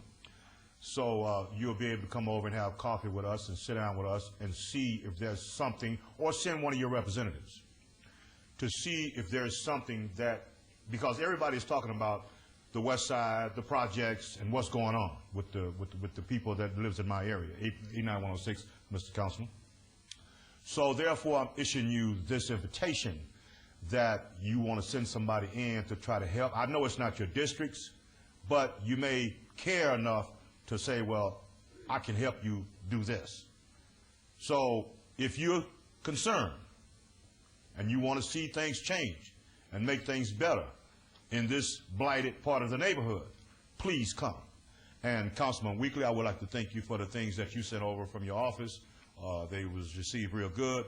But we still have a problem with our teenagers. I mean, you know, the things was good, but we still need programs. We need things that we can institute, that we can give our teenagers understanding that, hey, this is a good place to live. You know what I'm saying? Any place you can live where you ain't got to pay no rent is a good place to live. But thank God for it, like someone said earlier. I mean, if you don't have the money, we need a place, the gentleman, if you don't have the money, you need a place to live. I mean, you really don't want us sleeping in your backyard. So it's best for us to have an apartment somewhere or next door to you. So it's best for us to have an apartment somewhere where at least we will have shower and clothing and whatever, you know, the bare necessities of life. So I don't know which one of you have done some good things to try to help fix the housing authority. Some people believe you haven't did much. But see, I do see some things. I can't see everything. That's why I wear these shades, you know, the lights hurt my eyes. But I can see some things, and I hope that you will continue. I hope that you will continue to try to make affordable housing, public housing, a good place to be. I hope that you will do that in all honesty. Take care of all your business out on the strip. Take care of all your business downtown. Take care of whatever you got to take care of. But whatever you do, please try to take care of public housing. Thank you very much. Okay, I'm going to suggest to you, Mr. O'Neill, that that's Mr. Neal. Mr. Neal, you use alliteration in your next invitation. Martinis at Marble Manor. Martinis? No. Huh? No good? I don't think we can deal with martinis. We can handle coffee. I don't know. Okay, well, for you, I'll try to get martinis. Okay? Very good. Okay. We ain't going to worry about Beatrice. I got you covered. All right, fair enough. All right, anybody else like to be heard at this time? All right, then the redevelopment agency meeting is adjourned, and wow, 10:02. Does that give you enough time? Unfortunately, folks, we have to adjourn till 10:02. The staff has to rest up here, so we'll see you back at 10:02.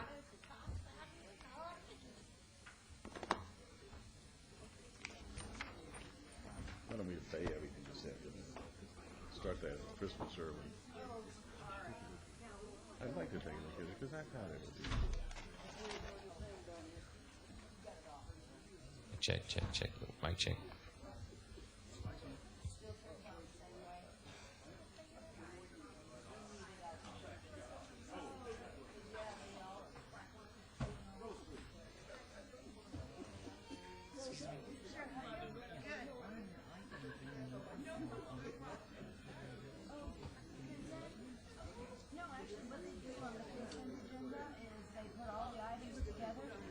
acted on everything and all was approved. We didn't pull anything forward, so all the consent items were approved first thing this morning. You don't need to stay, you're all done. Then the Public Works, if you have any questions, you can talk to Cassie or...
If I get this all done, yeah, I put the trash can out a bit, but I'm just picking this stuff up right now. So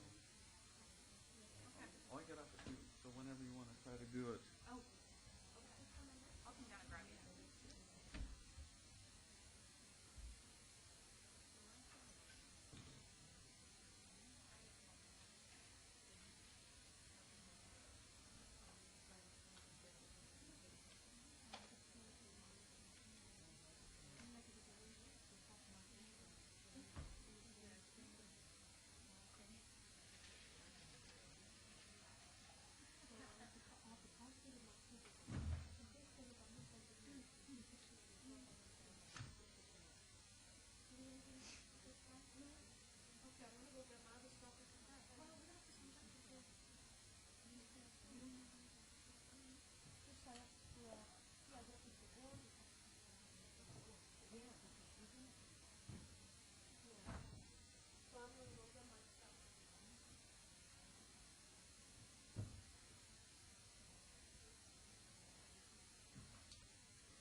No, I don't.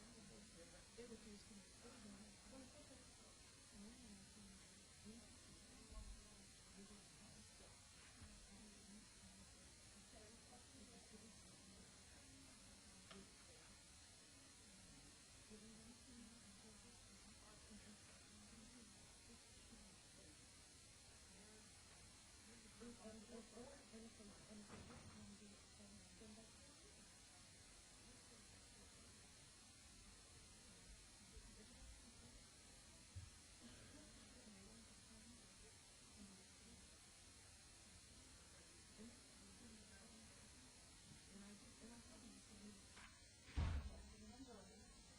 Let me have one. I made extra.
2.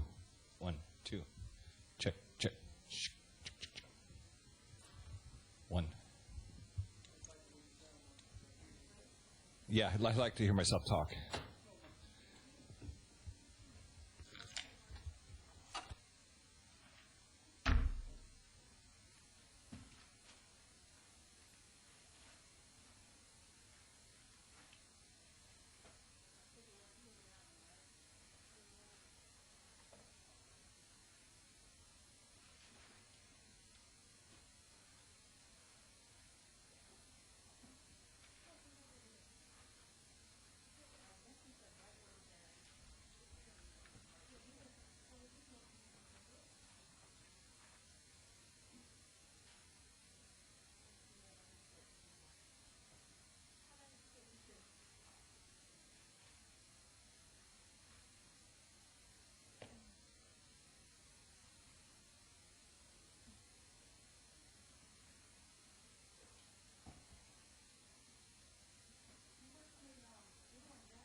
What did you start in the afternoon agenda?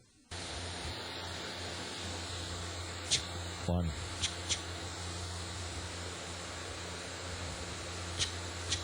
1, 2, 2.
1, 2.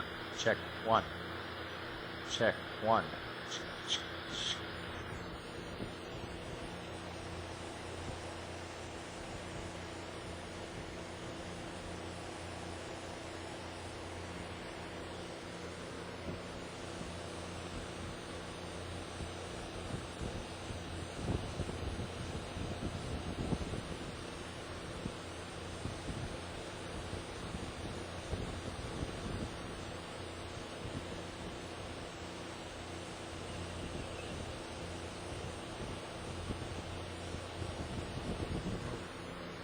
1, 2.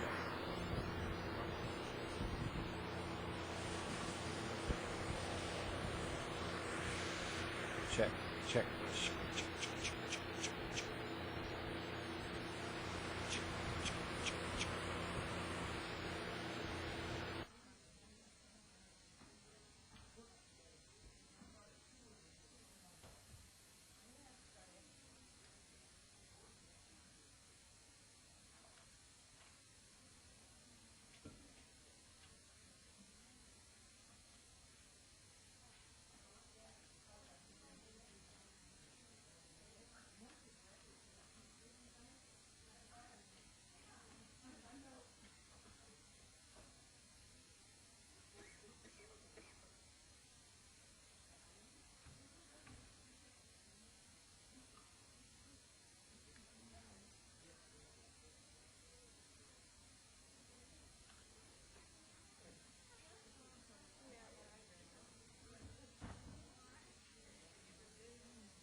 Good ethical question.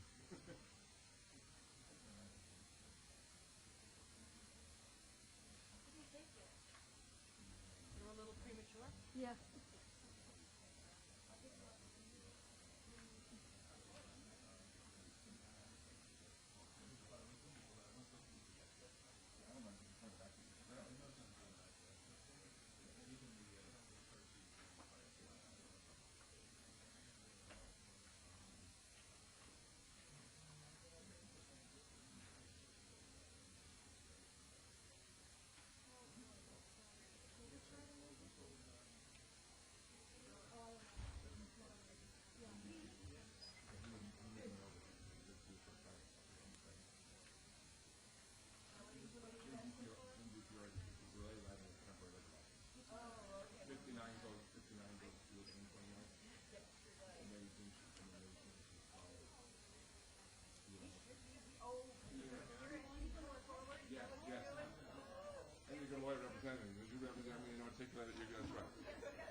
Good afternoon, ladies and gentlemen. Thank you for your patience.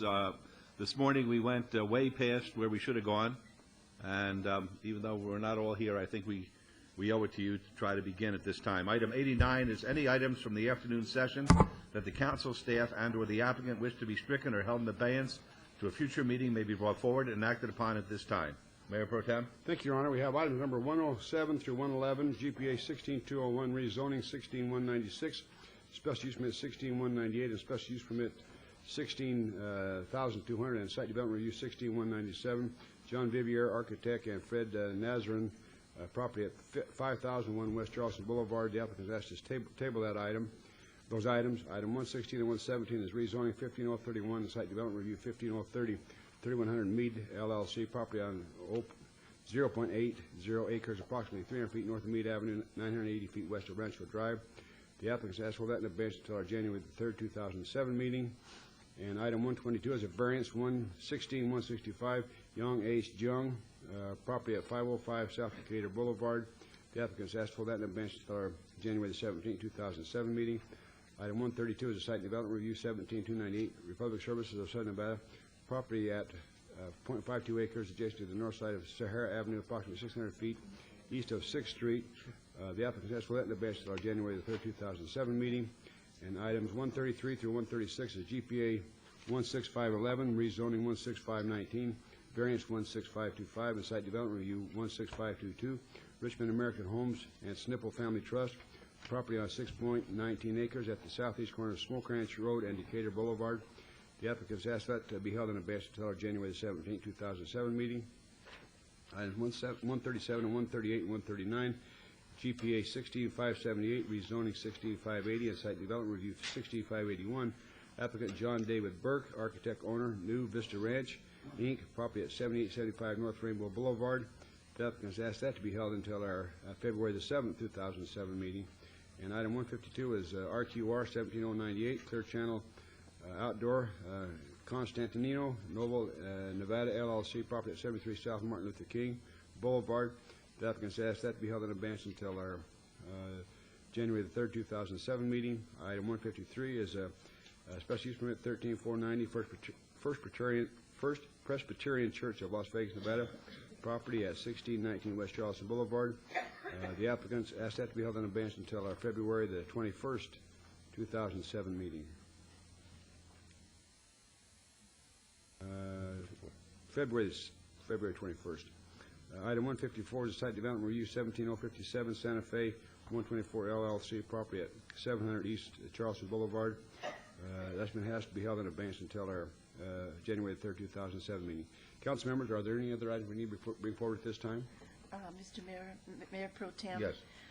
Would you please also put in abeyance item number 127? After discussions with the pastor, the abeyance is needed for a meeting with staff. Okay, item 127 is a site development review 15747. It's a public hearing. Applicant owner Twin Baptist Church request for a site development plan review for a proposed 31,126 square foot church house of worship and a waiver of the planning landscaping requirements on 8.55 acres at northwest corner of Rainbow Boulevard and Westcliff Drive. Councilman, you want to hold that in advance until our January 3rd meeting? Yes, please. And the Councilman is asking that to be held until our Excuse me, I'm sorry. In my conversation with him, it was the January 17th meeting, Okay. held in abeyance until the January 17th Thank you. meeting. So with that correction, we'll have that until January 17th, 2007. Yes. Are there any other items? Hearing none, Your Honor, make a motion to bring all these items forward and take the appropriate action, please. Thank you. Let's vote, please. Opposed? Motion carries. Thank you. Ms. Ronimus, could I see you for one moment, please?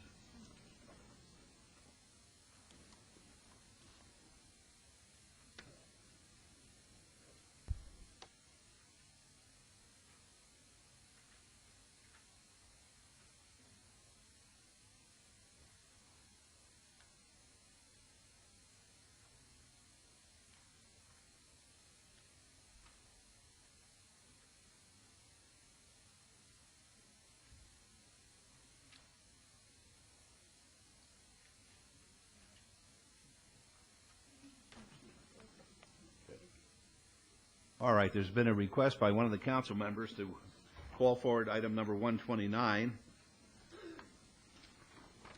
129 is SUP 17308. The applicant is Ahmad Kashat. The owner is Gravacia Enterprise Living 1993 Trust. Request for special use permit for a proposed beer, wine, cooler, off-sale establishment in conjunction with an existing retail store at 6595 Smoke Ranch Road, Suites 140, 145, and 150. This is to be heard in conjunction with morning session item number 59. 59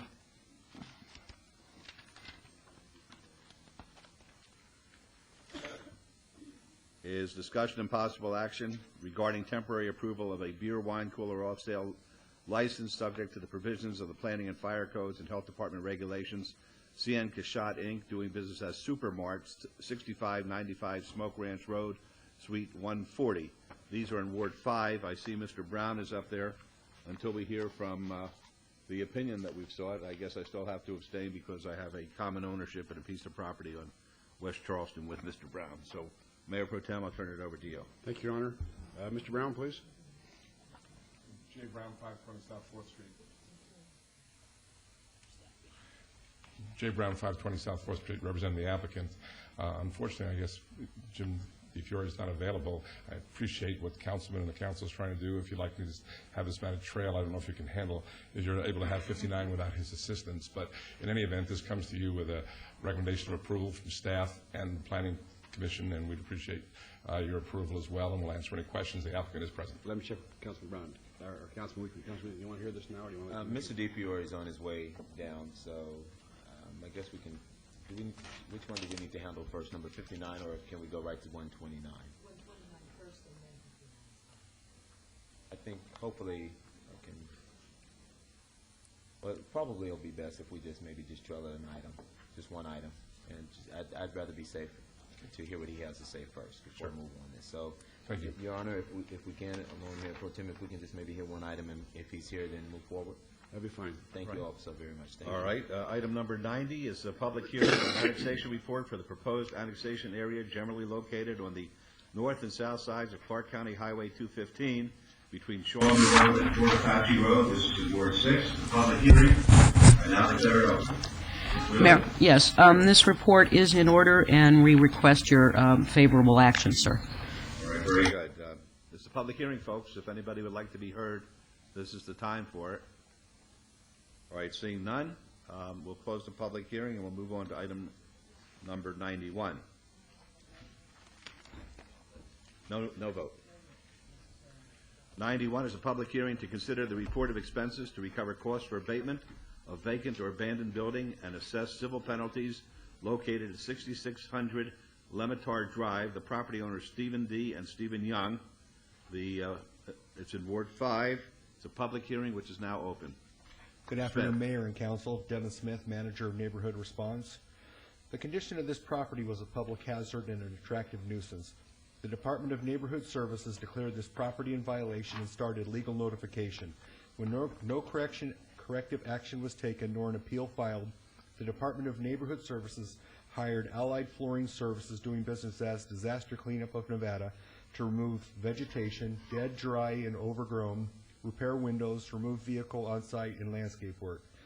To date, there have been 16 inspections conducted at this location.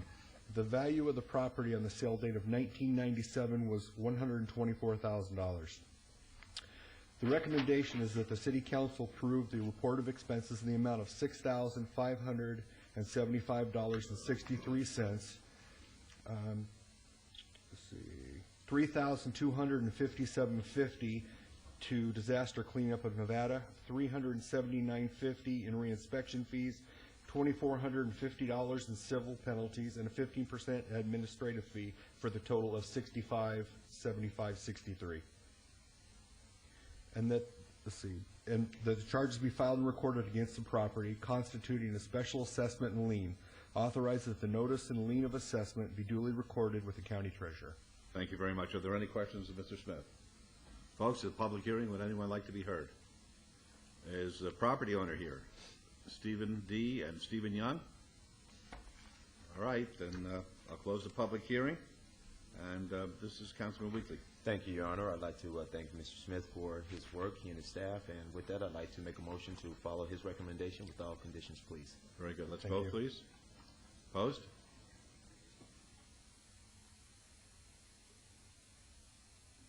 Motion carries. Thank you. Item 92 is a public hearing to consider the report of expenses to recover costs for abatement of vacant or abandoned building located at 886 Miller Avenue. The property owners Walter and Lizzie Thomas, and this is in Ward 5. It's a public hearing which is now open. Good afternoon again, Devin Smith, Manager of Neighborhood Response. The purpose and background of this is the condition of the property was a public hazard and an attractive nuisance. The Department of Neighborhood Services declared this property in violation and started legal notification. When no corrective action was taken, nor an appeal filed, the Department of Neighborhood Services hired C&W Enterprise to remove refuse, waste, trash, debris, vegetation, dead, dry, and overgrown, secure all structures, remove stored vehicles, post no trespassing, and no dumping signs on the site. To date, there have been 9 inspections conducted at this location. The value of the property based on the sale date of September 6, 1968 was $17,000. The recommendation is that the City Council approve the report of expenses in the amount of $4,973. $3,970 of that would go to C&H Construction, or C&W Enterprise, I'm sorry. $82.50 in reinspection fees, includes a 15% administrative fee, and $325 boarded building certificate, for a total of $4,973. In order that the above charges be filed and recorded against the property, constituting a special assessment and lien, authorized that the notice and lien of assessment be duly recorded with the county treasurer. Thank you. Any questions of Mr. Smith? Folks, a public hearing. Would anyone like to be heard? Yes, sir.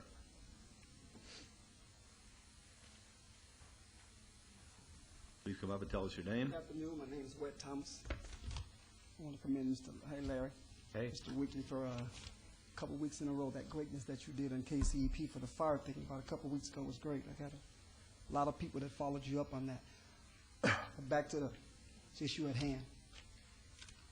When the City of Las Vegas stepped into rehab, which was Mr. Larry's Ward 5, when they first started the rehab, my mom was the first one that they went to do this rehab.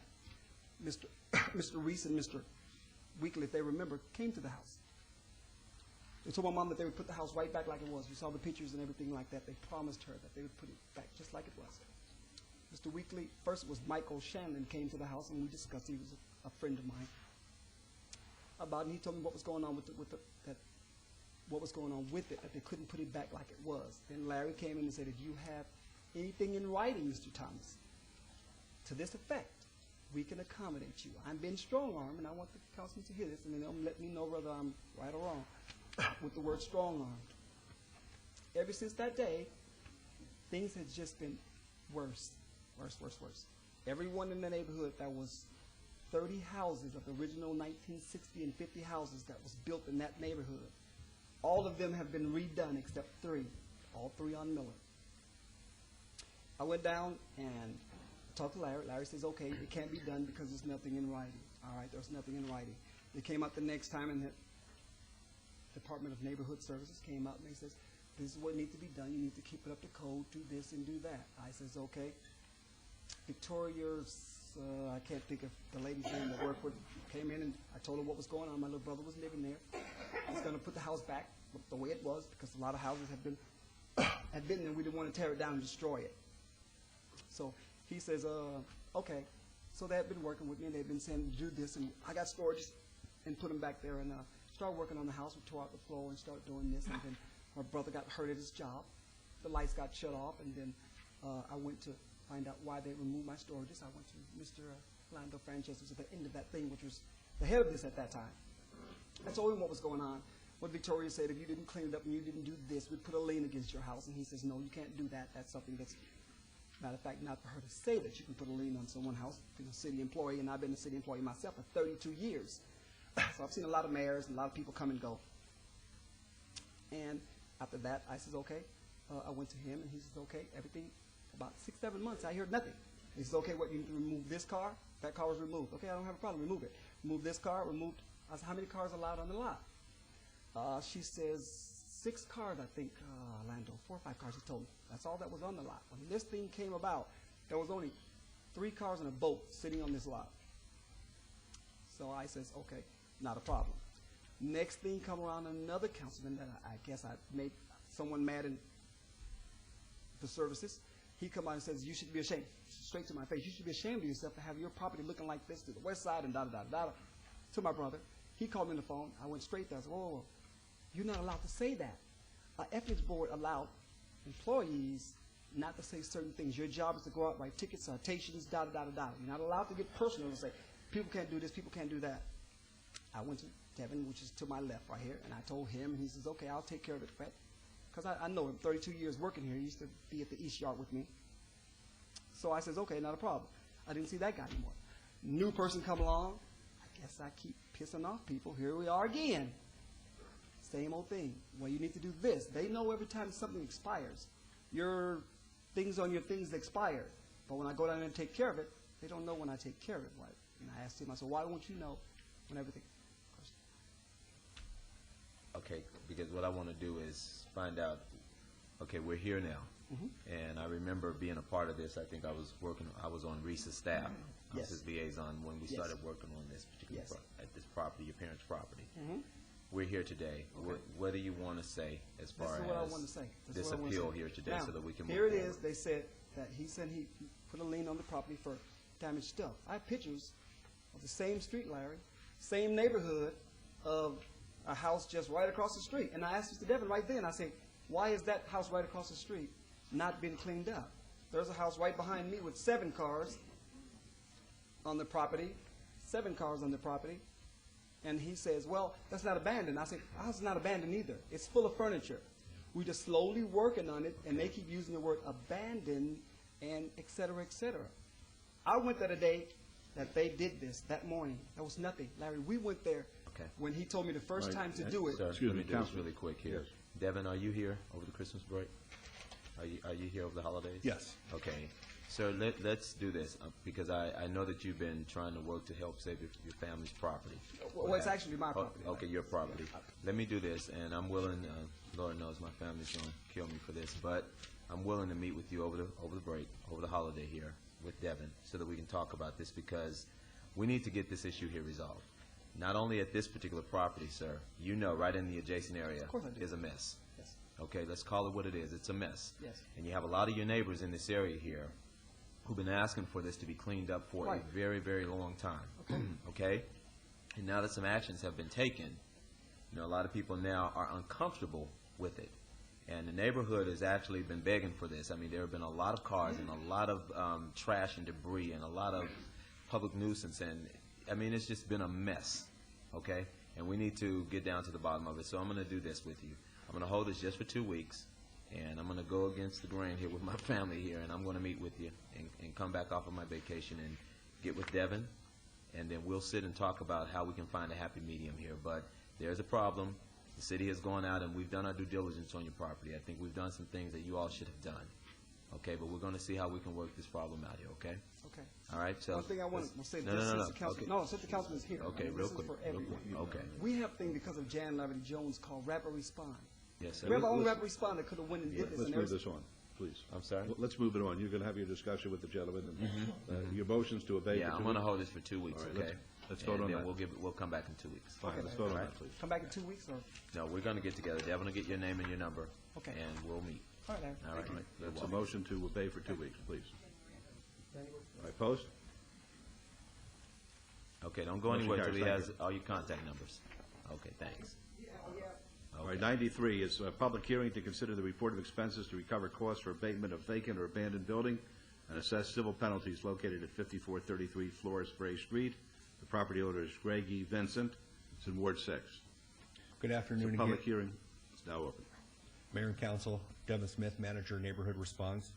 The purpose and background of this is the condition of the property was a public hazard and an attractive nuisance. The Department of Neighborhood Services declared this property in violation and started legal notification. When no corrective action was taken, nor an appeal filed, the Department of Neighborhood Services hired C&H Construction, LLC, to remove a dead tree, replace front door, and install new door on site. To date, there have been 14 inspections conducted at this location. The value of the property based on the sale date of October 2005 was $449,900. The recommendation is that the City Council approve the report of expenses in the amount of $11,725. $4,940 of that to C&H Construction LLC, $594 in reinspection fees, including late fees, $5,450 in civil penalties, plus a 15% administrative fee for a total of $11,725. In order that the above charges be filed and recorded against the property, constituting a special assessment and lien, authorize that the notice and lien of assessment be duly recorded with the county treasurer. All right, thank you. Any questions? Mr. Smith. All right, folks, a public hearing. Would anyone like to be heard? Is Greg E. Vinson here? All right, I don't see them. Nobody wants to be heard at the public hearing, so we'll close the public hearing. Councilman Ross. Thank you, Your Honor. And Mr. Smith has tried to answer some of my questions yesterday. I really have a hard time understanding how someone can have such a nice home in such a nice neighborhood, regardless of the neighborhood, a home, and you're contacted by the city on numerous times and given the opportunity to clean up the yard, fix the door, whatever it may be. I am just shocked that someone would ignore the attempts of this city to make contact with them. Mr. Smith, at the moment, I'm looking at $11,725 that we can attach to this property. Yes. I think with the $500 a day, the daily civil penalties, members of the council, that comes to about $64,500 for 129 days, for a total that we could actually have placed on this property, $76,357. That is correct. Is that correct? That is correct. And I want to, you mentioned you had 14 inspections? 14 inspections. My yes. report shows 16 inspections. Just because of the last inspection where it passed? Well, yes, actually, yes. Yeah, so there's 16 inspections. Yes. How many man-hours, city employee, taxpayer dollars were spent on this property? Just to throw a round figure, something with this many inspections and everything probably has somewhere to 30 to 40 hours, man-hours of time invested between the visitations to the property and the research that's done to try to locate the property owner, the filings that's done at the county recorder's office, the like I said, all the office hours that is spent in scheduling re-inspections. And we made every attempt per our own city laws of contacting the individual that owns this property. We go to every extent we can to contact the owner on record by sending certified letters, posting the property, any mailing address that we can find. We check sewer records. Well, anything I we drove can do. by it the other day because it's not too far from my house, and that's a great neighborhood. And it's a wonderful home and a wonderful neighborhood, and your team or CW, whomever it is, they did a great job cleaning that up. And I appreciate your efforts in Ward 6, in all the wards, I know, because you serve this entire council, but appreciate what you guys do in my neighborhoods out there. Thank you. So we can place this fine anywhere in that range then, couldn't we, Mr. Smith? Am I correct? Absolutely. Your Honor and council members, I would like to send a clear message here. I don't think I want to hit him with $76,000, but I think a $20,000 bill levied against his property would be appropriate at this time to get their attention. And I hope folks watching and here in the audience today understand the importance of this. Our neighborhoods are looking pretty grim sometimes, and it costs us taxpayer dollars to go out there and clean them up. How do we do a better job of sending a message out there to this community? Okay, well, if he doesn't like it, he can come before us and ask for reconsideration, and then we could ask him why he ignored us. Thank you, Your Honor. That's my motion to $20,000. That's $20,000 all told. That's an additional $875. That's my motion. Okay, fine. Let's vote. Opposed? Motion carries. Thank you. Thank you. Have a great afternoon. All right. Thank you for the report. Mayor Pro Tem? Thank you, Your Honor. I would like to have item 129 and item 59 heard at this time, please. This item 129 and item 59 has already been read and record by the mayor. He is abstaining. Mr. Brown is a partner of his. Mr. DeFroy, we're waiting for you. Mr. Brown, you can go forward now, please. Thank you very much. Jay Brown, 520 South 4th Street, representing the applicant. The applicant is also present. on item 59, I guess I'll turn it over to Mr. DiFiore first for that. Mr. DiFiore on item 59, please. We certainly have no preliminary area of concern, and the applicant is up for consideration of a temporary license, and that would be the recommendation, subject to the special use permit conditions. Thank you. This is a public hearing. Anyone wish to speak on these items? We'll close the public hearing. Councilman Brown, please. Councilman Weekly. Thank you very much, Mayor Pro Tem. I have spoken with several of the residents in the area, and as Mr. DiFiore pointed out, there are no major areas of concern. I would like to recognize Mr. Jim Chiro, who is the president or one of the officers with the Tanglewood Homeowners Association, who had a concern about this particular application. I think he was under the impression that this is a packaged liquor license, in which it is not. It's just a temporary beer and wine license. And so, Mr. Chiro, thank you very much once again for working in the neighborhood and keeping your finger on the pulse, but it's not a packaged liquor license. And so with that, we'd like to follow staff's recommendation for approval, please, with all And this on item 129? This is on 129, please.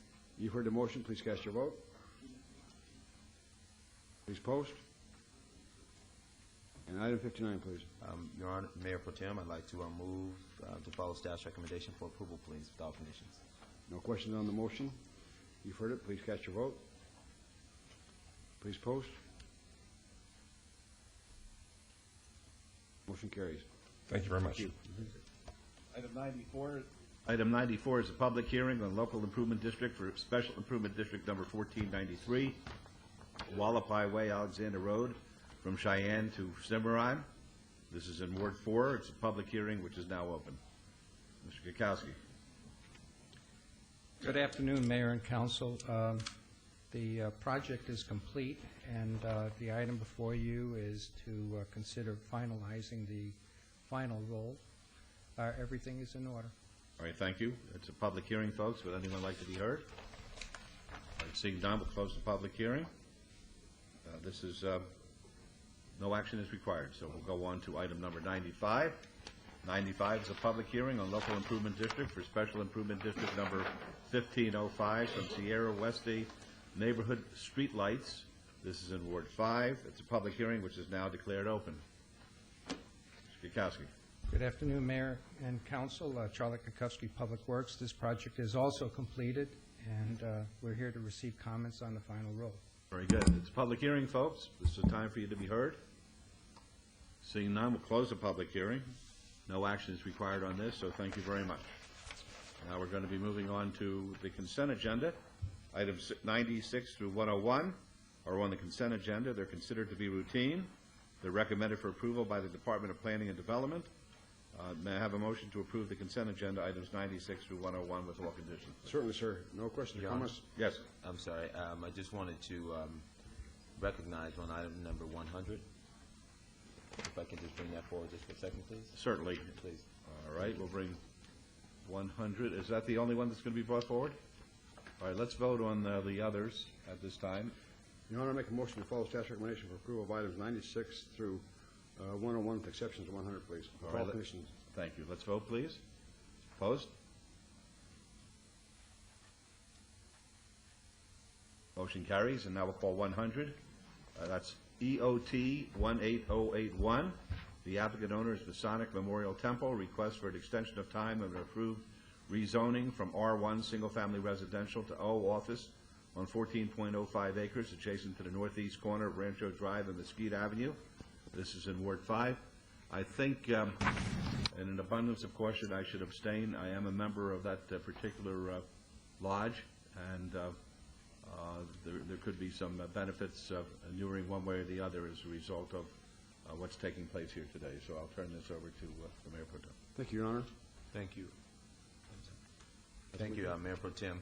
Wanted to pull this item forward, and I have had an opportunity to speak with Mr. Obert Moore with the Masonic Lodge in reference to this particular application that's looking for an extension of time. But I do have some of my constituents here from the Rancho Manor Neighborhood Association who are here, and just wanted them to share some of the concerns. If Mr. Deegan, if you just come and just maybe give us a paraphrase, I guess, litany of, or not litany, but just a paraphrase of your booklet there that you have in your hand that I hope you don't want to read the It's whole too thing. fat, isn't it? Okay. But at any rate, I spoke also to with staff. Ms. Wheeler and I have had a conversation on this, and we are in communications with Mr. Moore here with the concerns that we have as it relates to this application. But I wanted to allow you an opportunity to put some of you all's concerns on the record. Thank you, Councilman You're Daniel welcome. Deegan, 1801 Granite Avenue. As briefly as possible, we should all be eggnogging today. That's the weather for that, not for this kind of discussion.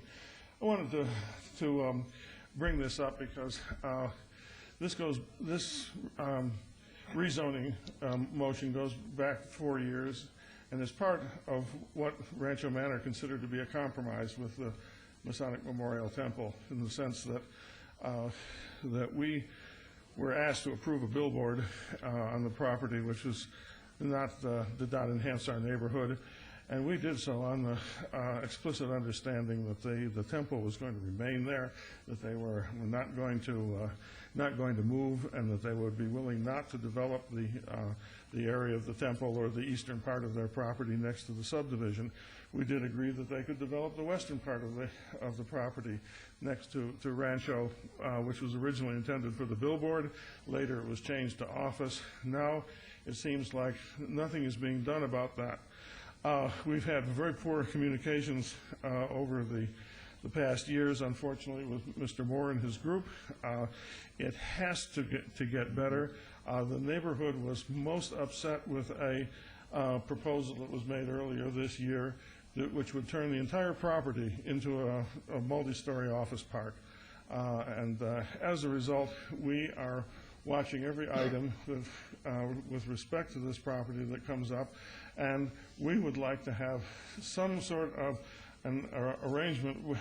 The city recognizes that the neighborhood is green lighting a certain limited amount of development, but wants to hold a high standard to any more intense development on that property.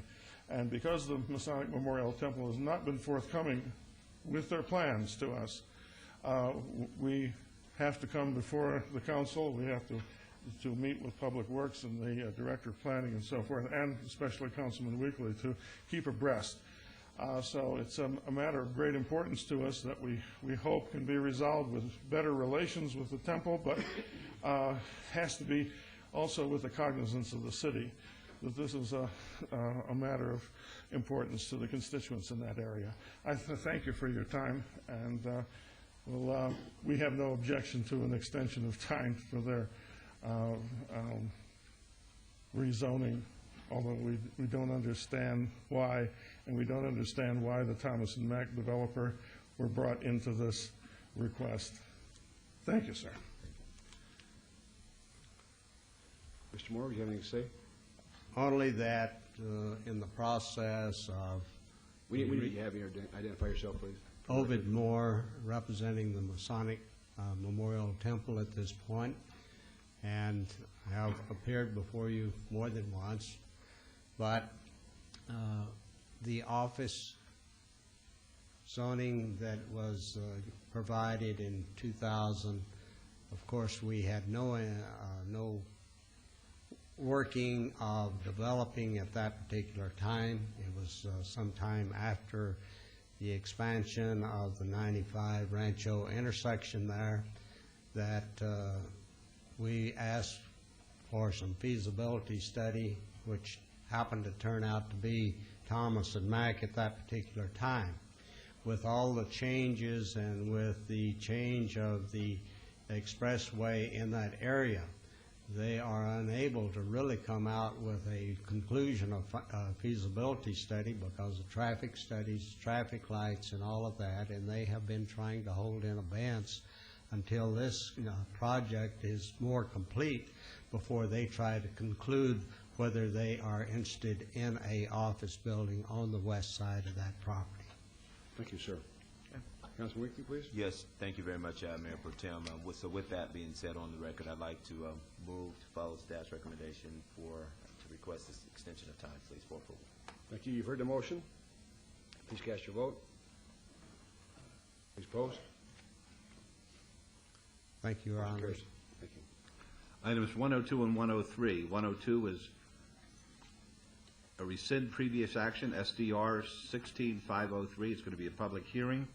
The applicant is Sandstone Arches LLC owner, Marie Gossin and Galter LLC. Request by Planning and Development to rescind the previous action for approval for a site development plan review for proposed 81,240 square foot commercial development consisting of 10 pads sites with single-story buildings on 7.03 acres at 4600 North Rancho Drive. This is in Ward 6.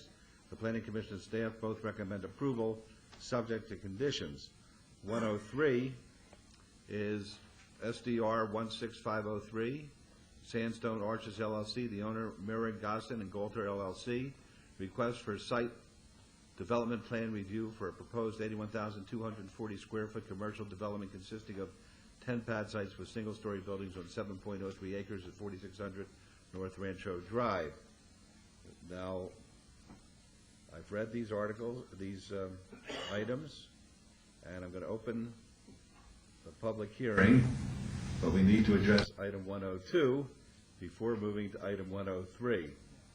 So, Councilman Ross, if you understand anything that I've just said, please take the appropriate action. Thank you, Your Honor. I'm ready to make a motion to approve agenda item 102, subject to conditions. Okay, there's it's a public hearing, folks. If anybody would like to be heard, Mr. Moreno? Nope. Yeah.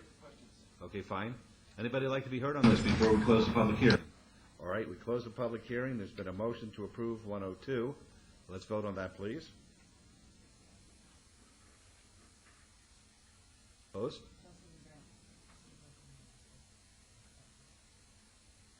Motion carries. Good. Now we're going to go on to 103. Mr. Moreno, why don't you come up? Would you like to be heard on this, or just answer questions? Mayor, on 103, you may want to read the note that's attached to 103. All right. It further clarifies why you're rehearing this item. Okay, now we go on to Council. It just says, I don't have a note. this item is being reheard to delete condition number 11. Right, so the, Say it again, please. It says that this item is being reheard to delete condition number 11. Okay, fine. Thank you, I appreciate that. All right, would anybody like to be heard on this? Richard Moreno, 300 South Fourth Street, for the applicant. This was just a clerical error, and then I was correcting that as far as I understand. Yes. Very good, thank you. Public hearing?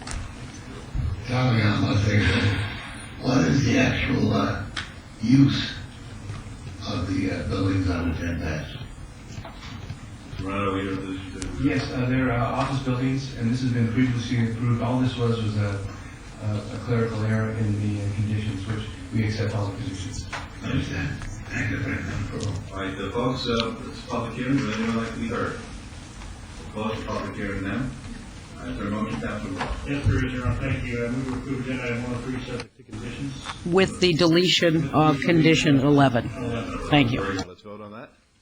Opposed? Motion carries. Good luck. Thank you. Okay, items 104, 105, and 106. 104 is MOD 12919. The applicant is Dorsal Development LLC, the owner Fullstone 1993 Trust in Chet Stillinger. Request for special modification to the Las Vegas Medical District Plan to amend the land use designation from MD Major Medical to MD1 Medical Support on 0.74 acres at 728 Desert Lane. It's in Ward 5. The Planning Commission staff recommend approval, subject to conditions. 104. 105 is SUP 16246. The same applicant, the same owner. Request for special use permit for a proposed mixed-use development at 728 Desert Lane. Planning Commission and staff recommend denial. 106 is SDR 12922. Same applicant, same owner. Request for site development plan review for a proposed 5-story mixed-use development consisting of 24 residential condominium units and 13,465 square feet of medical office space on 0.74 acres at 728 Desert Lane. This application has been amended from 24 residential condominium units to 30 residential condominium units and from 13,465 square feet of medical office space to 9,350 square feet of medical office space. The Planning Commission and staff both recommend denial. These are all public hearings which are now declared open. Is anybody here representing the applicant? All right, Councilman Weekly, what's your pleasure? Motion to hold this for 2 weeks, please. All right, that's a motion to hold 104, 105, and 106 for 2 weeks. Let's vote on that, please. Now, these are public hearings. If anybody would like to be heard now, I'd be happy to hear from them. All right, seeing none, we'll close the public hearings on all of them. There's been a motion to obey for 2 weeks. Let's vote, please. Opposed? Motion carries. Thank you. All right, we're going to skip to 112. 112, 113, 114, and 115. 112 is GPA 16538. It's going to be a public hearing. The applicant is National Homes Corporation. The owner is Nevada Management Holding Company, LLC. Request to amend a portion of the Centennial Hills sector plan of the master plan from DR, which is Desert Rural Density Residential, to R, Rural Density Residential, on 7.02 acres at the southwest corner of Torrey Pines Drive and Azure Drive. It's in Ward 6. The Planning Commission and staff recommend approval subject to conditions. It's going to be a public hearing. 113 is ZON 16609. The same applicant, the same owner. Request for rezoning from RE Residence Estates to RPD3 Residential Plan Development, 3 units per acre on 7.02 acres at the southwest corner of Torrey Pines Drive and Azure Drive. Planning Commission and staff recommend approval subject to conditions. That too will be a public hearing. 114 is WVR 16610. Same applicant, same owner. Request for a waiver to Title 18.12.160 to allow approximately 173 feet between street intersections, where 220 feet is the minimum distance separation required on 7.02 acres at the southwest corner of Torrey Pines Drive and Azure Drive. The Planning Commission recommends denial. The staff recommends approval subject to conditions. And 115 is SDR 16611. The same applicant, the same owner. Request for site development plan review for proposed 21-unit single-family residential subdivision on 7.02 acres at the southwest corner of Torrey Pines Drive and Azure Drive. The Planning Commission and staff recommend approval subject to conditions. These are all public hearings. They're all open at this time. Yes, ma'am. Good afternoon, Mr. Mayor, members of the council. Stephanie Allen, 3800 Howard Hughes Parkway, here on behalf of the applicant.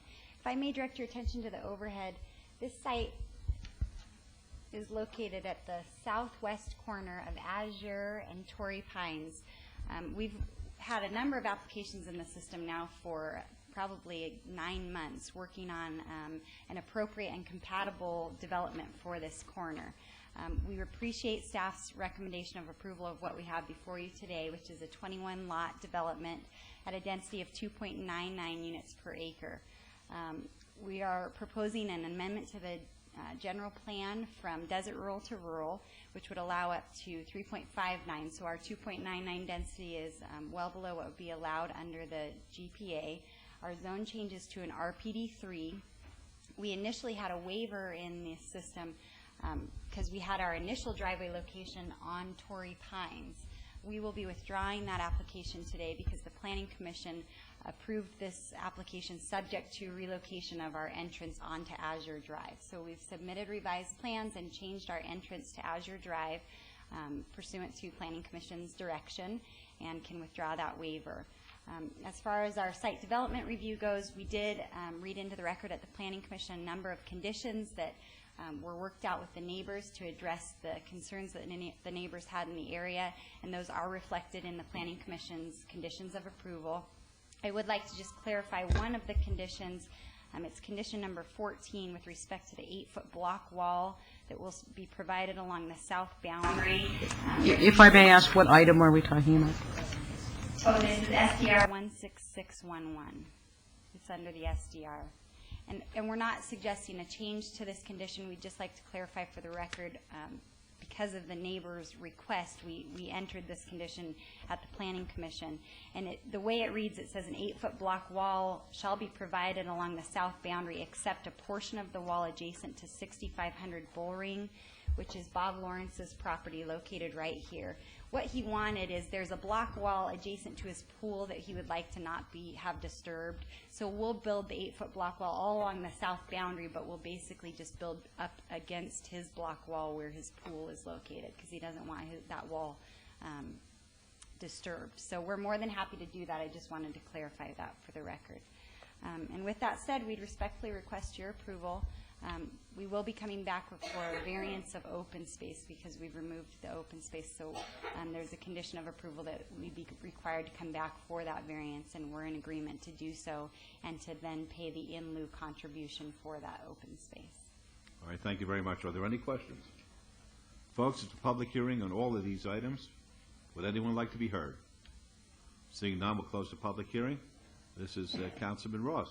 Thank you, Your Honor. Will Mr. Boring's wall be 8 feet as well? Is it 8 feet now? I mean, it's going to match. We're not going to have a funky-looking wall on the back of these houses, are we?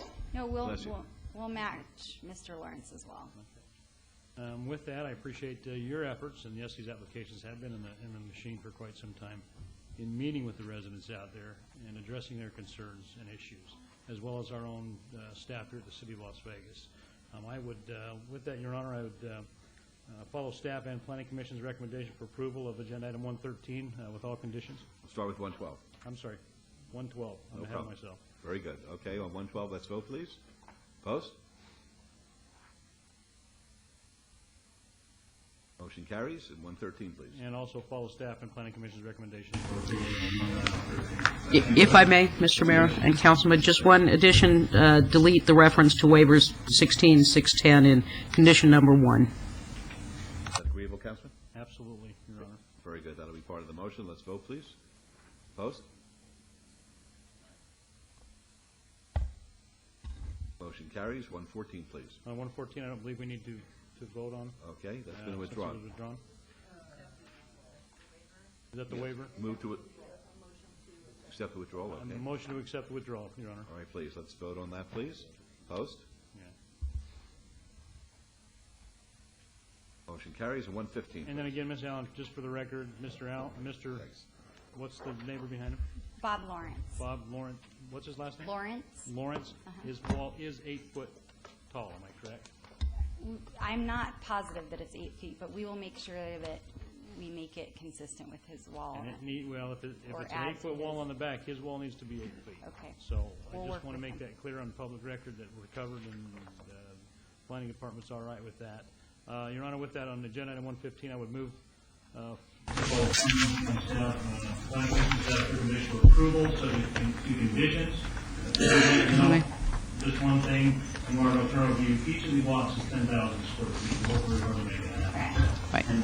The changes to condition, Mayor and Councilman, would be in condition number 1 to delete the reference to waiver 16610. Condition number 3 to change all dates to 12/14/06. Condition number 4, amend the minimum lot size to 10,000 square feet. Remove condition number 13. Condition number 14 to be amended to read that an 8-foot-high block wall should be provided along the south property boundary, except a portion of the wall adjacent to 6500 Bullring Lane, if that wall is already 8 feet in height. And to add a condition that an application for variance of open space should be submitted and requires approval prior to issuance of building permits or submittal of tentative map. If not granted, then the site plan approval shall be null and void. As amended.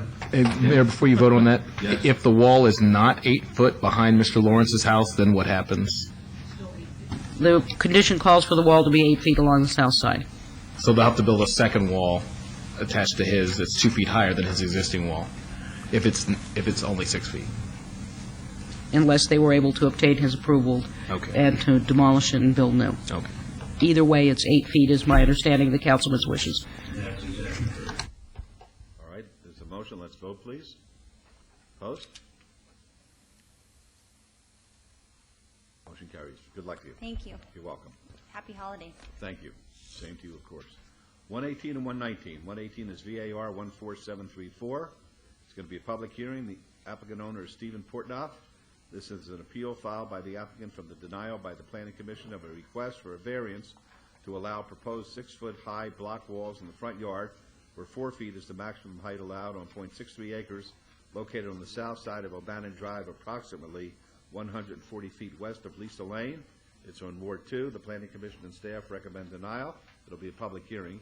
119 is VAR 16769. The same applicant owner requests for a variance to allow a proposed single-family dwelling to be 5 feet from the side property line where 10 feet is the minimum setback required on .63 acres located on the south side of O'Bannon Drive, approximately 140 feet west of Lisa Lane. Ward 2, the staff recommends denial. Planning Commission recommends approval, subject to conditions. These are both public hearings, which are now open. Is anybody here on behalf of Stephen Portnoy?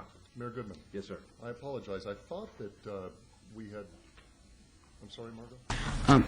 Mayor and Councilman, we did not receive anything from the applicant on this. We were in touch with him.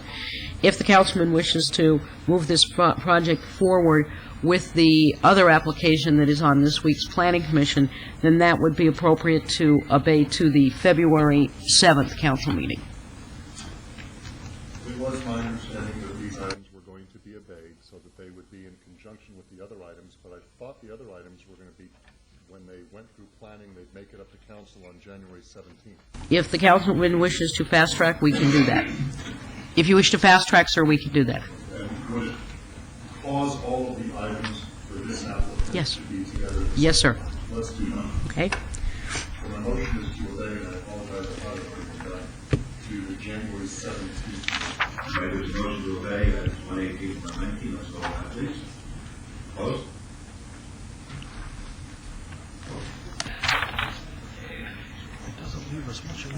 I know. Motion carries, thank you. 120 and 121. 120 is VAR 16113. The applicant owner is Richard Youngblood, requests for variance to allow a non-habitable accessory structure to exceed 50% of the floor area of the main dwelling and to exceed 50% of the rear yard area on .67 acres at 8320 West Washburn Road. This is Ward 6. The Planning Commission staff recommend denial of the public hearing.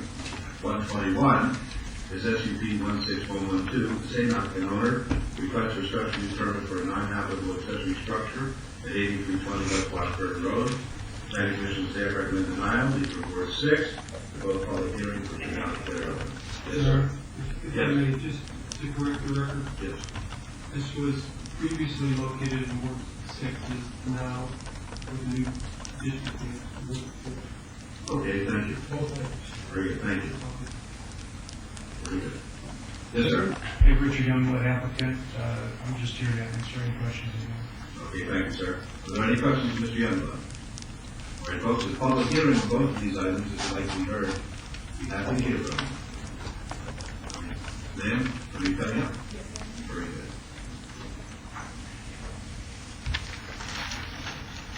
Good afternoon, Paula Christopher, 5231 North Durango Drive. Your Honor and council members, I don't want to just be redundant about what I said in the last meeting, but I will just kind of bring it up to date.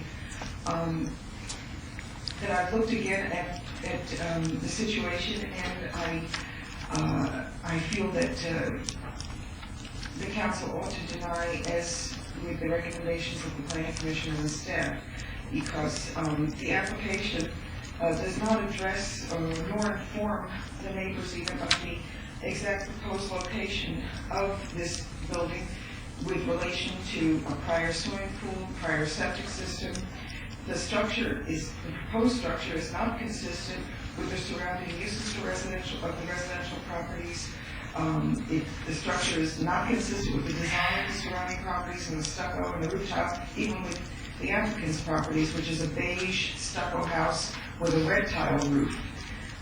He's proposing a metal building, which really is adaptable to a commercial district, not a residential district. And this would be a very unsightly structure in an upscale neighborhood.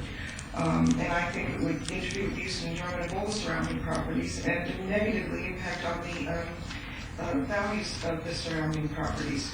If we look to Title 19, Section .08020 and the intent of development standards, it's clear that this does not come within the purview of what is a reasonable expectation for any of the neighbors, because it is just not the correct kind of structure for our area. I would hypothesize that the reason the other neighbors aren't even here is because, number one, they're at work, and number two, because if we look to the applicant's own petition that he brought around to the neighbors, he misled us as to what kind of structure he wanted to put. He never said anything about a metal building, and we don't know about the, we never knew about the true intended use, the true intended type of building being more than 50% of the footprint of the house, which is, I think, only around 3,000 or so, maybe even a little less, I don't remember. But when the Youngbloods bought their house, which was about a year ago, I'm sure they intended to do the same thing. They didn't buy all these things that they wanted to store in this accessory structures just in the last couple of months, I'm sure. And although they do currently have, I don't know what they're called, those storage containers which look like railroad cars or something. They're called railroad cars. Thank you. Those are not the most delightful things to look at, but at the same time they are not permanent. And what he is suggesting is a permanent structure, which would certainly be incompatible with the neighborhood. And I thank you very much. Thank you. Happy holidays to you. Thank you. Okay, anybody else like to be heard? All right, seeing none, we'll close the public hearing. Did you want to respond at all, Mr. Youngblood? As far as misleading the neighbors, I had the site plan, the plans for the building with me when I went and approached the neighbors and asked them if there were any questions. Everybody's main concern seemed to be the height of the building, and I worked to get that as low as I possibly could to get the eave height I needed for what I'm doing. Thank you, sir. All right, Councilman Ross, it's in your ward. Oh, that's wrong. No, the beautiful part about it is I don't listen to a word Councilman Brown says. So that's great, but you did trigger my memory. Yes, Councilman Brown. Which is a good thing, Your Honor, triggering your memory.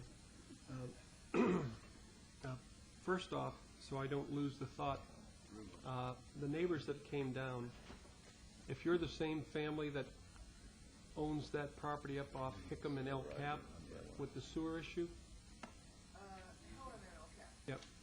You need to contact my office on that one, separate from this, but I just got briefed on that yesterday, and just by coincidence caught your name from this one on that. So, but back to this, I did make a site visit, and a couple things I do want to put onto the record.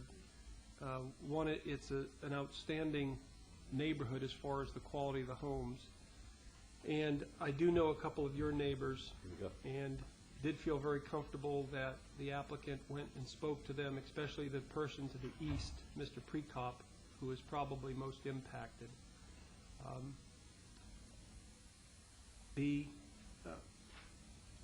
Your elevation is a little bit higher, your building pad a little bit higher than his backyard, and so I'm very supportive of what he's trying to do.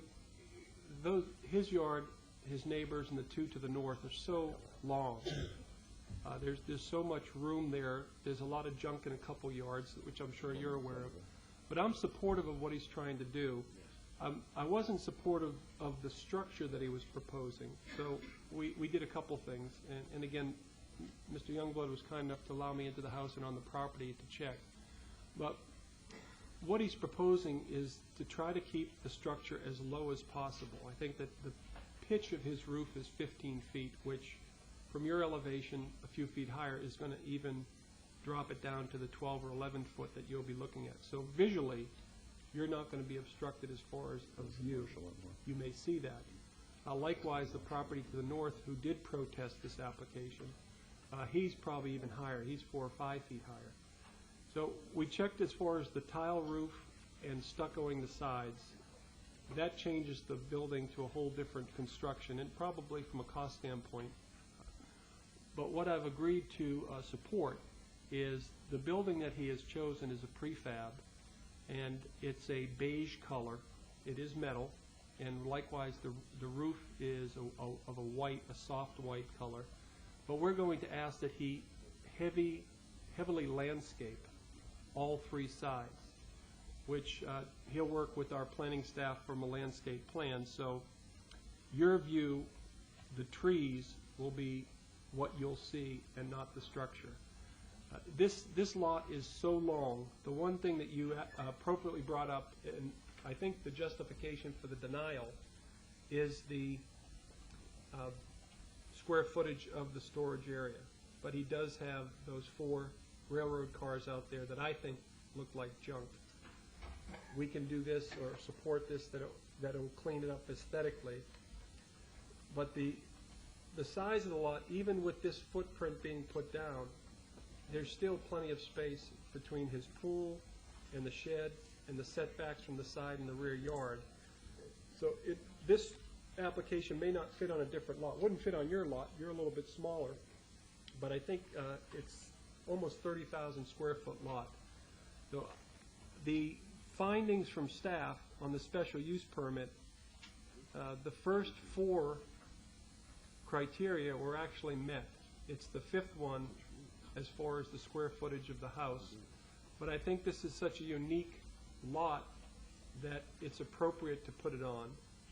I found the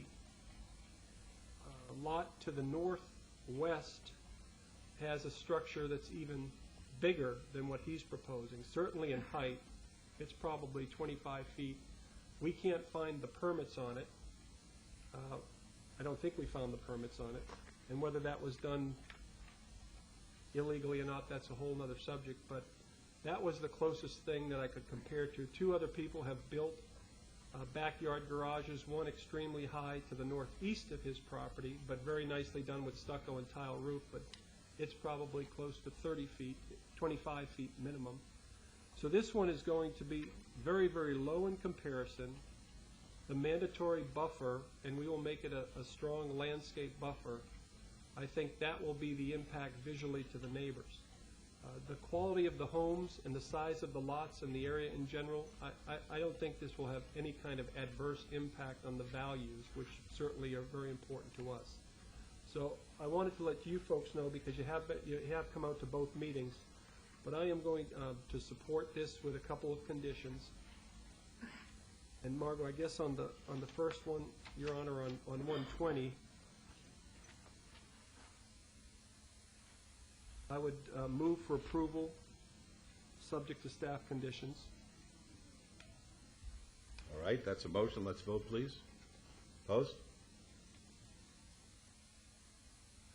Motion carries. And 121, please. And on 121, I'm going to move for approval, subject to staff conditions, and we are going to add a few. Margot, what? In talking to Mr. Youngblood, the stucco on the tile on the metallic is not going to work. So as long as the assurance is that it's going to be an earth beige or some type of earth tone, I'm going to focus more on the landscaping plan that he needs to submit. Okay. What I have, Mayor and Councilman, I have that the accessory structure shall be earth tone colored exterior, that the rear yard setback to the accessory structure shall be a minimum of 10 feet, and the landscaping shall be enhanced along the 3 sides of the rear yard, subject to approval of the planning and development staff.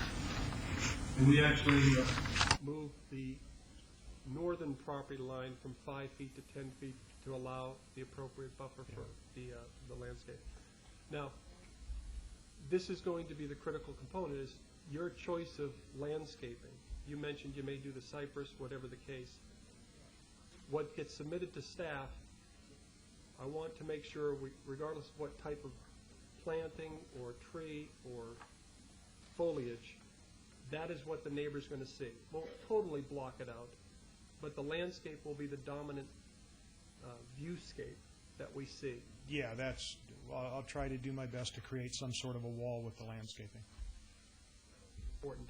Likewise, it's not in the conditions, but I want you to state on the record that this is a storage/work area, and you don't plan on... It is a storage/work area that is not going to be leased out, farmed out, rented out. Yeah, this is just my personal, store my personal stuff, and that's it. So with those amended conditions, Your Honor, I would move for approval, subject to staff conditions as amended. Okay, thank you. Let's vote, please. And as a final comment to Councilman Ross,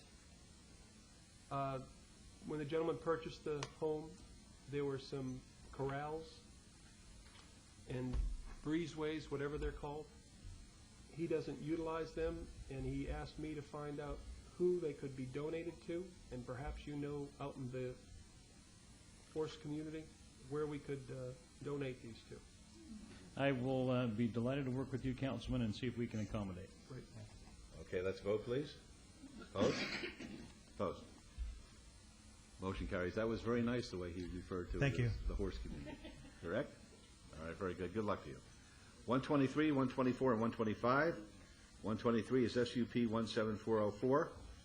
It's going to be a public hearing. The applicant owner, Centennial Hills Center LLC, request for a special use permit for a drive-through facility in conjunction with the bank within a proposed shopping center on 4.49 acres at the northwest corner of Durango Drive and Grand Montecito Parkway.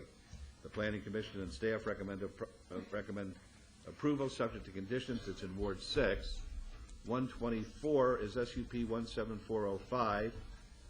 The applicant owner, Centennial Hills Center LLC, requests for special use permit for a drive-through facility within the west portion of a proposed shopping center on 4.49 acres at the northwest corner of Durango Drive and Grand Montecito Parkway.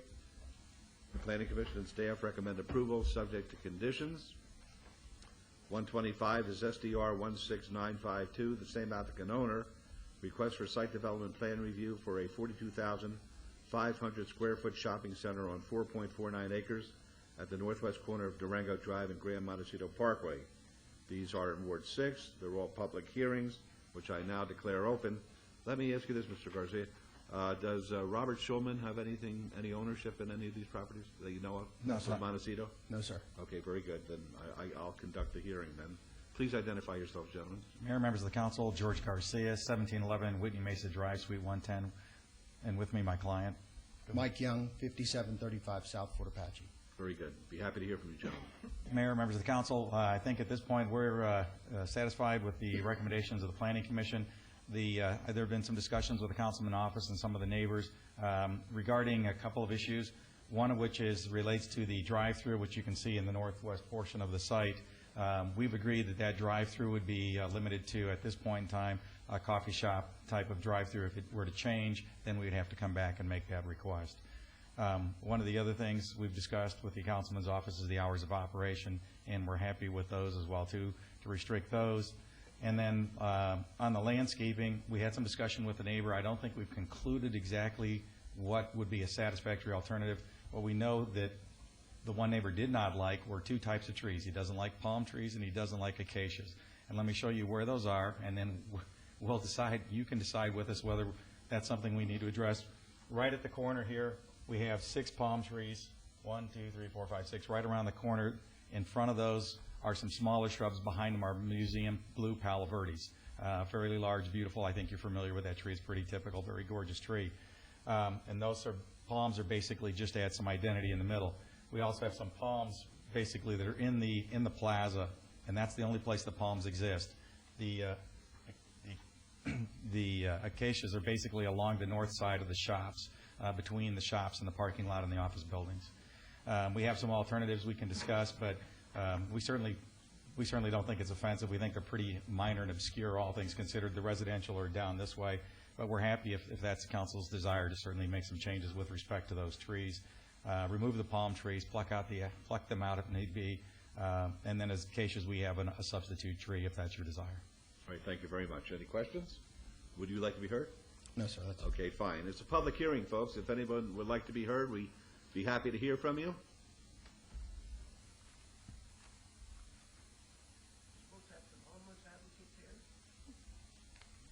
Excuse me? I have no idea about that. It's America. Anyone's welcome to this meeting. Good afternoon, Mayor, Council. My name is Ted Russell. I'm a resident of the fun capital of the universe, Las Vegas, Nevada. Pardon me, I cannot resist. I empathize with the neighbor who is not fond of palms, but I think he must be vastly uncomfortable living in a city which some part of me tells me we have perhaps too many palms, but I just cannot really understand the palm. I think the palm trees are great where they are. That's all I have. Thank you so much. All right, would anybody else like to be heard? We'll close the public hearings then. Councilman Ross? Thank you, Your Honor. And gentlemen, all of you have been, all of your teams have been working hard on this, and I appreciate that. This point kind of is the entrance or exit to the rurals, and I think you recognize that. And you've got another project, I think, going on right there that's pretty significant. Yes, sir. Right behind this. I know we talked about this many months ago, and it's finally come to fruition. I think with the conditions, if you guys have agreed to all the conditions, and Margot, we're gonna, you guys cover that. Yes, sir. Mayor and Councilman. On the SUP, the proposed condition to be added would be that the drive-through be beverage kiosk only and no drive-in restaurant. An additional condition on the site development plan review number 125 would be that an enhanced landscaping plan for the area between and around the southern buildings to include additional trees and shrubs shall be submitted for approval to Planning and Development Department staff prior to issuance of any grading or building permits. That the hours of operation of all tenants within the center shall not exceed 6:32 a.m. to 11 p.m. Friday and Saturday, and 6:30 a.m. to 10 p.m. Sunday through Thursday. The height of the buildings shall be limited to 1 story. Architectural features shall be allowed to a height of 40 feet. Thank you. And you agree to those conditions? Those are acceptable. I think we expanded the hours on the weekends to make it a little more flexible in case you get a restaurant in there, tenant. We appreciate that. Tenant in there also. Also the signage, Margot, in regards to, of course, the signage will have to go to Sharp Committee. And yes, sir, and Chark also. And then the lighting on the lot will be the shoebox downlights, and you guys are aware of that condition as well. That's correct, and I think we agreed to that in the previous.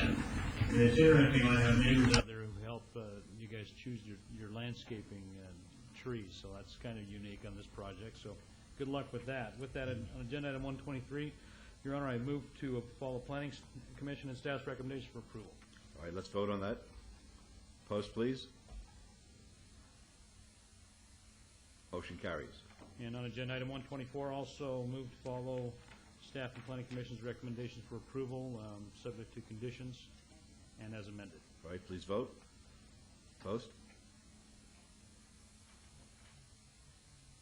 Motion carries. And 125, please. And also follow Planning Commission and staff's recommendation for approval of 125 and as amended also on that agenda item. All right, let's vote.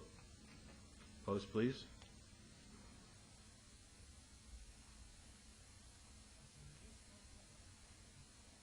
Thank you for your diligence, gentlemen. Mayor, Council, Motion thank carries. you. Thank you. All right, good luck. Merry to you folks. Christmas and happy holidays. Thank you. Same to you, of course. 126 is ROC 17677. This is a public hearing. The applicant is Animal Foundation, the owner, City of Las Vegas. Request for a review of condition number 1 of an approved site development plan review to allow temporary structure number 2, located on the corner of Harris Street and Manning Street, to be allowed to remain for 2 additional years on 8.39 acres at the southwest corner of Mojave Road and Harris Avenue. This application is being amended to allow a temporary tent to remain for an additional 2 years. The staff recommends denial. It's in Ward 3. It's a public hearing, which is now declared open. Yes. Pardon me just a moment. I know I'm out of order. I just wanted to clarify with Councilman Brown. Did you suggest that I do not speak today during citizens' participation, just contact you? The sewer issue. You'd be better off to meet with my office and Public Works. You certainly can stay and put it on the record. Okay. If you want to. Thank you. Okay, and either way, we'll still set up that meeting. Okay, and when might that be, do you think? Are you around for the holidays? Yes. Okay, great. Thank you. Very good. Yes, ma'am. Good afternoon, Stacy Truesdell with Jones Vargas, 3773 Howard Hughes Parkway, here on behalf of the applicant. This request will permit the existing temporary tent structure down at the Animal Foundation to remain for an additional 2 years. The Animal Foundation is currently under a capital campaign in order to raise the funds necessary to build the additional needed structure to house the animals that are currently located in this temporary structure.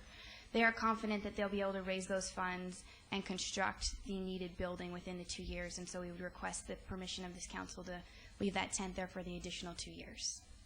Right. Are there any questions? Margot, do you have anything you'd like to on the record? Mayor and Mayor Pro Tem, the applicant has been working with staff to ensure that we get all of the buildings on site, both temporary and permanent, properly approved and permitted. The conditions of approval as proposed today allow them to keep this temporary tent for the 2 years, and then we will continue to work with them and anticipate another site plan review coming back before you in the near future. Yes. All right. Folks, public hearing? Would anyone like to be heard? Seeing none, we'll close the public hearing. Mayor Pro Tem. Thank you, Your Honor. I move to follow staff's recommendations to allow this temporary structure to be there for another 2 years and continue to work with staff growth in my office. Vote, please. Opposed? Motion carries. Good luck to you. Thank you very much. Happy holidays. You too. Item 128 is RQR 17040. The applicant is Lamar Outdoor Advertising. The owner is Rancho Air Center, Inc. Required 1-year review of an approved special use permit, which allowed 2 14-foot by 48-foot off-premise advertised billboard signs at the northeast corner of Smoke Ranch Road and Decatur Boulevard. It's in Ward 5. The Planning Commission and staff recommend approval, subject to conditions. It's a public hearing, which is now open. Yes, sir. Good afternoon, Your Honor, members of the City Council. My name is Tony Celeste. My address is 3800 Howard Hughes Parkway. I'm here on behalf of the applicant. We appreciate staff's recommendation and also Planning Commission's recommendation for approval, and we are agreeable to all of their conditions. Thank you. Are there any questions of the gentleman? Folks, a public hearing. Anybody like to be heard? Seeing none, I'll close the public hearing. Councilman Weekly. Thank you, Your Honor. Thank you very much, Tony, also for working with staff on this, and we'll follow staff's recommendation for approval with all conditions, please. All right, please vote. Opposed?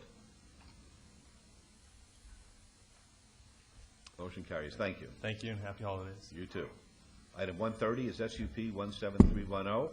The applicant is V's Chocolate City, Inc. The owner is 7th Street Properties, LLC. Request for a special use permit for proposed tavern limited establishment at 115 North 7th Street in Ward 5. The Planning Commission and staff recommend approval, subject to conditions. It's a public hearing, which is now declared open. Good afternoon, Mayor and Council. I would certainly appreciate... You have to tell us your name. Oh, I'm sorry. I'm Vera Busick. I am the president and CEO of V's Chocolate City, and my address is 3638 Duneville Street. Thank you. And I would humbly request that you follow the staff's recommendation and approve the special use permit. Thank you. Are there any questions of the young lady? Yes, sir. Frank Elam, here to answer any questions. I'm the owner of the property, 115 7th Street. Okay. I just have one question. What is the signature drink? The signature drink, Your Honor, is going to be most likely your martini, which is a Bombay Sapphire with Hershey's Chocolate Kiss. That's what I wanted to hear. All right. That's going to be a Chocolate City martini. Okay. We're in action. Yes. Oh, please. We'll make room for it. That's why it's called Chocolate City. Come on. All right. It's a public hearing, folks. Anyone like to be heard?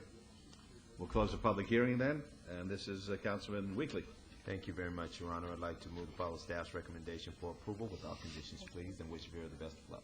Okay, let's vote, please. Opposed? Motion carries. Thank you. Have an enjoyable holiday. You too, of course. Item 131 is VAC 17077. The applicant is Pulte Homes. The owner is PN Roman numeral 2 Inc. Petition to vacate U.S. government patent easements generally located south of Centennial Parkway, west of Schomburg Road. This is in Ward 6. The Planning Commission and staff recommend approval, subject to conditions. It's a public hearing, which is now declared open. And Mr. Sanchez, can I see you on the side here, please? Go ahead. Mayor Pro Tem, thanks. Yes, sir. Craig Cherney on behalf of Pulte Homes, 8345 West Sunset. We'd like to submit with the Planning Commission's recommendation of approval. If there's any questions, I can answer. Thank you. Do we have any questions of the applicant? Hearing none, this is a public hearing. Anyone wishing to speak on these items? Seeing no one, we'll close the public hearing. Councilman Ross, please. Move to approve agenda item 131, Your Honor. We got a motion for approval. Are any questions on the motion? Hearing none, please cast your vote. With conditions, Your Honor. Please post. Does the record reflect yes, please, for me? Good, thank you. Good. Motion carries. Thank you, sir. Thank you. Good luck to you. Okay, we're going to 136, 139, 140. Wow, we're moving along.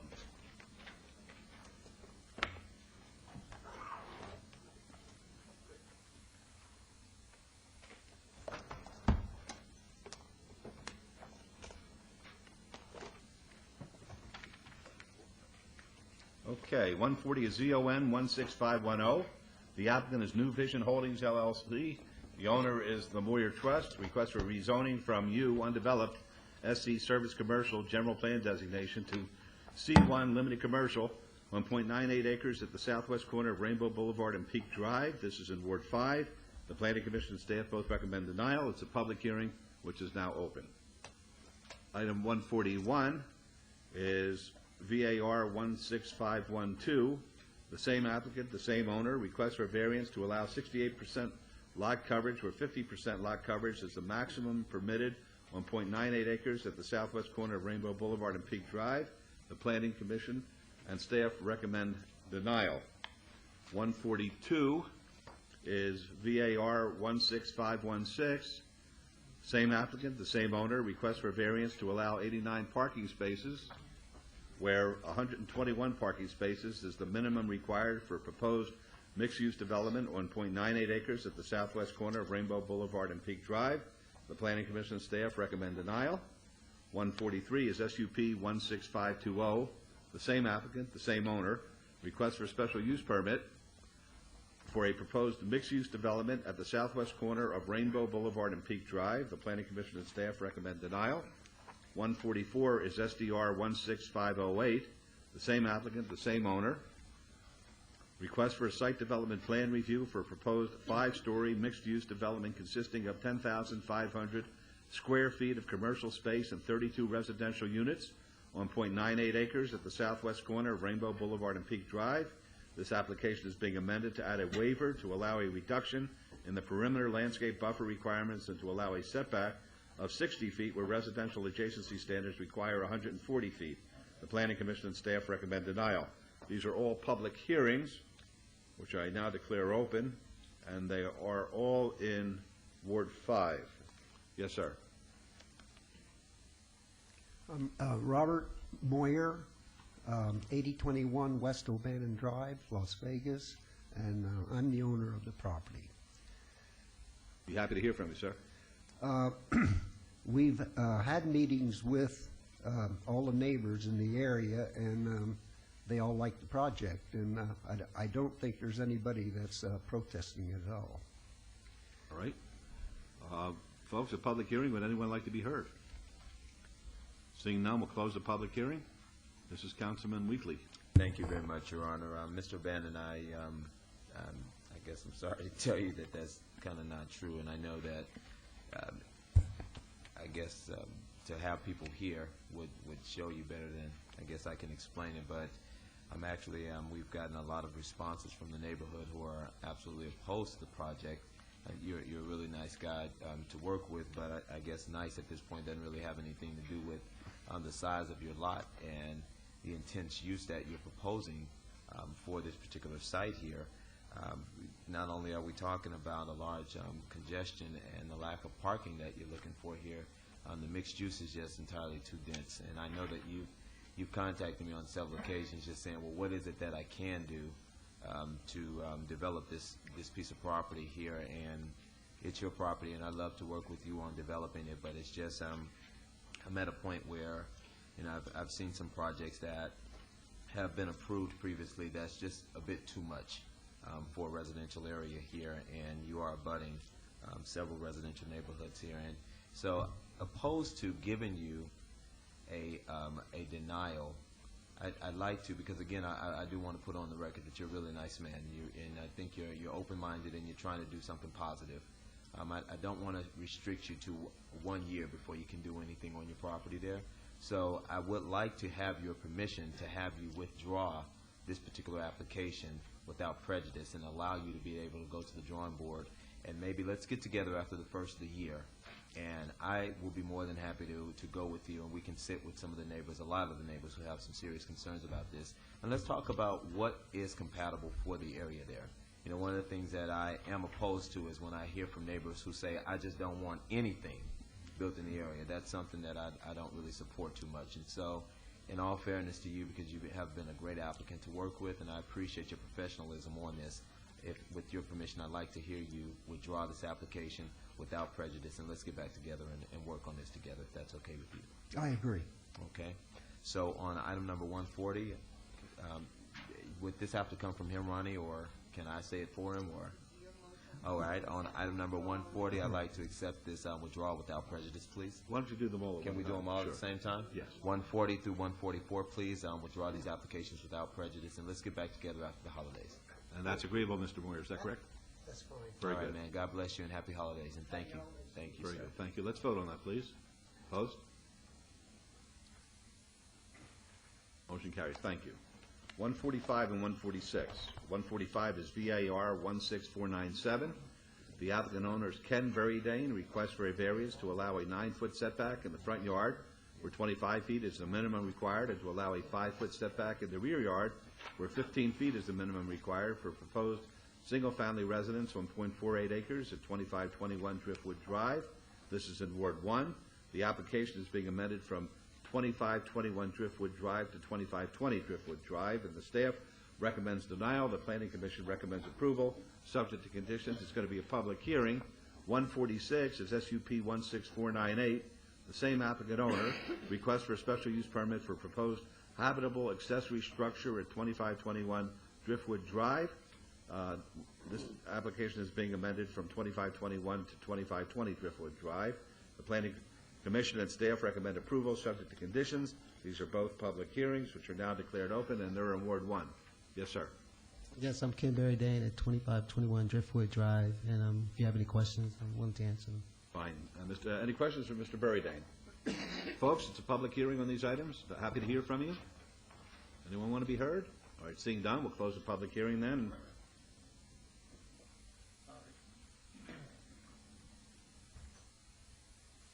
Did you want to close the public hearing? Not if you want to speak. On what? I thought you were just a regular public comments. No, we're not there yet. Okay, we got, anyone want to speak on 145 and 146? All right, seeing none, we'll close the public hearing then. This is Councilwoman Tarkady. There were some concerns originally, which you've worked out with the neighbors, and I move for approval All right, that's on 145. Let's vote, please. with all conditions. Thank you. Let's vote on 145 with conditions. Opposed, please. Motion carries. Thank you. And 146, please. Move for approval with all conditions. Let's vote, please. Opposed? Motion carries. Thank you. Good luck Thank you to very sir. much. Happy holidays, everyone. Happy holidays to you, sir. Items 147 and 148. 147 is VAR 17299.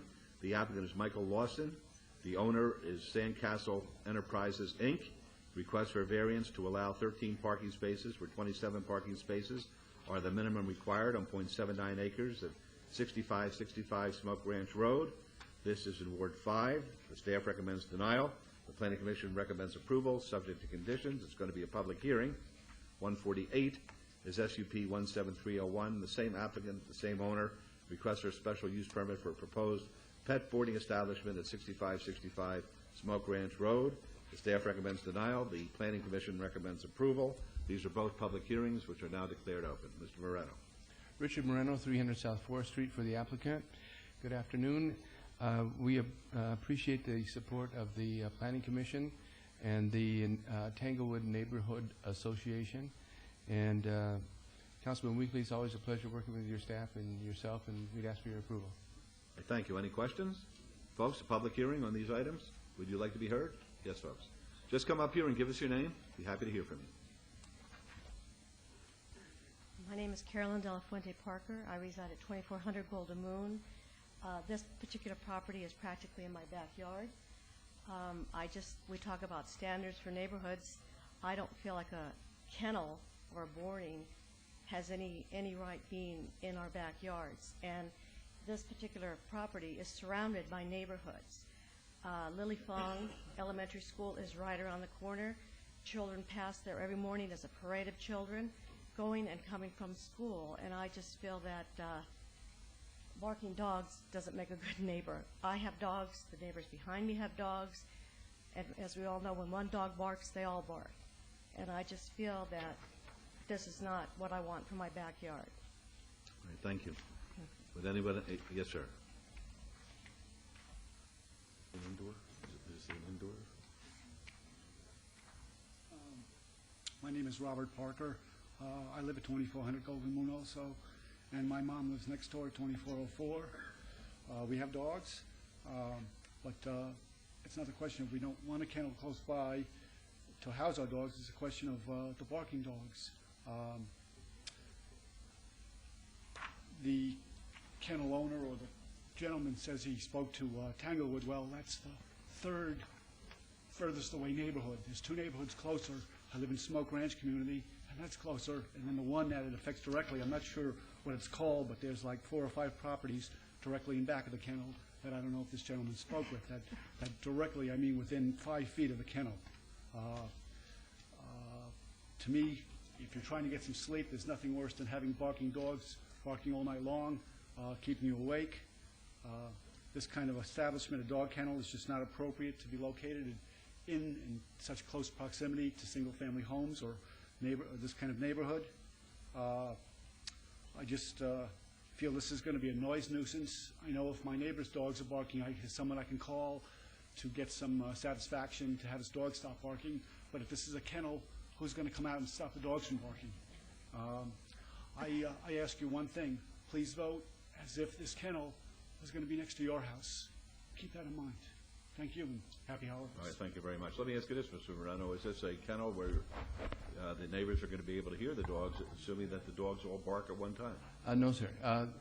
The word kennel is kind of a little archaic at this point. This is a whole new program. Everything is going to be inside. The dogs aren't going to be walking outside. There's plenty of noise abatement.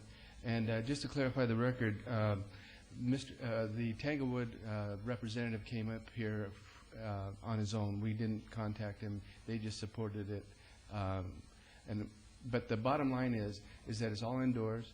It's there's noise abatement issues. There's cleanliness issues, and those are all part of our application for a business license in this regard. These are all part of the records. So we'd be happy to work with a 6-month or 1-year review. The noise abatement issues are very, very strong in the building, and we don't see any problem in that area. All right, because the gentleman makes a very good point. I would not want barking dogs that I heard. Definitely, I agree. Barking through the night and keeping the neighborhood up. I would not want that, but I'm being advised now, and Mr. Moreno is an honorable person, that apparently these are of such quality, being indoors, that the neighbors won't hear them. And therefore, I think that's a major objection that you're voicing to us, is it not? And Your Honor, that's something that was addressed at the Planning Commission meeting as well, because that was a huge concern of ours when this application first came up, when I came over in your neighborhood, because I also wanted to hear, as that gentleman here in the red vest there stated, I wanted to find out if, in fact, this was outdoors and if they were going to be keeping the dogs outside, but that's not the case here. And we also talked about, I think another condition that they talked about, the Planning Commission, was odor abatement. Yeah. They wanted to ensure that there was not going to be an odor issue in the area as well. And in talking with Councilman Brown, we not too long ago approved something very similar to this, which is an indoor kennel there, and which is right inside of a residential neighborhood, and to date have not gotten one complaint. That was SUP 13541, I believe you're referring to. And yes, the odor situation, I mean, this gentleman is in business to take care of animals. And so if you walk in there the first time and you have an odor issue, or you have dogs barking and everything and not controlled, then you're not going to come back. So this is a business issue for him to make sure that these situations are taken care of. Yes, ma'am. I disagree. That previously was a daycare center. It has a huge outdoor yard already. And I find it hard to believe that they're not going to be letting dogs out, and that if anybody goes and looks at that property, it was a daycare, and in the back, if you've seen the property, Yes, ma'am. it's a large play area. I cannot believe that Well, we they're could, gonna- we could allay your fears, but if the councilman wants to put a 30-day review on it, and if you want to come back to us and say this has been a miserable 30-day experience, we're going to listen to you. Okay, well, like I said, I just find it very hard to believe that they're misrepresenting when there's a yard and you're going to have dogs and they're not going to utilize that.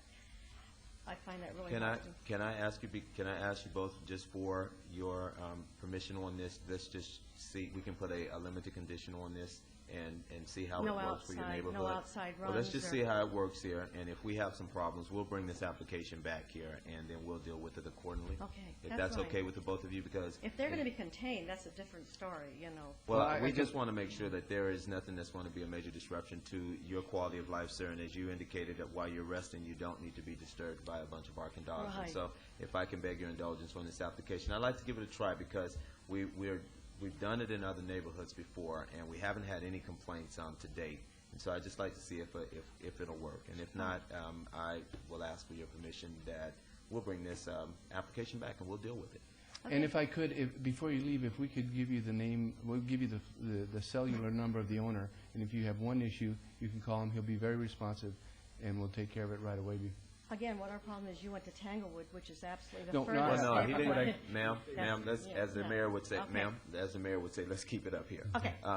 No, Tanglewood came to the meeting, and I've had calls from some of your adjoining neighbors in the area there who have called in and have supported this application. We have not gotten an overwhelming response of opposition to this application. Because normally we will bring them here and we'll put it on the record and we'll say it for the public. We don't have a problem with that. So we have not gotten a large opposition from your neighborhood. As a matter of fact, you're the first two people that I've heard oppose this. As a matter of fact, we've heard from more neighbors who support the application. And folks, Not on my street. don't let this ruin your holiday, okay? No. Please don't. Please. All right, don't No, let if it they're ruin your holiday. contained, I have no problems with Right, the dogs. yeah. Yeah, As I I have say, no he's problem. an honorable man. He's making representations to us. We've never had reason to doubt his word, so Yes. he's making them to you. If something comes up that is not accurate, you bring it to our attention, and we'll have it back here, and we'll listen to you a little more closely. Very good. Your Okay. Honor? Yes. If I may, if you could, if you have time over the next few weeks, go to the corner of Buffalo and Gowan on the northeast corner. There's a brand-new animal hospital that is a vet, a kennel, all sorts, and they are surrounded by homes. A lot, one home's closer, but a lot of homes. We went through the same thing at the neighborhood meeting, direct contact with the ownership. They do have an outdoor portion, but part of the condition was when the dogs have to go out to be relieved, they're one at a time. It's not a free-for-all. And they likewise were very concerned, but at the end of the day, they've been open close to 2 months. We have not had one call. So I'd encourage you to go look at the proximity. Definitely will. And did you hear the music here? That's making more noise than the dogs do. Okay. Not to discriminate Mr. Weekly, but the Smoke Ranch neighborhood, the 5 surrounding neighbors of my neighborhood who couldn't be here at present, I know all were extremely worried about the sounds. As I said, I don't know if this gentleman ever came into our neighborhood or spoke to our association or what, but I know every neighbor I spoke to, which is the 5 houses around mine, which is the 5 Yes, sir. closest homes in proximity on the other side of Smoke Ranch to this establishment, not the Tanglewood neighborhood, that's further away, but the 5 homes that are closest to this establishment, all did not want. They wanted to come, but a lot of Yeah. them work. Okay, well, let's give it a try. Okay. The worst that happens is you're back in front of I us. would like that stipulation that they have the 30 days or 60 days or whatever the period of time is where it can be revoked. We'll put a 60-day, Robert. Let's do a 60-day, please, condition on this application here. And I, too, will give you my numbers as well, and you can contact me, and I'd be more than happy to come out as well. Can I call you in the middle of the night in case the dogs wake me up? If you're up, I'm up. How's that? Your Honor, through you also, I'd just like to re-emphasize that if they would see me after the meeting, I can give them the cellular number of the owner immediately. Very good, that's good. Thank you both very Okay. much. I appreciate your time. Thank you. Okay, anybody else on the public hearing? We'll close the public hearing then. Councilman. Thank you very much, Your Honor. On application number 147, I'd like to make a motion for approval, please, with all conditions. Let's vote, please. As amended as well. Let's vote. It's on the next one, I'm sorry. Yes. Opposed, please? Motion carries. And 148. And on 148, Your Honor, I move for approval with the condition, with the amended condition that we put a 60-day review on this application here. If I may, Mayor and Councilman, would that be after the issuance of the business license? Thank you. Yes. Okay, thank you. Let's vote, please. Opposed? Motion carries. Thank you. Good luck to you, sir. Thank you, and happy holidays to you. Happy holidays to you. 149 and 150. 149 is VAR 17306. The applicant is West One Properties LTD. The owner is Asp Realty, Inc. Request for a variance to allow 15 parking spaces where 25 parking spaces are the minimum required for an existing shopping center on .63 acres at 4441 East Bonanza Road. This is in Ward 3. The staff recommends denial. The Planning Commission recommends approval, subject to conditions. 150 is SDR 17302. The applicant is West One Properties Limited. The owner, Asp Realty, Inc. Request for a site development plan review for proposed 6,180 square foot commercial development consisting of 4,480 square feet of retail space and a 1,700 square foot restaurant with drive-through, 1.63 acres at 4441 East Bonanza Road in Ward 3. The staff recommends denial. The Planning Commission recommends approval, subject to conditions. These are both public hearings, which I now declare open. Gentlemen. Mayor and Council, Howard Stein, West One Properties, the applicant, here to answer any questions that you might have. We agree to the Planning Commission's recommendations of approval and to the staff's set of conditions as originally proposed. We had one clarification we wanted to make in the approval of the Planning Commission where they wanted to have us improve some of the landscaping in front of the Albertson store, part of the property that we don't own, but they wanted us to improve to the west, and we would just like to clarify that it goes to the west to the next curb cut, if you will, the access point of the property. Very good. Here to answer any questions that you might have. Thank you. Any questions, Mr. Stein? Just a clarification of Good and Margot. Your recommendation for denial on the variance was because of the parking, and your recommendation I'm sorry, is only following that recommendation for denial of the variance, sir. for clarification. Thank you, sir. All right, very good. Are there any other questions? Folks, public hearing, would anyone like to be heard? Seeing none, we'll close the public hearing. Mayor Pro Tem. Yes, do you have any elevations so you can show the audience? I don't know if you can zoom in on this elevation here. This is the elevation of the proposed building that we will be constructing. It's been approved by Albertsons and CVS Pharmacy. It will be going approximately right here in this large portion of the parking lot that's unused. Thank you. I think this would be a great addition. The variance for the parking, I don't think there'll be any problem. There's a lot of vacant parking places to the west there, so I don't think any problem with that. On the site development review, I think it's great. I met with you. I think what you're building is going to be really nice. Anyhow, on the variance, Your Honor, I make a motion for approval with all staff conditions. All right, let's vote, please. That's on 149. Opposed, please. Carries. 150, please. Yes, on the site development review, I'll move to follow our Planning Commission's recommendation for approval. Excuse me, I think they may need a clarification on item number 17. That was the amendment he wanted with regard to the landscaping. And if I may, Mayor Pro Tem, and there are no conditions that relate to property not controlled by the property owner, and so this would only be the property they control. You understand? I'm sorry, I didn't hear that. Margot? We do not place conditions on property that you do not own, therefore this is only the property that is the subject of this application. Fine. Okay. With that correction, then, you've heard the motion. Please cast your vote. Please post. Motion carries. Thank you very much. Happy holidays. You too. Item 151 is a variance, 17156, public hearing, applicant owner, Lynn J. Sorrells.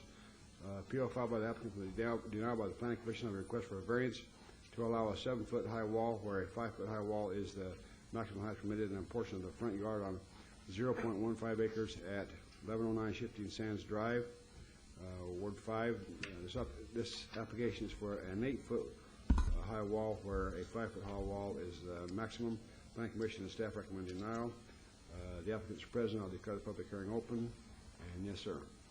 Well, I spoke with council weekly, and we were going to continue this till next month. Yes.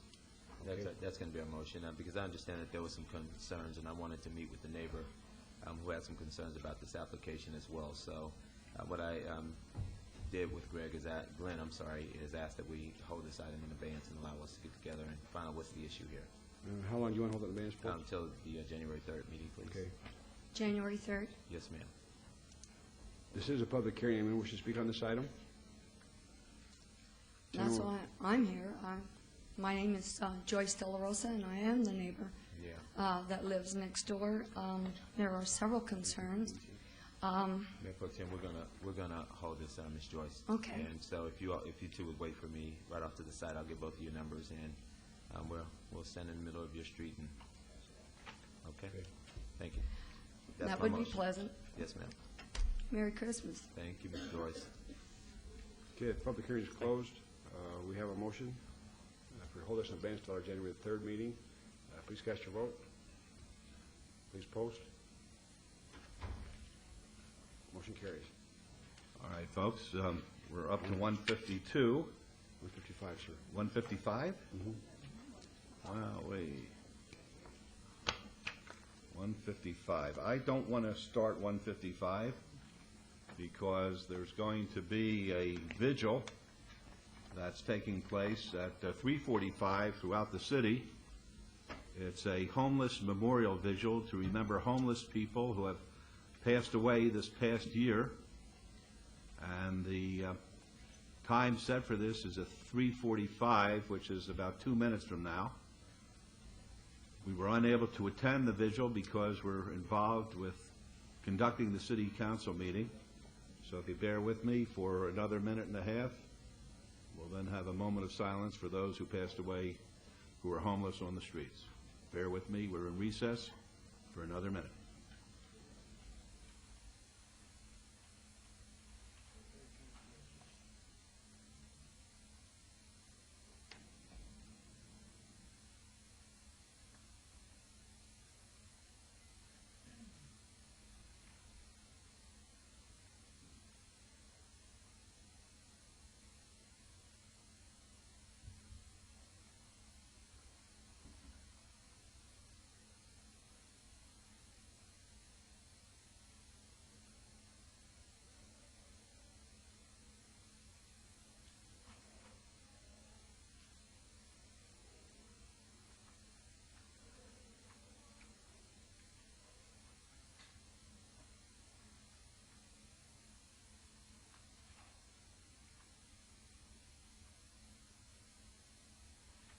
All right, my watch shows 3:45.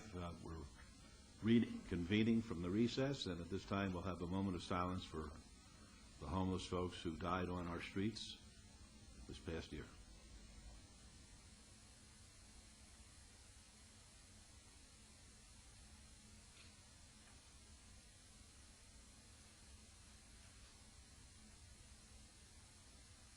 Thank you for your consideration.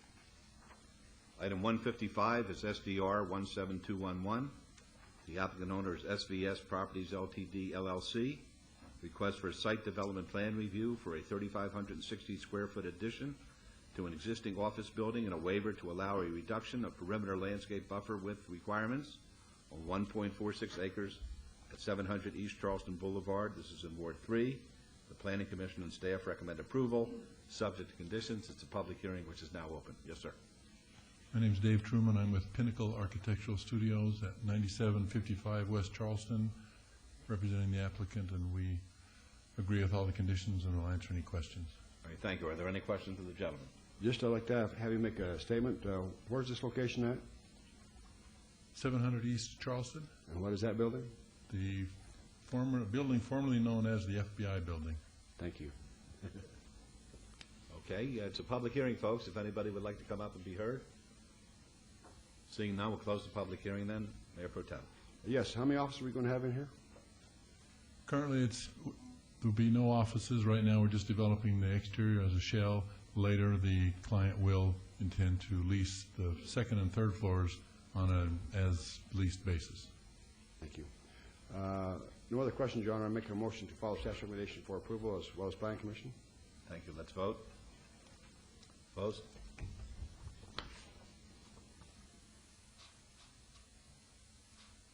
Motion carries. Thank you. Good luck to you, sir. 156 is SDR 17259, the applicant owner, City of Las Vegas. Request for site development plan review for the proposed renovation of a city park on a portion of 68 acres at 850 North Mojave Road. This is in Ward 3. The Planning Commission and staff both recommend approval, subject to conditions. It's a public hearing which is now open. Thank you, Mayor.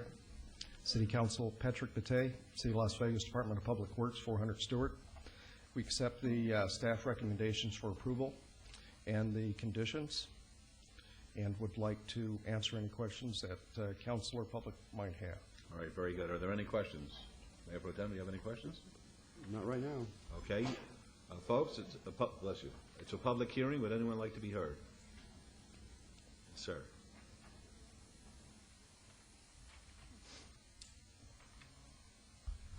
Good afternoon, Your Honor, Pro Tem and Council and Planning. My name is Christoph. I live in two areas. My first name is Chris, Peter. I see this is a very large park. Really, 68 acres. Right. That's very good. What is it all about? I mean, when we talk about soccer, we talk about basketball outdoors, we talk about Yes, playgrounds Mr. Christoph, for kids. ask us and Oh, excuse me. No problem. Okay. It seems we have another park similar coming up to be changed over in your area. This is Freedom Park. The same one? Yes, sir. Is this the one that's going to be enclosed, Mayor Pro Tem? I mean, not open to the public? No, this is going to be open to the public. Is it part of it's going to be closed for? Yes, everything's going to be open to the public. Everything? Yes. And they don't have to pay to get in? $1 or $2, I think. Well, that's why I just looked at it. Well, no, just the Big League Dreams, yes. This is where the Yeah, Big that's League what I Dreams- mean. Yes. So a certain part of that will be Yes. an area where you have to pay to get in? Yes. Okay, that's all I want to know. Yeah. Because And at the swimming pool just to the north of this, they also have to pay to get in the swimming pool. I hope that swimming pool will outdo the other ones, because the ones down in the lower area, it seems like they always close. The swimming pool at Freedom Park, we had thousands of kids there every day. Last year and this year, they didn't have enough staff. That's Well, why I it was apologize. just open this year, though. Not the one at Freedom Park, I'm talking about the other ones. Yeah. They didn't have enough staff for the past 2 years. Well, this one here was excellent. Okay, thank you, sir. Okay, any other public comment? We'll close the public hearing then. I would just like to have Patrick explain what are we going to do at this location, please? Yeah, thank you, Councilman Grace. The Freedom Park, 68 acres that currently exist, we're going to renovate the entire park. Now, the eastern half of the park, which is 30 acres, plus or minus, will be the 6 ball fields, which would be conducted and operated by Big League Dreams. These ball fields are replica fields, very similar to professional ball fields in major cities in the United States. We anticipate that it's going to be very successful. It's going to draw a lot of out-of-state tournaments. With that, we've got several buildings associated with that complex, a couple stadium club restaurants, a multi-purpose sports arena for indoor soccer and other activities. We also have play areas, volleyball area. Then in the western half of the park, we anticipate a couple new soccer fields, adaptive rec basketball area. We'll have a jogging trail path associated with that, plus your playground, outdoor events area for certain activities that occur at that park during festive holidays such as Cinco de Mayo and 4th of July. In addition to that, we're going to secure the entire perimeter of that park. Right now, what we've discovered, and you well know, Councilman, that there are certain activities that go on in that park. Marshals would be able to to patrol that park a lot better if it's fenced. We're going to expand the parking areas. The Little League fields that are there now along Washington will remain open. We are going to provide a new concession restroom facility for those 2 Little League fields. We anticipate construction to begin late summer of '07 and anticipate it to last about a year. And the whole park will be closed during this time? With the exception of those 2 ball fields. Yes. The Central Little League. And also, we are going to be moving the skateboard facility. Yeah, to there will the be a north- new skate park facility. Submerged. We'll have a bowl in addition to some of the above-ground facilities, and we met with local people regarding that design, so. Well, I'm really excited about it. I want to thank you and your staff for really working hard on this. This is really going to be a great new park for the, I shouldn't say a brand-new park, it's going to be a rehabitable type park. But it's really going to be exciting. I look forward to it. I make a motion, Your Honor, to follow staff's recommendations as well as Planning Commission for approval. All right, Thanks, Patrick. Thank you. Let's vote, please. Opposed? Motion carried. Thank you. Yeah, I just want to say thank you, Councilman Reese and Mayor, for making this project possible for people in that area. It's going to be really appreciated and welcomed. Thank you. I believe that. Yeah. Thank you. Item 157 is ROC 18015. The applicant is Greystone Nevada LLC. The owner is Southwest Communities Development LLC. Request for a review of condition number 9 of an approved site development plan review to add a minimum 18-foot setback to the front of the garage as measured from back of curb or edge of the private street or drive on 7.31 acres adjacent to the west side of Jones Boulevard, approximately 830 feet north of Craig Road. This is in Ward 6. The staff recommends approval, subject to conditions. The public hearing, which is now open. Yes, sir. Good afternoon, Mayor and Council. My name is Steve Jones, 6750 Biasti Parkway, Suite 200. Here on behalf of the applicant, we concur with staff's recommendation for approval and respectfully request your approval as well. I'm here to answer any questions you might have. Thank you. Any questions of the gentleman? All right, folks, public hearing? Anyone want to be heard? Don't see anybody, so close the public hearing. Councilor Ross. Steve, you're reading your notes, weren't you? No, I remembered that all. Come on. I'm just giving you a hard time. Thank you. You did a good job, and you look very nice today. Thank you. On agenda item 157, Your Honor, move for approval subject to conditions. Very good. Let's vote, please. Opposed? Things rough. Motion carries. Thank you. Good luck to you. Thank you. Madam Clerk, you're instructed to set the public hearing dates and appeals from the City Planning Commission meetings, Centennial Hills Architectural Review Committee, and dangerous buildings or nuisance litter abatements. Thank you. All right. This is a time for citizens' participation. Public comment during this portion of the agenda must be limited to matters within the jurisdiction of the City Council. No subject may be acted upon by the City Council unless that subject is on the agenda and is scheduled for action. If you wish to be heard, please come up to the podium and give us your name for the record. We'll put a 3-minute timer on. Mr. Maviglia? I'd like a short extension if I get carried away. Would you consider that? I would like to bring some information to this body, and that is regards to economic restructuring, low-income housing, and I am in negotiations with the Gates Foundation, and if they approve a proposal, we're going to refurbish 30 acres that is given to us, hopefully will be given to us by the county in East Las Vegas, to construct a mobile home park for low-income housing. And low-income housing is being bashed in this city for quite some time, and they call low-income housing around $750 a month. That's not low-income housing, especially for the wage earner that is making $5 to $10 an hour.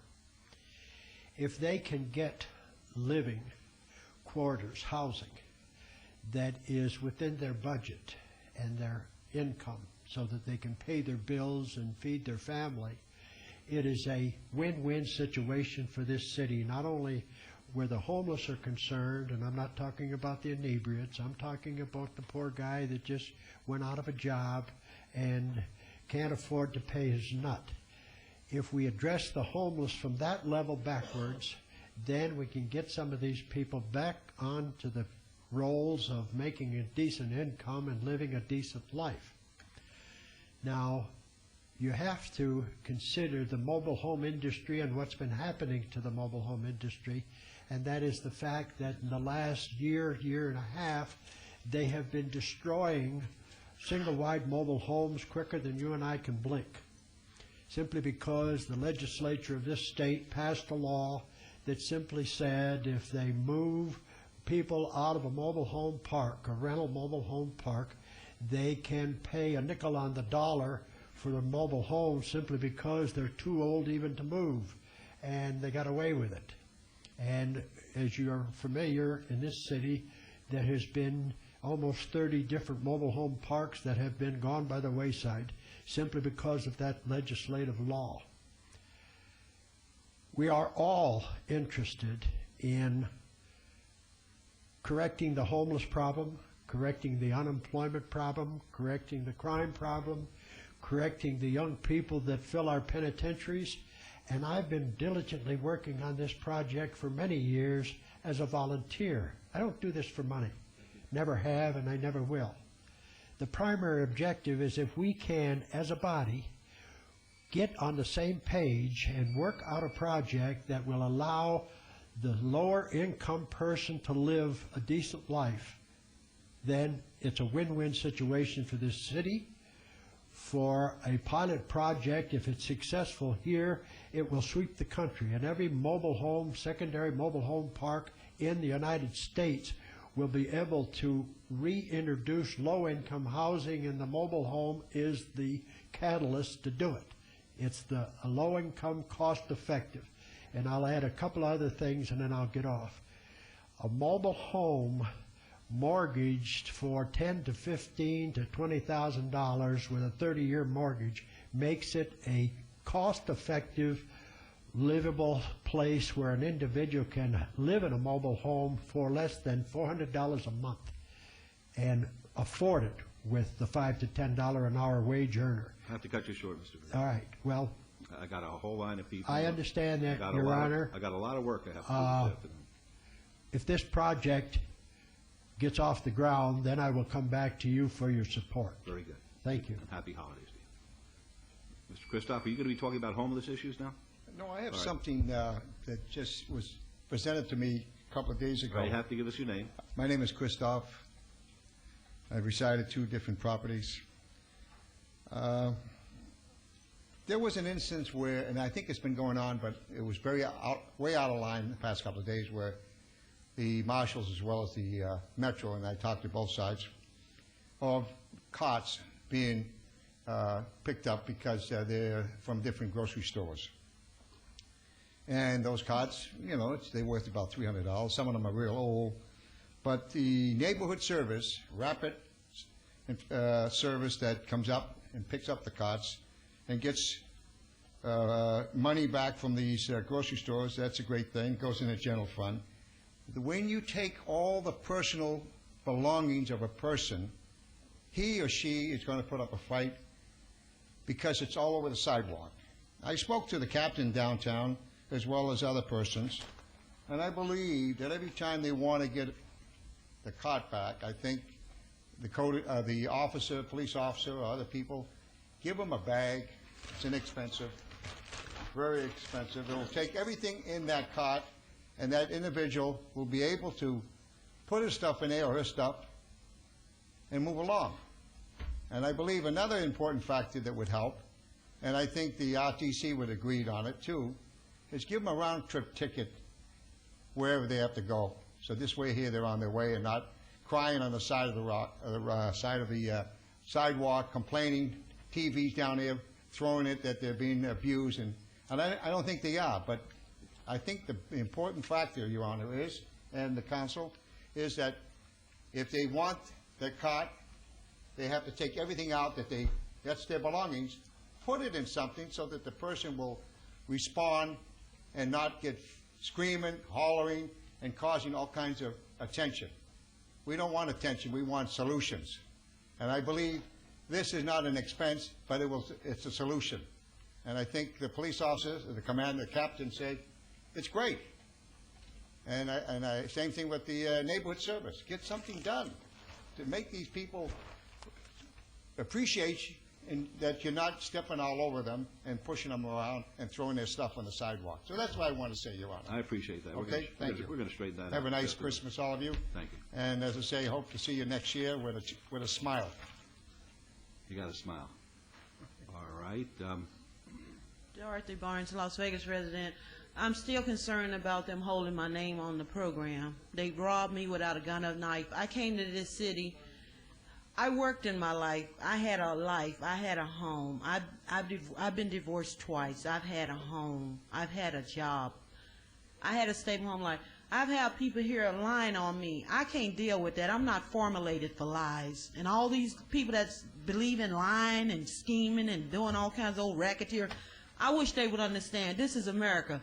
I do have a right to choose. They making me look like I'm ignorant, and I don't play that kind of game. All of them that want to play, I'm suggesting they go to Toys R Us, so I don't care where they go, but quit playing with me, because I'm not going to play with these people. I'm 49 years old. I'm not here to play with anyone, and I'm not blaming you all, but I hope whoever's doing this is look at this and see me telling them, please don't play with me. I'm tired of this year after year. I have to come in here and complain that my name is on a program where they lying and playing with grown folks. I'm grown. I'm not a child. And I wish they would respect me as I respect them. Due respect. That's all. Thank you. Thank you. All right, before we hear from this gentleman, I'd like to hear from you, please. My name's Al Hesed, Mr. Mayor.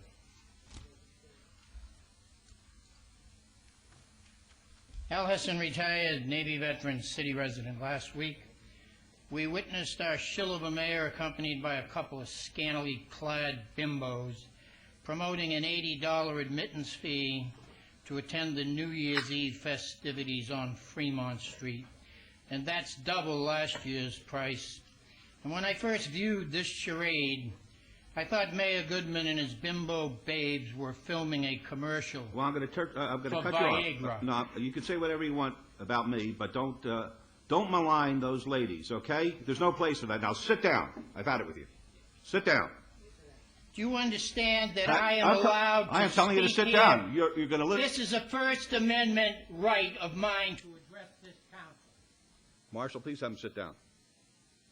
You're denying me a right to address this council? You may have your opportunity if you act like a gentleman. I'm not going to allow these ladies to be maligned by you. You hear me? I didn't malign them. No, have a seat. Have a seat. Can I continue? No, not now. Have a seat. You're denying me the right. I said not now. You'll have your opportunity to speak, but not now.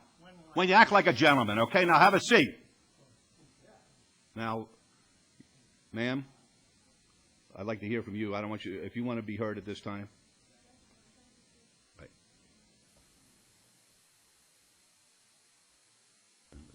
And on behalf of women everywhere, women should never, ever be referred to as bimbos. That's a horrible thing. That was my point, okay? Yes.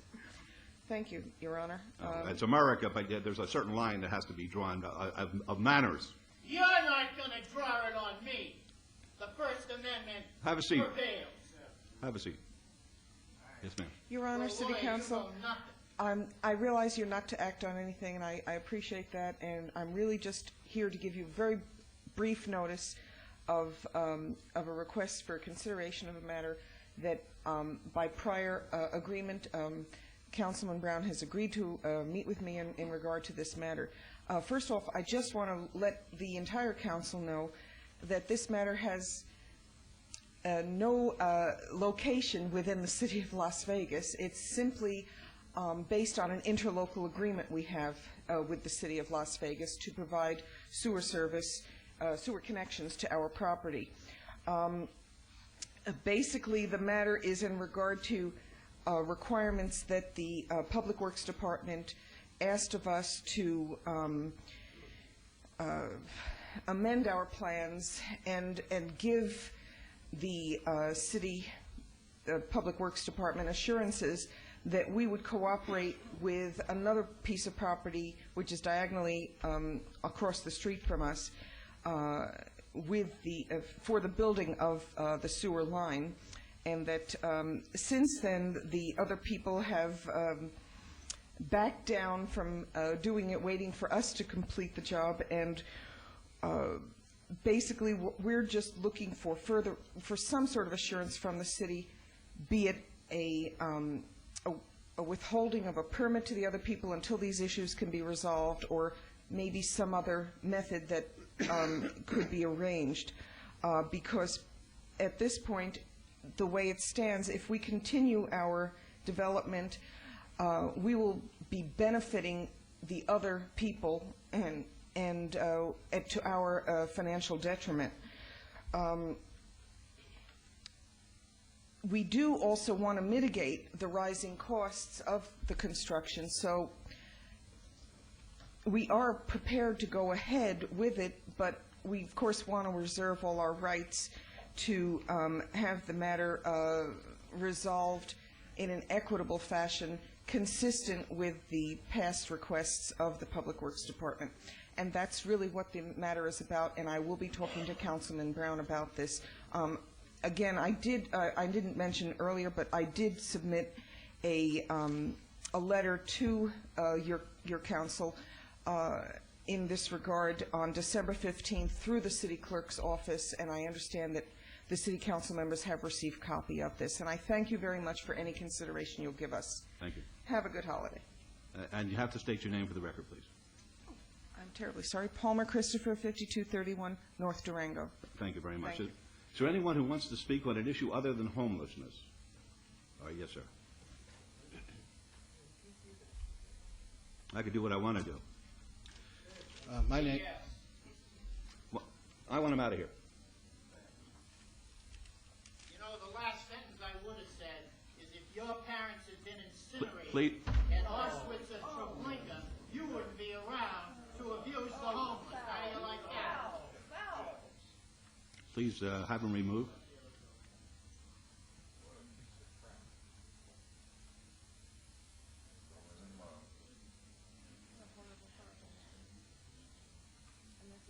I'm embarrassed.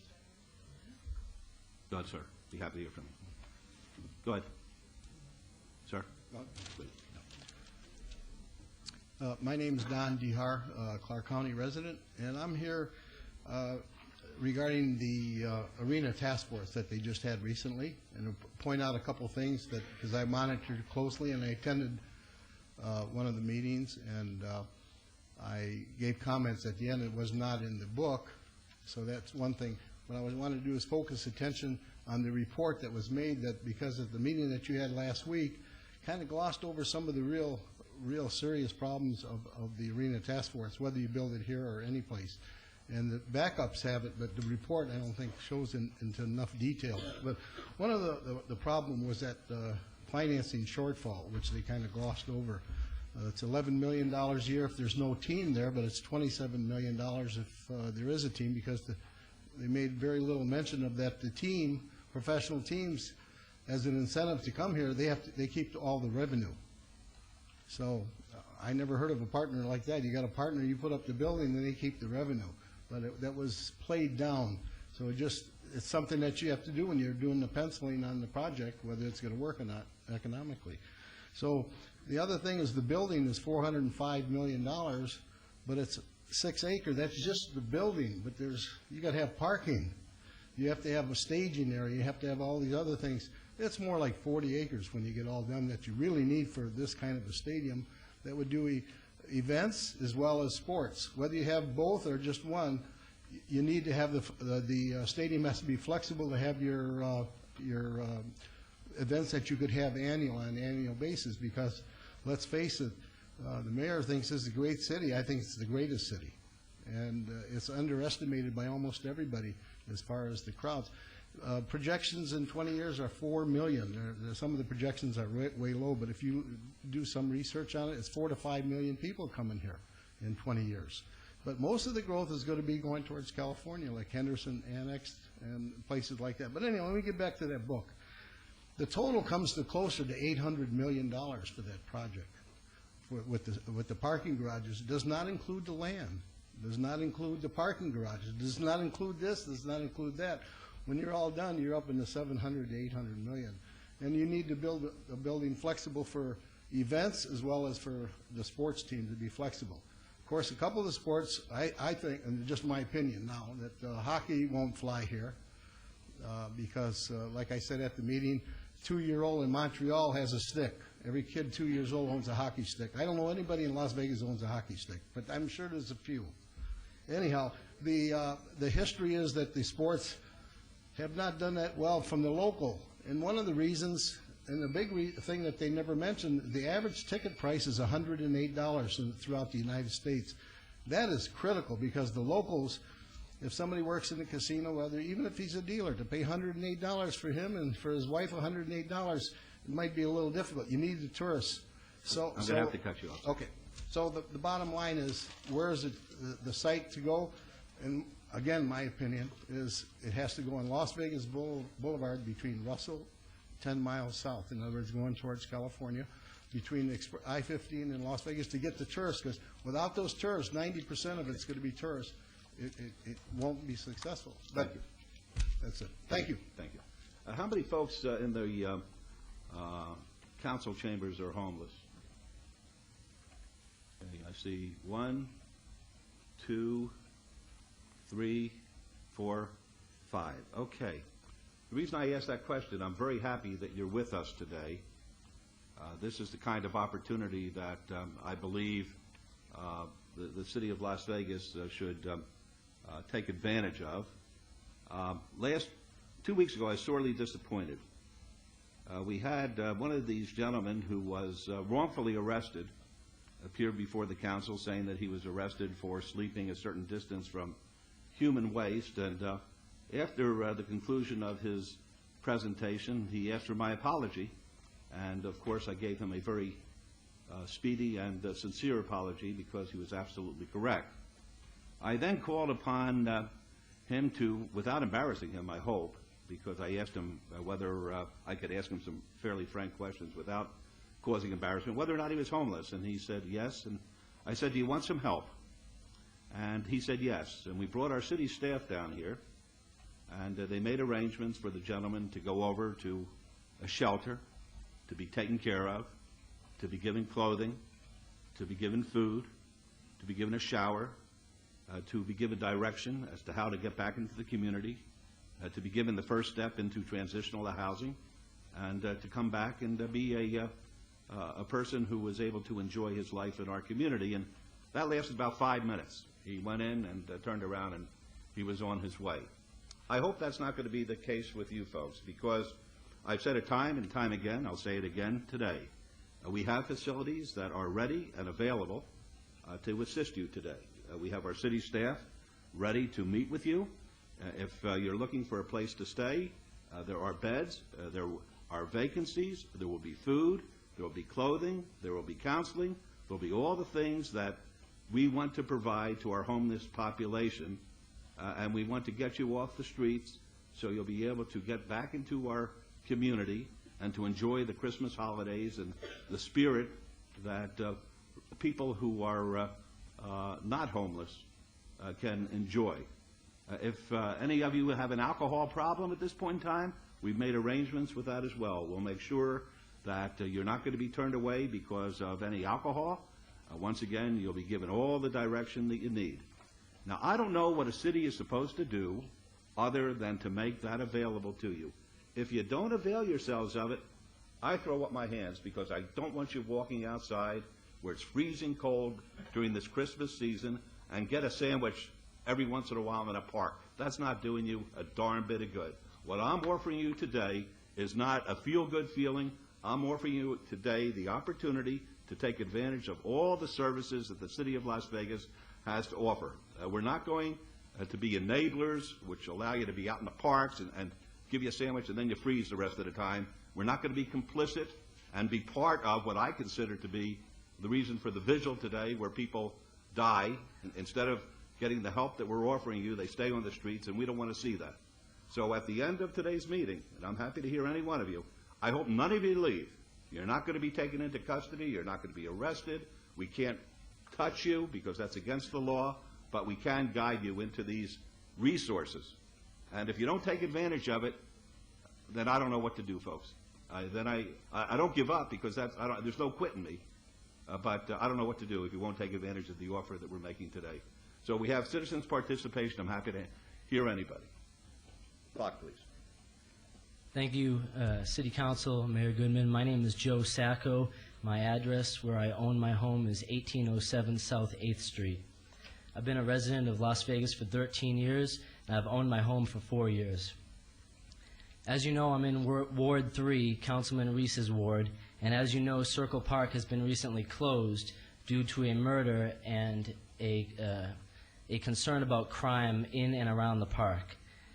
I want to bring to your attention that after doing some research, we found that other parks, other city parks, have up to twice as much crime as Circle Park. I and myself and others believe that the closing of the park was an attack on the homeless community activities in the park, as well as First Amendment activities, protesting, political organizing, and the such. My question to the City Council is, when will Circle Park be reopened? I'm a taxpayer. I own a home in the neighborhood, and so do my parents.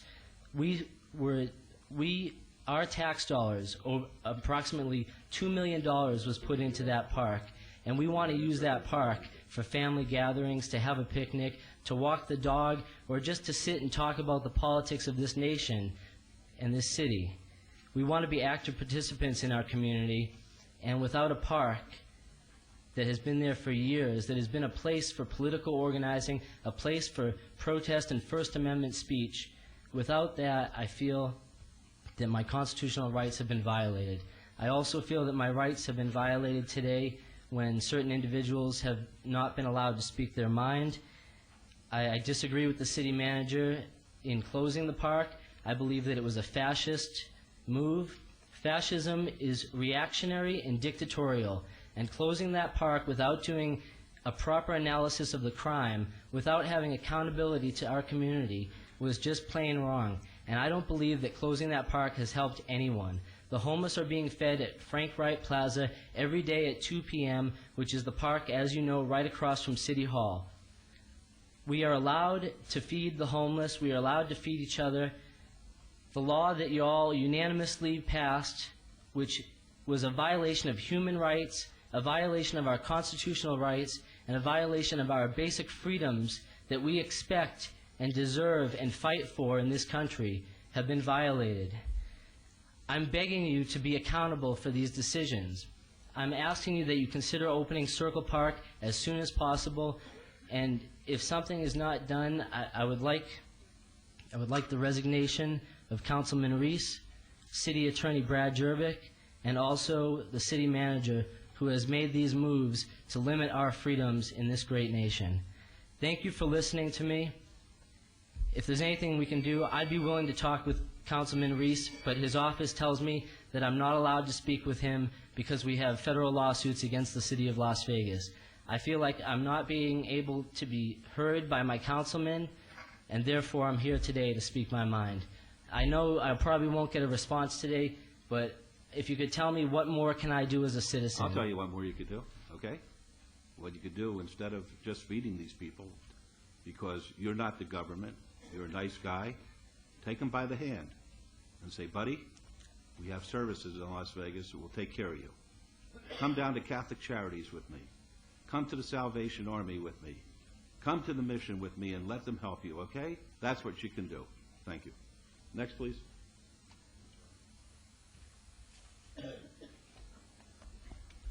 Good afternoon, City Council, Mayor Goodman. My name is Rasan Joshua Collins, homeless advocate. Are you homeless now? Yes, sir. Okay, you going to take us up on our offer? Well, Yes or no? Can I please finish my? No, yes or no? I want to know whether you're going to take us up on our offer. I don't want any offer right now. Okay, I just see? want to finish what I'm saying. I just want the world to see, when we're offering to help these folks, that there are some who are, I think, foolishly resistant, but that's just my thought. Go ahead, please. Can I please have a restart of my time? Yes, you may. Okay, thank you very much. 3 minutes, please. Thank you very much. I'm here to speak mainly because many are fearful and silent, and I'm here to speak for them. Terrified is the word I would use for how the homeless feel right now because of police and marshals. Councilman Brown, what's so funny? Okay. Now, hellfire is a terrifying thing also. And I know my God.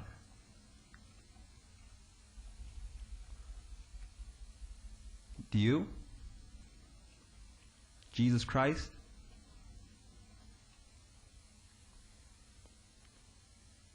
Let God's people go.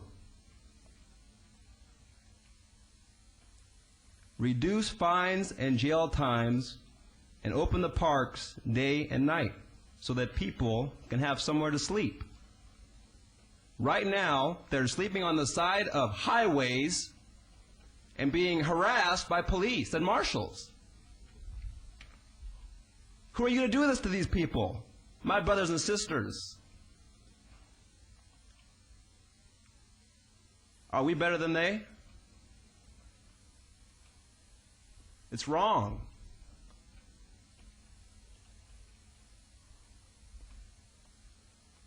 We not only need low-income housing, we need no-income housing because we're making all these laws out here, okay? $1,000 for first speeding ticket and 6 months in jail. How are you going to keep a job in anything when that kind of stuff's flying around? Nevada wants to pass something like that. That's ridiculous. A car's not even worth $1,000. You take everyone's hard-earned money, throw them in jail, and they have family and kids, and how are they supposed to keep anything together? You know, James 2, verse 5 says, Hearken, my beloved brethren, has not God chosen the poor of this world rich in faith, and heirs of the kingdom which he has promised to them that love him? But you have despised the poor. Do not rich men oppress you and draw you before the judgment seats? Do they blaspheme that worthy name by the which you are called? Is that not what's going on right now? How many people are in jail right now and they shouldn't be there? How many of my brothers and sisters are in jail right now that shouldn't be there? For sleeping outside next to a building because they have nowhere else to go. Slavery all over again, chained. Coming before judges for sleeping outside because they have nowhere else to go. What if that was your mother? Would you treat her that way? These marshals are bullies. You know, I was bullied as a kid. I guess that's why maybe God has me here, to stand up to bullies. Stop bullying people and start helping them. Have you ever been bullied? It needs to stop. God bless you. All right, thank you. Now, why don't you take your brothers and your sisters over to one of the shelters and get them a clean bed and a shower and some counseling and the way back into society. Why don't you do that if you're trying to do some good rather than have them out in parks when it's freezing degrees, which are inhumane conditions? Just answer that question. Why won't you take them? Thank you for asking that question. You're oversimplifying the issue, I believe. Some of these people have stomach cancer and they're homeless. We'll get them treatment. That's what Okay. I'm saying. Where's the money going to come from? Not to stay in a park. No, okay, I heard you. Thank you. Next. No, please, you have to give us your name, please. Max Spears. Good. You're talking about these places that feed you and all and house you and everything. They got housing services. You go there, they're overcrowded. They turn you away. We're not turning anyone away. I told you that. The mission, the Starvation Army, I call it the Starvation Army for what they feed you. And you got a mission, and you got St. Vincent's, Catholic Charities.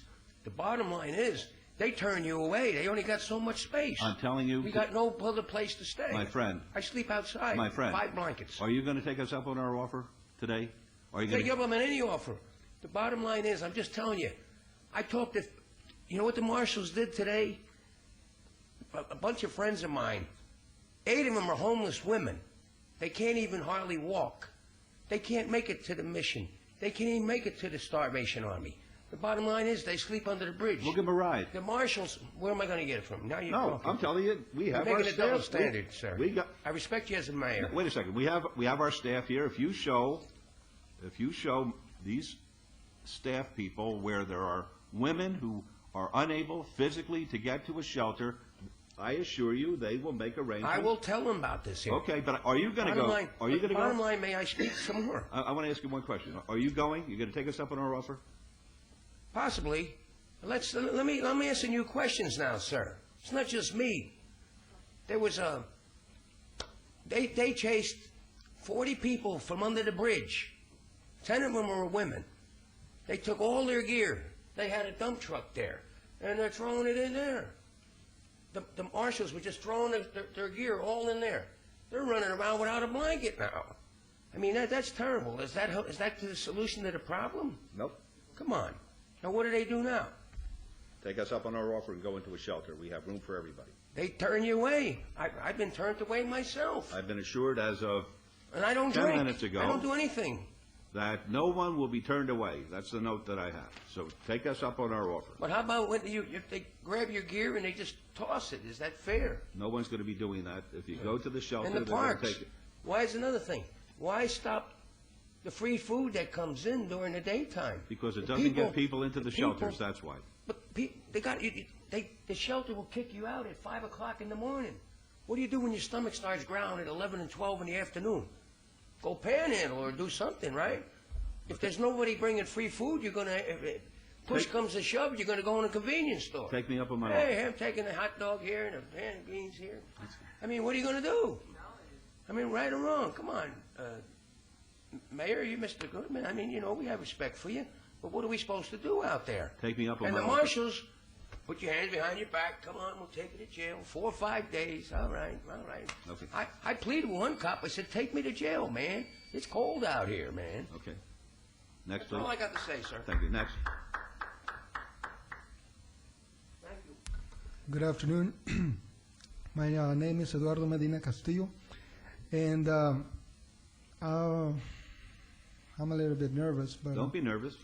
I was trying to stay at the shelter when I first arrived here. I'm now here close to 3 months now, and I tried staying over at Salvation Army. I never made it, so I had to stay outside for some time, and then I got some stuff stolen, and then I applied over at St. Vincent Shelter, and I was able to stay there, and I was working and everything, and somehow I upset or pissed off somebody, and he had some pull and leverage, and all of a sudden everybody just started talking behind my back, saying things about me, pulling out information from the computer about my past, and I would go eat at the lunchroom, and everybody would just, I was the center of attention. Everybody was just kind of talking about me, and that kind of pushed me away from St. Vincent Shelter, and I'm just standing up for my rights and myself. Would you like to go to one of our shelters tonight? If it was a different shelter, yes. All right, then the folks here will see what they can do. Thank you. We'll talk to our staff. I'd like to see everybody here who's homeless to get into a shelter tonight and see whether or not we could help you. Thank you. Next.